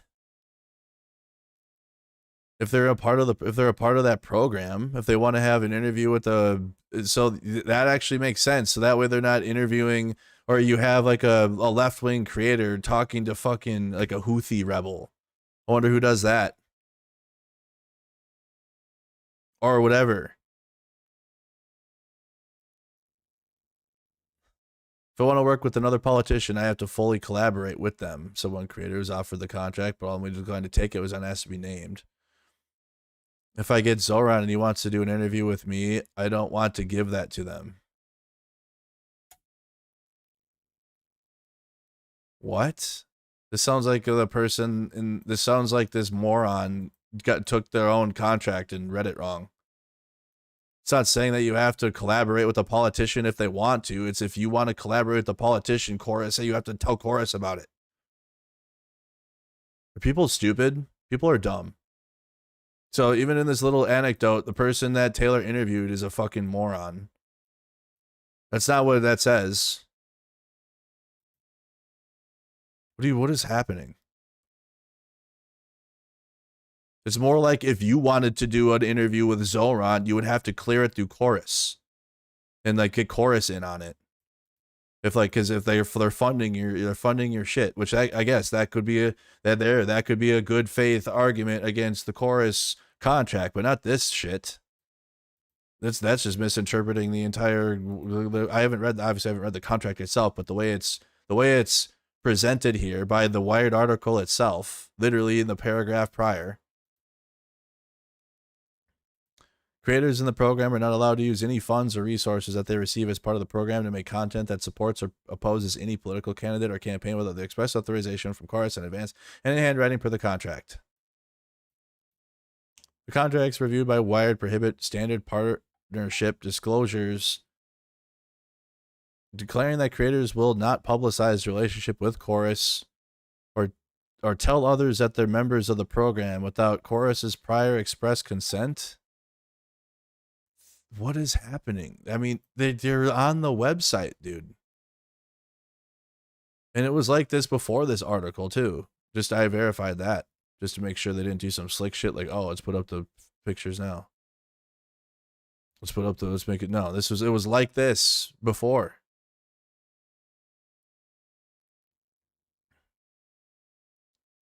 Maybe it's not. Maybe it's like, I'd have to read the contract. Maybe it's more like, don't make it like Chorus is like, you know what I mean? Like you're name dropping Chorus, like, or you're using the name, the brand of Chorus as like as if it's like yours. You know what I mean? Because motherfuckers do that too. You know what I mean? Where like you say, yeah, I'm basically own Mercado Media. I'm such a fan. Or like I contribute so much to Mercado Media, I am Mercado, or whatever, because people do that. But if you're like an influencer with that, you could legally or illegally make it seem like you have a stake in it. I'd have to read the contract because I already don't trust the way this is written, and I don't believe the credibility of the interpretation of the contract multiple times now. A screenshot from the slideshow was shared with the Wired following this article's publication by Graham Wilson, a lawyer working with Chorus. It offers several talking points if a member of the cohort wanted to discuss Chorus publicly. They also forbid creators from disclosing the identity of any funder and give Chorus the ability to force creators to remove or correct content based solely on the organization's discretion if that content was made at Chorus organized event. You know what? I think people on the left I think people that are left-leaning would cancel it themselves if they heard a left-leaning creator say like Israel good or something. Or like started just going absolutely pro-Israel or like, because that's a big topic on the left. Or I don't know, like started hating on trans people or equal opportunity programs in the workplace, anti-union, started talking about how good corporations are and unions are bad. I think like the viewers of that would like cancel it themselves if that's like what they felt was happening. But none of this was happening. They've been funding it for months now, and you haven't heard any of that. There are some real great advantages to housing this program in a nonprofit, Wilson said to creators in a Zoom call reviewed by Wired. Gives us the ability to raise money from donors. It also, with the structure, it avoids a lot of the public disclosure or public disclaimers, paid for blah, blah, blah, blah, blah, that you see on political ads. We don't need to deal with any of that. Your names aren't showing up on like reports filed with the FEC. I mean, duh. Okay. The Federal Election Commission declined to comment. The goal, you're not, this isn't going to politicians. What are we talking about? Our left-wing creators are politicians, I guess. If you're a TikTok creator, you are a politician now. Congratulations. The goal of Chorus, according to fundraising deck obtained by Wired, is to build new infrastructure to fund independent progressive voices online at scale. The creators who join the incubator are expected to attend regular advocacy trainings and daily messaging check-ins. Those message check-ins are led by Cohen on a rapid response days. The creators also have to attend at least 2 Chorus newsroom events per month, which are events Chorus plans often with lawmakers. Okay. What is the problem? Am I missing it? What is the fucking problem here? You're involved, so then the program allows you to get involved too?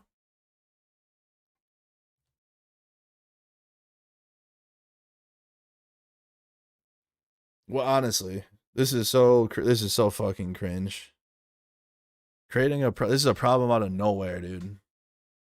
This is like this. You can apply this exact business model to so many different things.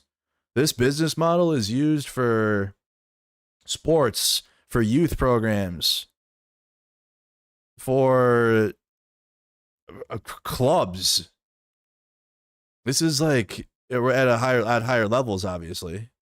Not at like, lower levels of stuff. You don't have to do fucking all this.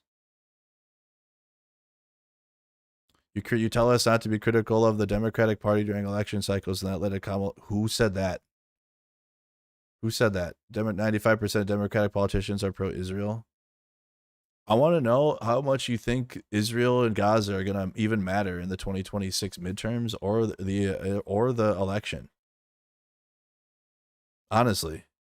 Like I think it was a fad honestly, I think it was a fad for the far left at this point. I think that political movement was a fad. The movement itself was a fad. The people that genuinely support Palestine. And always will. But that movement, though, shit died as soon as Trump became president. Why aren't they out there now? The day that Trump announced he was going to build a resort in Gaza, there should have been the protests were massive. I don't covered them. There were shitloads of people. What are we talking about?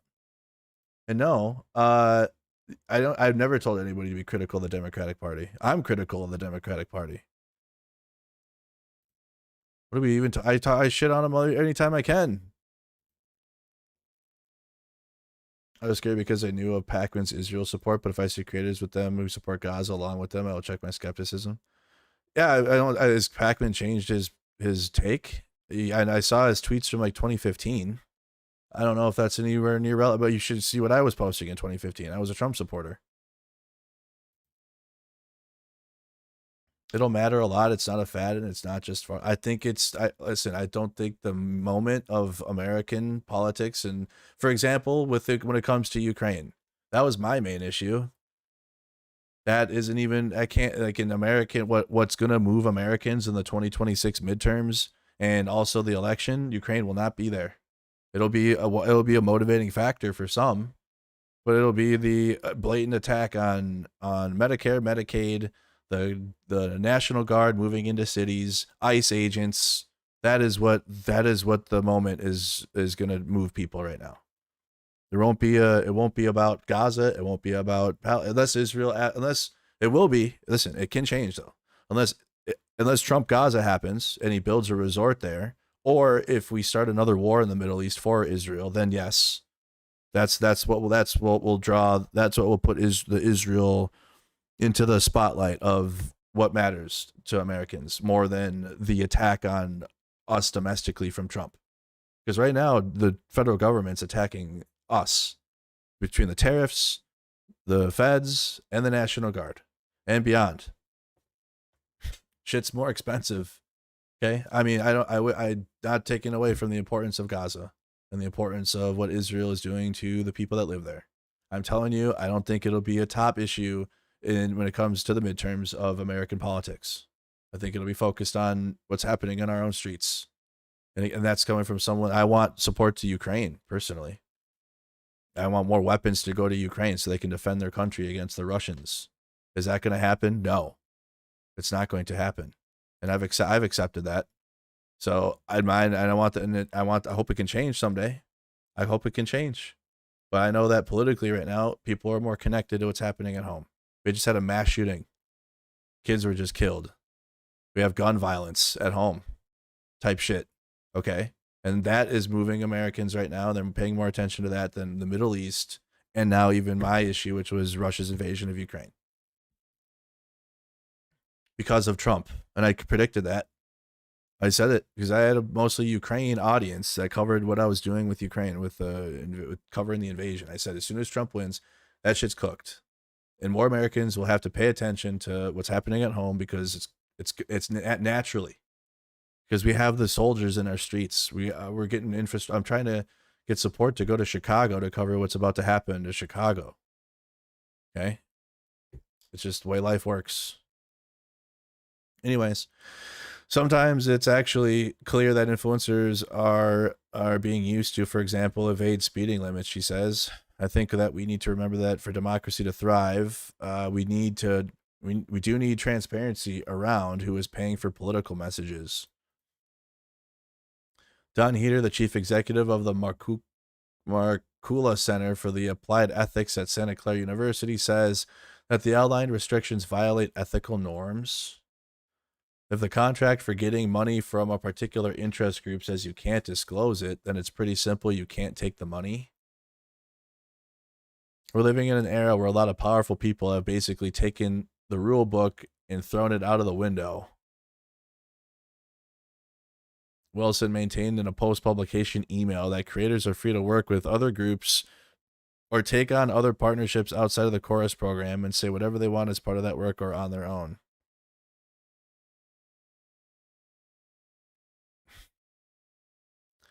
Keith Edwards, a Democratic content creator who has skyrocketed to fame on YouTube since starting his channel last year, was not invited to be part of the program, but believes that the way it was structured seemed predatory.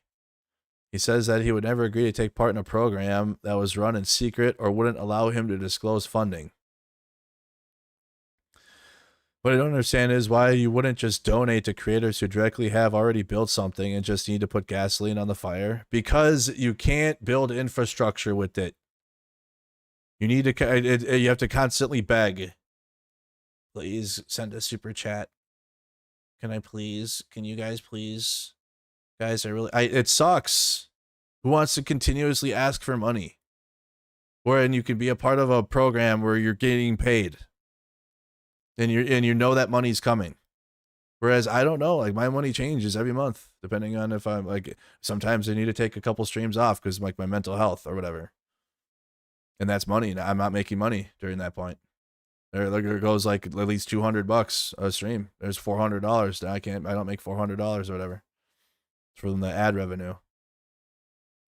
Potential. It's like 100 to 200. But you know, I'm just going off the high number. So up to $200 ad revenue. Not making it. But instead, you are part of a program that, you know, you're guaranteed that.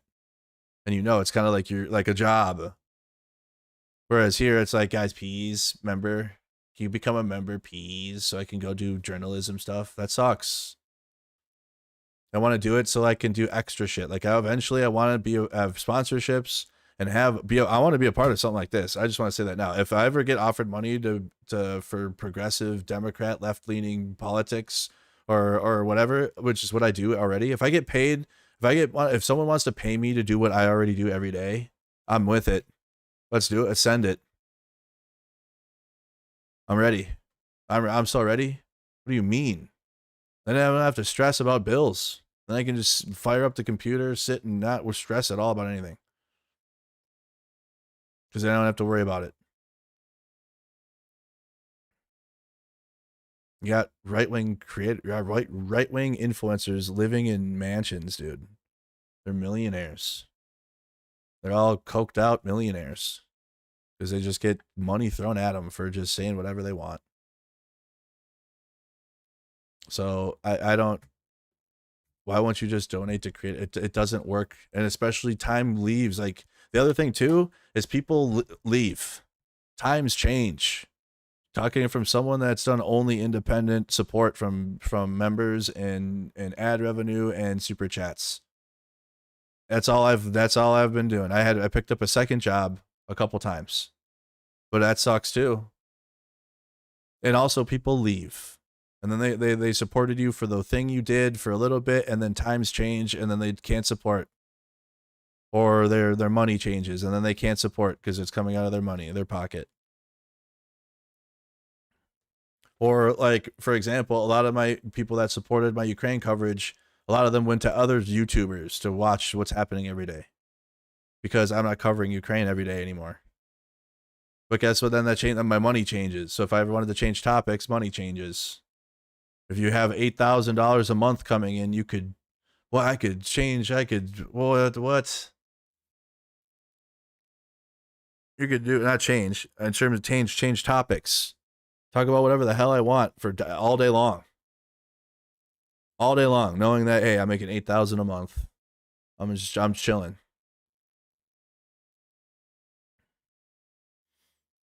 Influencers offer the funding were given just days to sign the contract, which is essentially presented on a take it or leave it basis.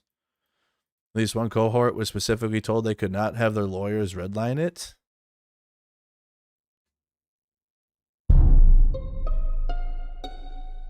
I don't believe that. In a group chat forum to discuss contract negotiations, some creators discussed the clause prohibiting the disparaging of other creators. Not being able to criticize anyone else affiliated with Chorus felt restrictive to some, according to text messages posted in the chat. This is all just seems like basic, like, this seems like the most basic contract shit. That, again, contracts are scummy in general. Because they own you at that point. It's like I signed a contract to Uncle Sam. Boy, if I wanted to quit, guess what? I went to prison. The contract I signed. I signed my life away to the American government. Boy, what you mean? Them shits are predatory. All of them. Not a single contract is like. I don't know what reality we're living in here. But obviously you don't want to sign on to super scummy ones, and there's definitely like fraud and shit that can happen. I'm not feeling it here. I'm not feeling it here at all. And the way that this article is written about this group. But again, I'd have to look at the exact contract myself. Eventually, the creators of this group chat agreed to drop the issues they had. I don't think Chorus is out to screw us. Orlin's a creator who was offered $8,000 per month, said in the group chat. Some influencers for Chorus Incubator program were offered as little as a $250 per month deal. Okay, so there was differences in the size. Okay. Well, others were offered membership to the Amplifier cohort, which provides up to $8,000 per month. That's probably depending on how big you are. That's life. 1630. Fund has emerged as a powerful funder in democratic spaces in recent years.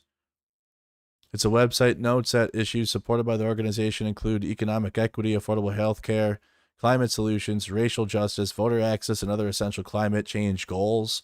The organization was founded in 2009 as a liberal response to conservative dark money groups, organizations like the Koch Network, and under Trump, it has soared. In 2018, the 1630 Fund provided $141 million to more than 100 left-leaning causes in order to bolster Democratic support during the midterms, according to a tax filing obtained by Politico. In 2020, the fund distributed more than $400 million, according to the organization's public tax filing, which Politico said it was used in efforts to unseat then-President Donald Trump and the Republican Senate majority. Based? In 2022, the 1630 Fund spent $196 million backing state ballot measures on abortion rights heading into the midterms. Wow, what are we saying here? Listen. Oh my God, brother. In America, you need money. I know. That's my craziest take so far I think I've given.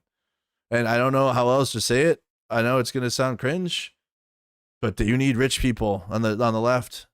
Otherwise, what are you going to do? You need left-leaning rich people. And they're going to have to accept the fact that these rich people are going to have to pay their fair share in taxes. But if they're left-leaning, they should support that anyways, right? I guess.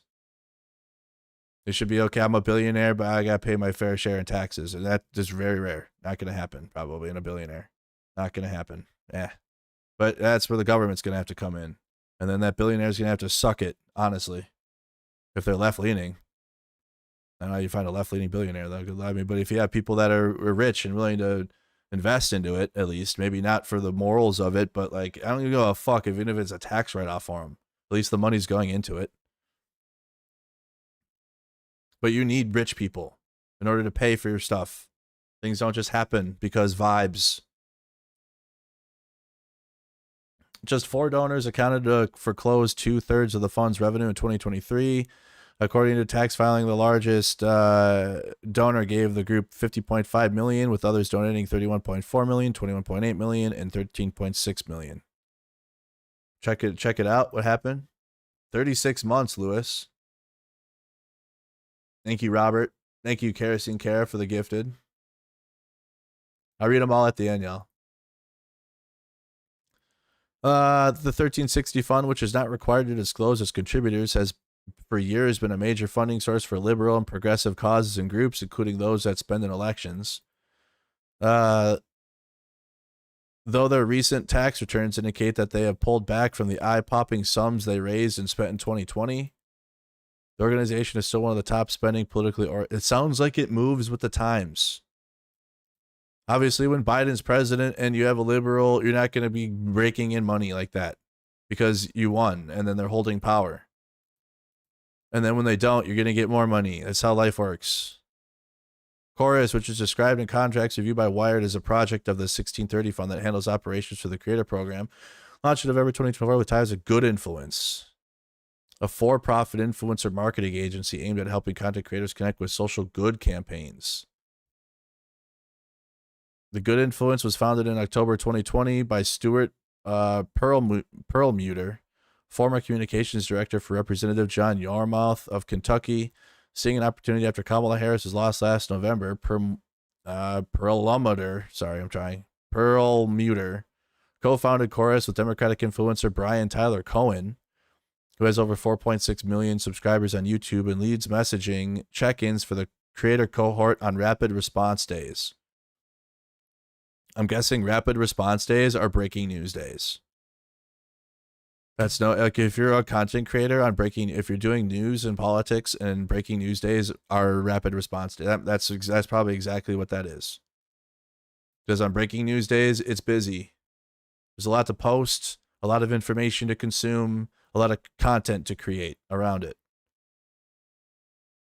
According to records reviewed by Wired, Chorus claims that its initial creator cohort has a collective audience of more than 40 million followers with more than 100 million weekly viewers, and that the organization has hundreds of creators signed up and ready to amplify messaging. The way that this is written is so fucking so snarky. It's like they're trying hard. I feel that you're trying hard, Taylor. You tried hard. For sure. I spent most of my career researching right-wing media and sounding the alarms of the collapse of our old information environment. Yeah, like the regular news and shit. And then you go and put right-wingers on them, and like CNN. And then you got Scott Jennings on there now. That's fun. People on the left love that. That's their favorite. Ellie Langford, the director of programming at Chorus, said on a Zoom call with dozens of creators in June, our political systems haven't been able to figure out a real solution. And I've been really excited to see you all treading the path forward. I deeply, deeply believe that the work you're all doing is what's going to make the difference in supporting and, frankly, resuscitating our democracy. Already, creators in the program are creating content together in a new weekly series titled Good News in Politics. 6 creators in the program shared a collaborative video running through political wins. From some creators who have been eager to work with Chorus, others distrust the organization. This spring, Chorus faced a wave of backlash from prominent content creators whose images were included in the firm's fundraising decks without permission. I was included in some of Chorus decks, like we have access to V when you do not. Said V Spihar, liberal content creator with over 3.5 million followers on TikTok. The faces of several well-known influencers were featured prominently on the Chorus website beneath a giant donate button. However, users who clicked the button were taken to a fundraising page for Chorus instead of anywhere their dollars would go directly to the creators featured. Duh. Because they're paid from it. They're paid from Chorus. Why would that money go? It's not like a public forum where it's like they just have you featured on there. Like the woke channel. What, WokeNet? Right? It's not like this website where they just have like streamers up. Like I'm on here, I think still. Am I on here still? There I am. Look at that. Bang. Number 2, right there. Then my website's busted though. MercadoMedia.live. Nice. Oh wow, they even had my donation on there. That's nice of them. Wow, very nice. I didn't even ask for that. I didn't. They set this shit up in 2020. There's like a bunch of streamers that cover protests. Yeah, this Chorus is not this. You should recognize a lot of these logos. There's they even have Ballard, Matthew Ballard's Unicorn Riot. News to share. A cat with news. There's Frank Nitti. Kevin Williams. Ian. Militant Mom. Jesus.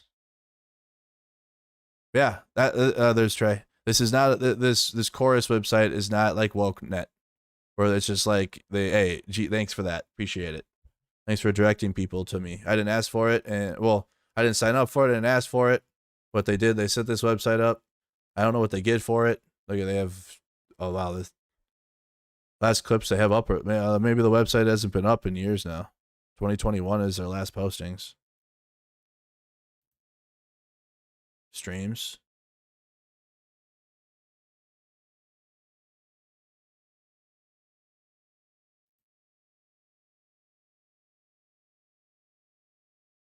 Okay. Maybe it looks like, oh no, what year is it? When was this? Mark Apollo? Oof, that sound though. Oh, 2023? Oh yeah, it's cooked. Man, whoever set this up is not running it anymore. Which makes sense, because like you do it and then you get nothing. you need money. You probably didn't want to keep paying the server costs. The monthly server fees for this. I mean, what a great thing. I'm glad that it was there. Well, in 2020-ish, 2021, a lot of people were using it to find streams, but you got to pay for that. The person that ran this website has to pay for it, and when you're not getting money themselves, like they were giving us all which is thank you, but they had our links and shit, but no links to the person running the thing. So. I mean, I'm not trying to simp for the damn Chorus thing. It's just common sense. And especially if they're getting like big money and trying to really build infrastructure, like this isn't some little thing. Like Brian Tyler Cohen's taking it very seriously and is trying to like get some serious money into this. You can't do it with cutesy donations. I'm just being honest. It has got to come from like big money. The faces of several well-known influencers were featured prominently on the Chorus website. Yep. Progressive YouTuber and former Media Matters staffer Kat Abazugula, who's running for Congress in Illinois, was pictured on Chorus website, and she included in fundraising decks without her consent. She asked that her image and name be removed. Spihar and other content creators have accused Chorus of attempting to establish themselves as a gatekeeper to Democratic political leaders. What we need is for people to invest in independent media. Yeah. And that doesn't necessarily mean investing in consulting group that is going to become a middleman for independent media. I agree. I don't know if Chorus is a consultant group. You got it. It just doesn't seem like a consultant firm. And even investing in independent media includes the foundation. Like, it's not just, again, it can't just be individual donations. That does not work long term. I've made it work because we cover current breaking news, and like I'm able to come back out of the dead and cover a new news story every 6 months, I guess, because that's what happens in life. Because we have new breaking news stories that happen, and then it carries me to the next one. But it sucks.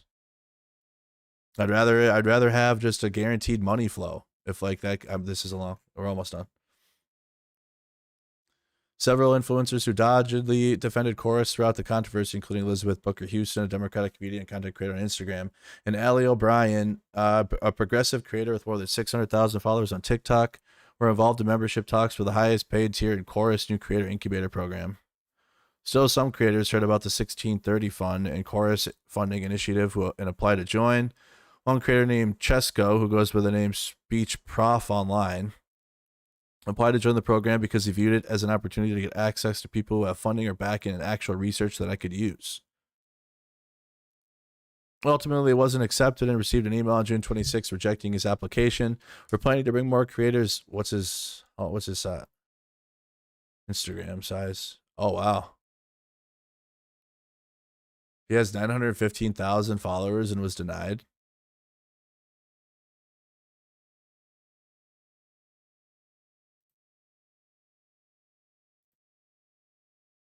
Here's his response. DM from Taylor Lorenz, and I was excited.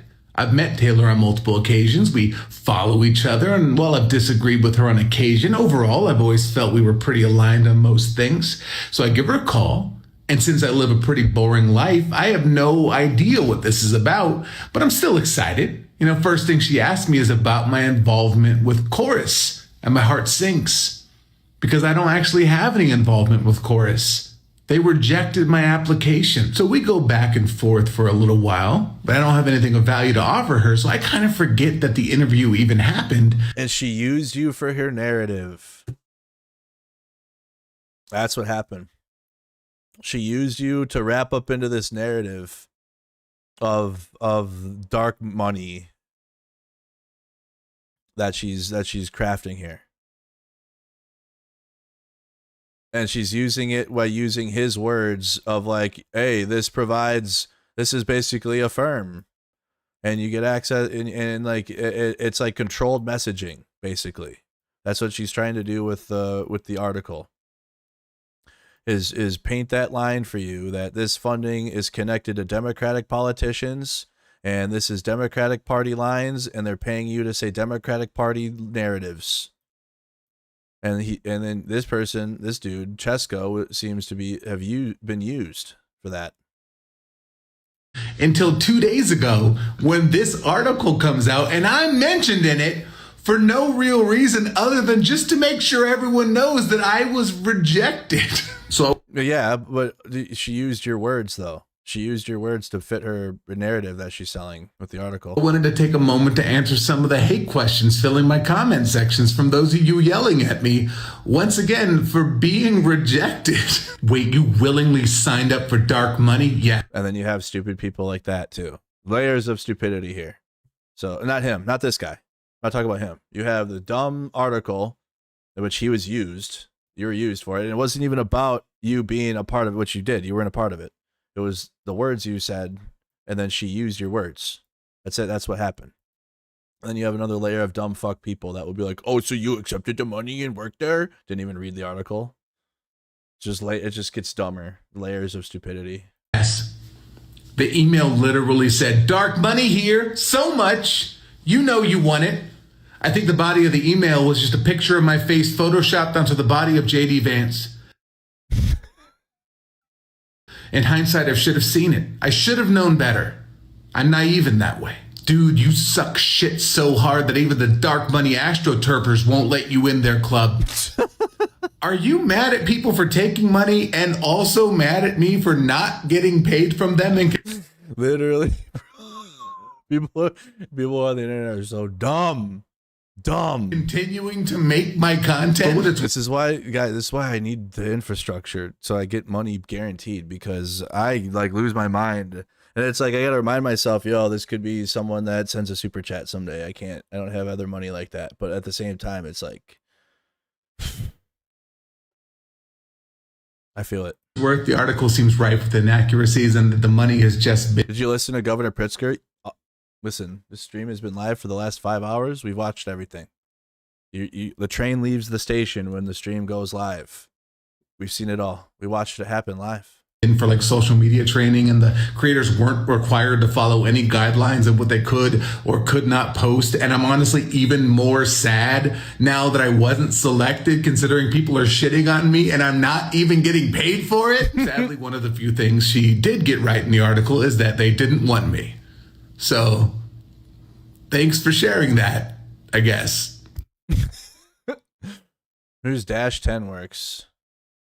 Nice. I don't really understand why this is news. Conservative influencers have always gotten paid and even get privileges like being invited to the White House, getting secret white binders with absolutely no real information, and going to press conferences. Where is there a rule that people can't accept money for, or goods for content they were already making? Literally, bro. You know what it is? It's the jealousy of people that don't care about any of it and just want things to happen. Like the far left, they don't care about the foundation you need to build for it to happen. They just want it to happen through vibes, and it doesn't work like that. The only people attacking this is the far left. The right wing is they don't know what the left up or down is.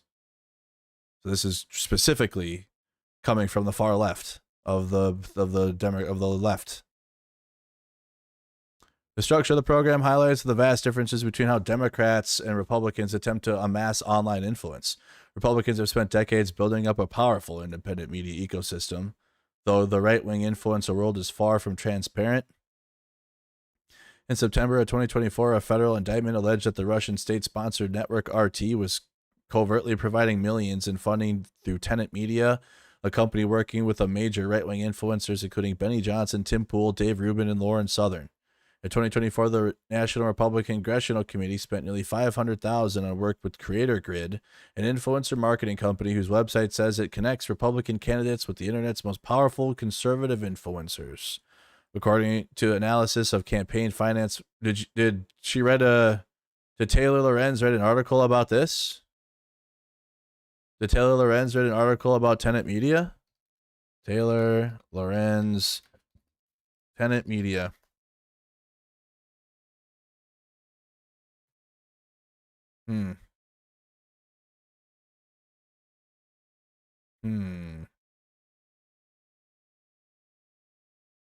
There's an article from September.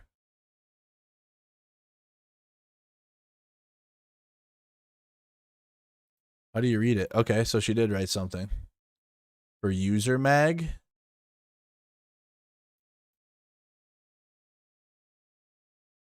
Never heard of that. Wired is a much bigger. Oh, it's paid walled?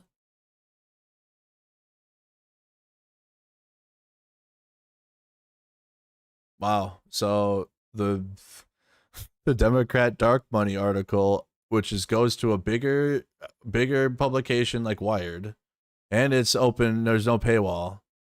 And then what is going on? The Tenet Media article from, I'm sorry, but what is that? And then you have to pay to read it?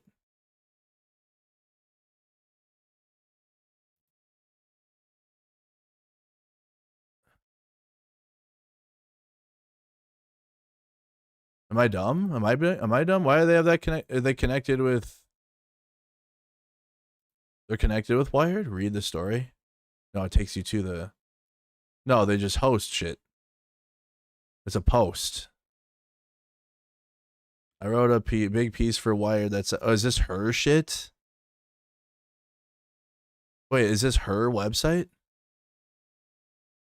It is. All of these articles are written by her.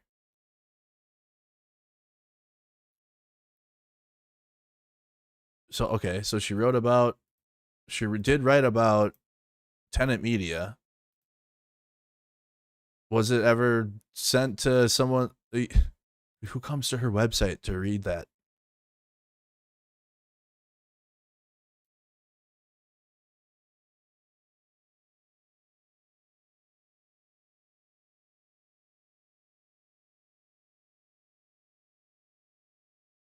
Why? Who wrote this? Did Taylor write this?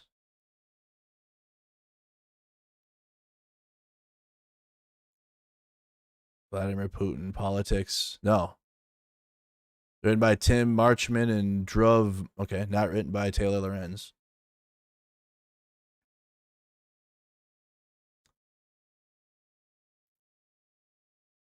If Taylor was such a good investigative reporter, why didn't she crack the story about when Tenet Media was being funded by the Russians? Or why didn't she break the story, since she likes to cover inappropriate content houses? Why didn't she break the story about the cult that those sisters, or the one sister? I don't know who the sisters are. Some random TikTok user. Who are the sisters? Good point though.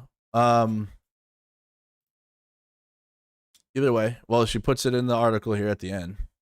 But that is like, this is dark. This is actual dark money. So here's the actual dark money paragraph from the Kremlin being paid to right-wing influencers. And all of this bullshit that was written in this article is horseshit. all of this nonsense about trying to connect chorus funding, which also is the funding permanent? Or is it a program? Is like, what's the limit? There's got to be a limit then if it's a program. So it's got to end at some point. So you're signing on for like 6 months, 12 months. Probably that's it. And I don't know if you got contracts bigger than that for content creation, because people come and go and this shit is volatile. So probably 6 months. And then what? And then you do it again, or you're on your own again. Whereas you're literally getting paid millions from the Russians.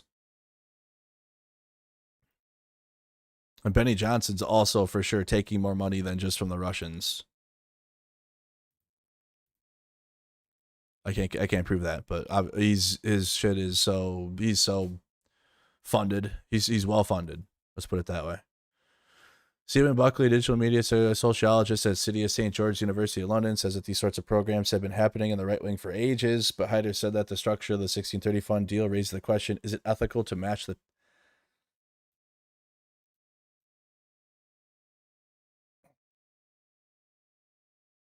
It's so dumb, bro. So stupid. The same people that said this exact same thing would happen under Kamala Harris. We'd be having the military in the streets, and Kamala Harris would be the exact same thing, the uniparty.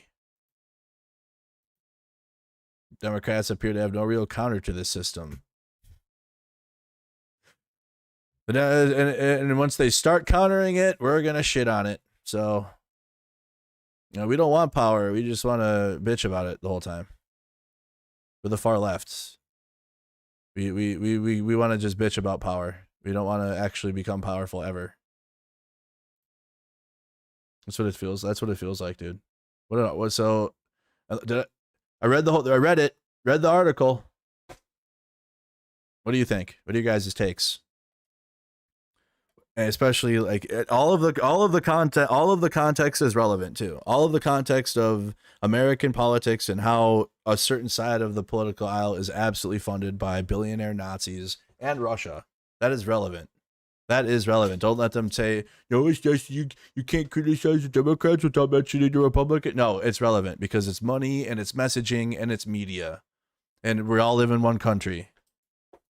We all live in a society. So we don't live in like separate bubbles. We're like the Republican, and it seems like it can feel like that. But unfortunately, Trump's actions and the Republicans' actions affect all of us. So they can live in their little incubator safe space of their media, but guess what? All of that becomes our reality eventually if they win. So I feel the Democrats need more infrastructure and money put into it. Without just like my take on the election in general, You want to criticize that? Sure, but you need to win. You need to win. You have to win. And you have the best opportunity to keep motion going. The Pod Save America supports people that want to get into politics more productive. Or me personally, I would apply to just work for Midas Touch if I wanted to do it. Because but Ron has been he has the advantage. He runs it though. But he's been in the industry forever. And he's well connected. Okay, this dude's been around for a while. He's been involved in a lot, but he runs Midas Touch now. He's editor-in-chief, chief editor up there. But he's a big deal. But he's well connected type shit. He doesn't need to do grassroots. They can just hire people. Come work for us. Come do your media for Midas Touch. And it seems like they have a ability for their independent creator. I don't know if you're independent at that point. They're creators to also have their own thing going, which that could be independent, but Ron is well connected, and the thing that Brian Tyler Cohen's engaging in is just try to give a hand up to people that aren't well connected, because you need that. You need connections or you're not going to make it. There's a lot of people watching the Epstein case thing. Anyway, so that's my take on it. Unless the money is literally coming from Israel, for sure, I'm with that. I'd agree with the left, but I think like normal, even just regular libs on that now too. I think if you have a regular lib and they see that if a Democrat is being paid from Israel a lot, I think that could hurt now a lot. Or China money, Russia money, but we all know where that money goes. It's not going to the Democrats.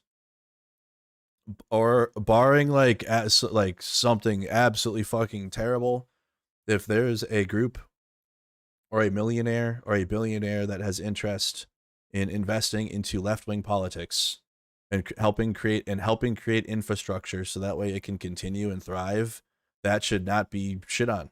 That should not even be a debate. That's something right-wingers should be mad at. That's something that the right should be upset with, that there's some money and infrastructure going into my enemy politics, I guess, or whatever. But they don't even know about it. Isn't that weird? The right wing, I bet you if you go into any right wing space today and say, hey,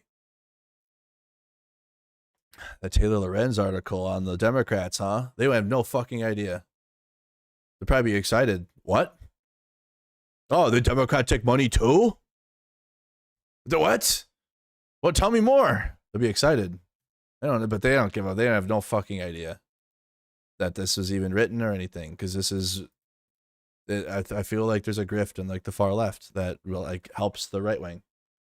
It's there. Not everyone. Not all of them. Not all of them for sure. Definitely not every single far leftist. That's like fringe outside of the Democrats and liberals. Not everyone. Definitely.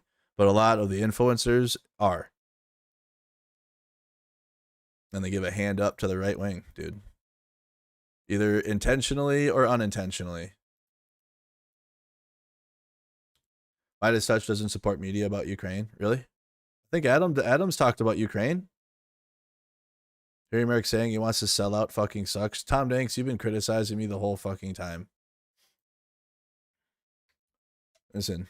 If I ever get money to be able to do stuff, y'all will know. Y'all will know. Every time I've gotten money from anyone, which has come from my own community. Anytime we've had Ozzy T, Andrew P, major buy me a coffee donations, Bombsheller with all of her membership drops all the time, tons of you guys, Bendy Bot, just some big names that drop a lot of support all the time, You don't have to. I get support if you're just sitting in here, your ad revenue. So that's why I don't ask for it all the time. But all of this to be said, and this was a long extension of the stream, and we lost at least half of our viewers, but I needed to get it out and just make it a public stream of me talking about it, at least to my most dedicated viewers, to where if I didn't have to beg, not beg, I don't even know if I beg. Just people be like, yo, support the stream, I guess. Like, I don't know. I don't want to feel like I need to beg for support. You have to buy me a coffee link. Yeah, ways to support. I want to go to Chicago and cover Chicago. I went to Ukraine, covered what's happening there. but life isn't free. It's not free to cover things. And I guess like right now I'm positioned more with the Democratic Party. I voted for them because that's the way our country is right now. Like there's no way I could side with anything right wing at all, both politically or socially. There's nothing. It's just the opposite of any type of society I'd want to live in from the conservatives. So I just naturally like I'm more inclined to talk about things that are considered left wing, which to me it just should be normal. It should just kind of be common sense stuff. Like, hey, if you work a job and then the government takes money from your job for a benefit, you should receive that benefit. I'm left wing. I'm a Democrat now. Like, bro, what? Hey, you know how the government takes money from you every time you get paid? I think people that get paid a lot more than you should pay like equitable rate at the same. So that way the burden of the country isn't put on just you. So that way like rich people can pay too.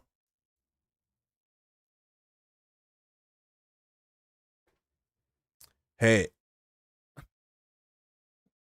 I don't know, just I should do that. Just come up with like a list. I can't do it at the top of my head right now because I'm just been 5 hours, 5-hour banger stream.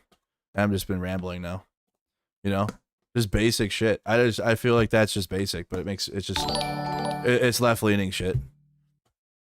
Mercado, I hope you get paid $8,000 monthly by Progressive Victory. I agree. You know what? I agree. I'd take $8,000 a month for Progressive Victory. If it means victory. Something though. This is insane. I mean, this article is written clearly to try to muddy the waters of these creators, to try to like, I don't know if it was like a hit piece. I don't know if it was like a hit piece on them. They are mentioned in there specifically by name and their handles, but you know, it's definitely an article that's trying to mislead. And to try to, as if like, you know, you weren't in on American politics, you didn't know the nuance of it, and you were to read it and you'd be like, oh wow, Democrats bad too. And that's it. That's really what this article at the end of the day is trying to say is, oh look, Democrats bad. And then when you get into it, and if you're ignorant and you don't want to read it, you could come away with that and you feel happy. Oh, both sides bad. Both sides are bad. If you read it, though, if you actually get into it, it's not anything close to what the right wing does for dark money. The website has the influencers' faces all over it with the flashing "We Are" chorus on there, with even more influencers, the contact information, ability to join, get in touch, frequently asked questions section. Whereas, can we look at the program from Tenet Media? Can we get the details of Tim Pool's contract? What about Benny Johnson? And it is a what about too. And it is, because that's what American politics is. Until American politics becomes more than two-party system, until we leave that, that's the playing field we have. And that's life. Want the game to change, then we need more parties. We need more political parties. And then, oh boy, then yeah, you could definitely, the far left could help each other out and you'd have enough infrastructure to have a politician or two in there. But until then, boy, it's Democratic Party or the Republican Party. That's what we got. Can't hopium it in, can't wish it in. It's got to be done with actions. And until there's political will to do that, which there isn't, this is the game we have to play. When the political will changes, I am all about more than multiple parties, but I'm just a reactionary. I just react to it and give a take on what I'm looking at after the fact. I'm not trying to be a politician or like go in there and do it. But if that's what the politicians that are elected and all the people that I'm trying to feature in the stream and talk to and interview and engage with, and if they win, and then guess what? Maybe over time things can change, but it's not quick. Oh boy, it might not even be in my lifetime. It would take forever, because right now there is zero interest in that. There is. I think there is actually. I think in America it would be like if you want to do multiple parties, that would probably be a populist take. Like you could probably run an election on that. Be like, we should do more parties. That person would probably do really well in no matter, they'd have to run as a Democrat probably. Yeah, not Republicans. They'd have to run as a Democrat, but if their campaign was based on more parties, that's something. It could get someone interested, but there really isn't political will for it right now. Everyone's pretty locked in to focused on defeating Trump. And I don't know if there ever will be a moment to where we can look at the meta of American politics. It's like the pendulum swinging and we're on the ride and we're not off of it. We can't get off the ride. We're stuck on that thing. Got a volcano erupting. Nice. Fire. Here you guys go. Social media likes fire.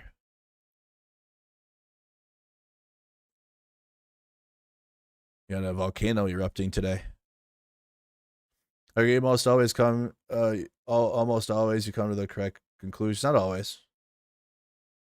I said Kamala was gonna win. I was wrong. Man, look at that, it's gonna burst. It's bursting. So wanna watch a volcano all day? Can we hear the sounds?